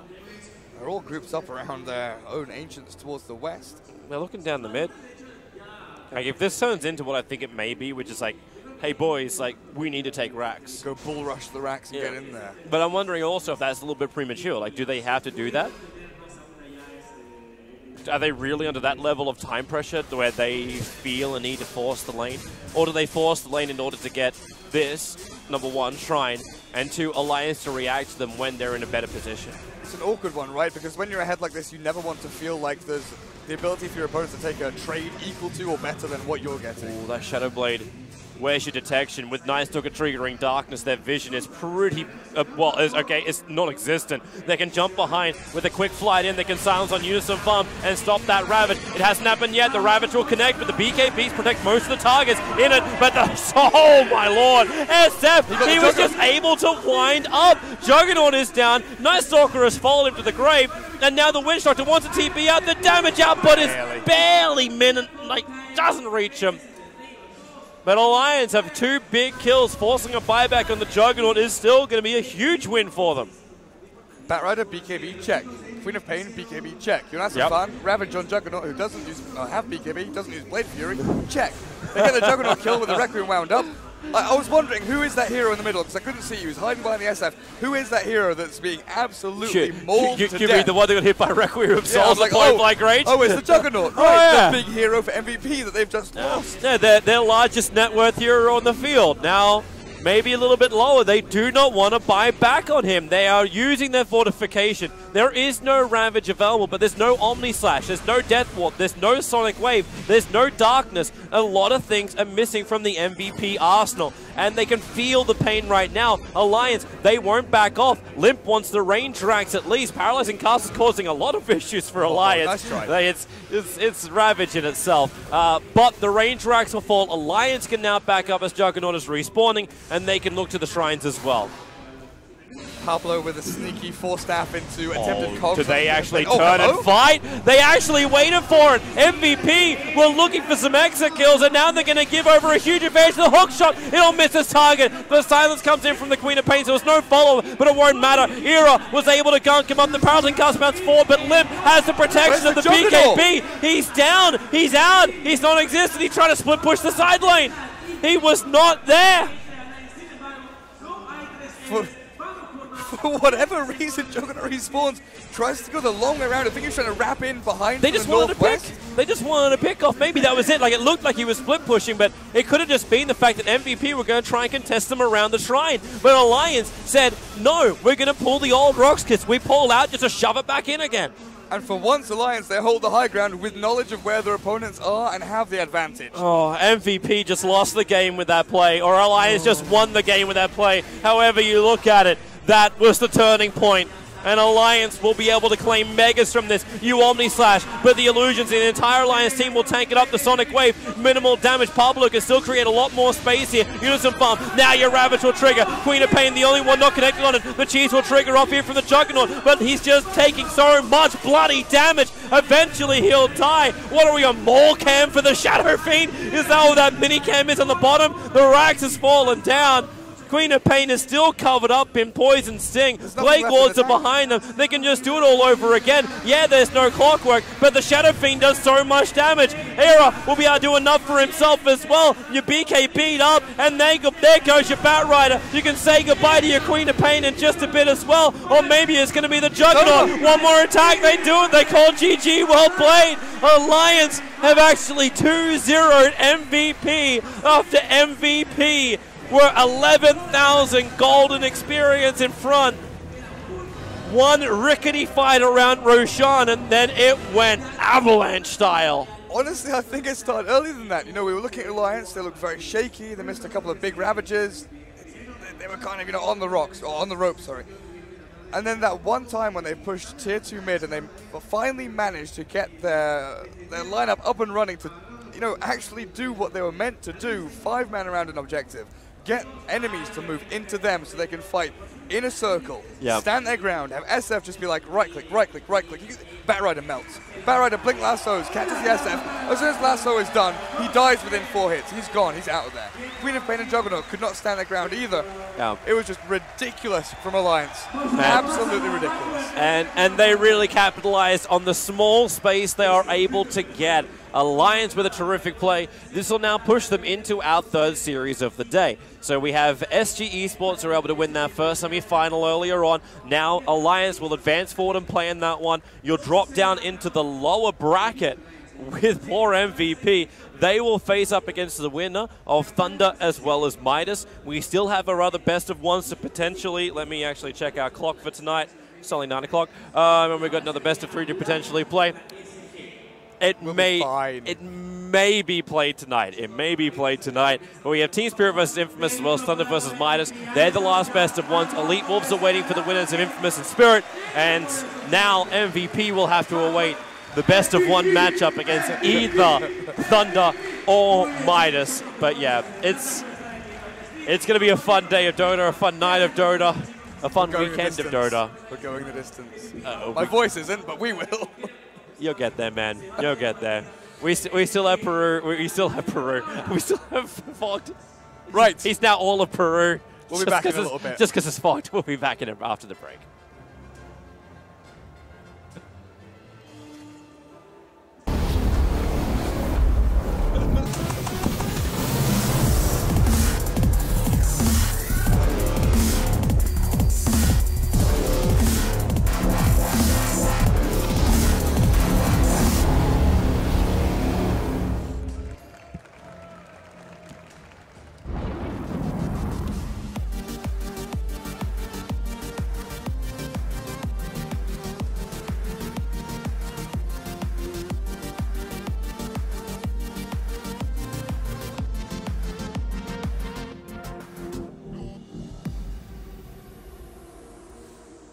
Detrás de la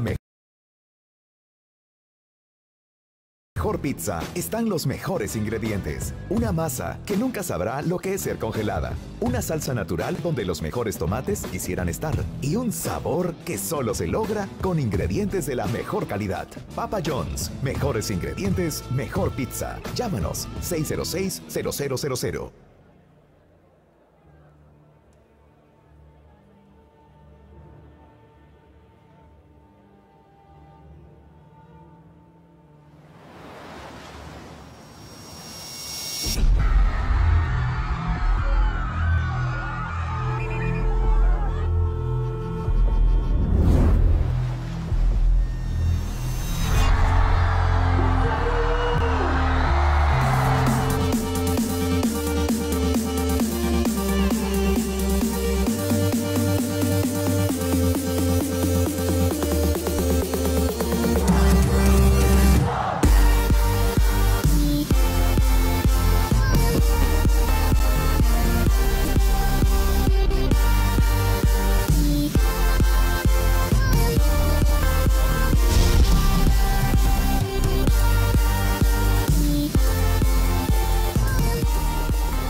Oh no, no, no, no, no!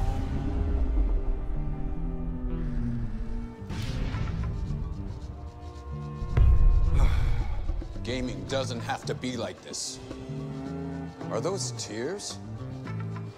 You need a machine that can keep up with you. This is the new Omen X.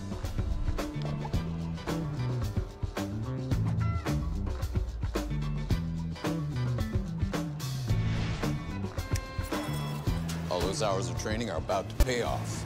Don't rage quit. Get the Omen X. Dominate the game.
Detrás de la mejor pizza están los mejores ingredientes. Una masa que nunca sabrá lo que es ser congelada. Una salsa natural donde los mejores tomates quisieran estar. Y un sabor que solo se logra con ingredientes de la mejor calidad. Papa John's. Mejores ingredientes, mejor pizza. Llámanos 606-0000.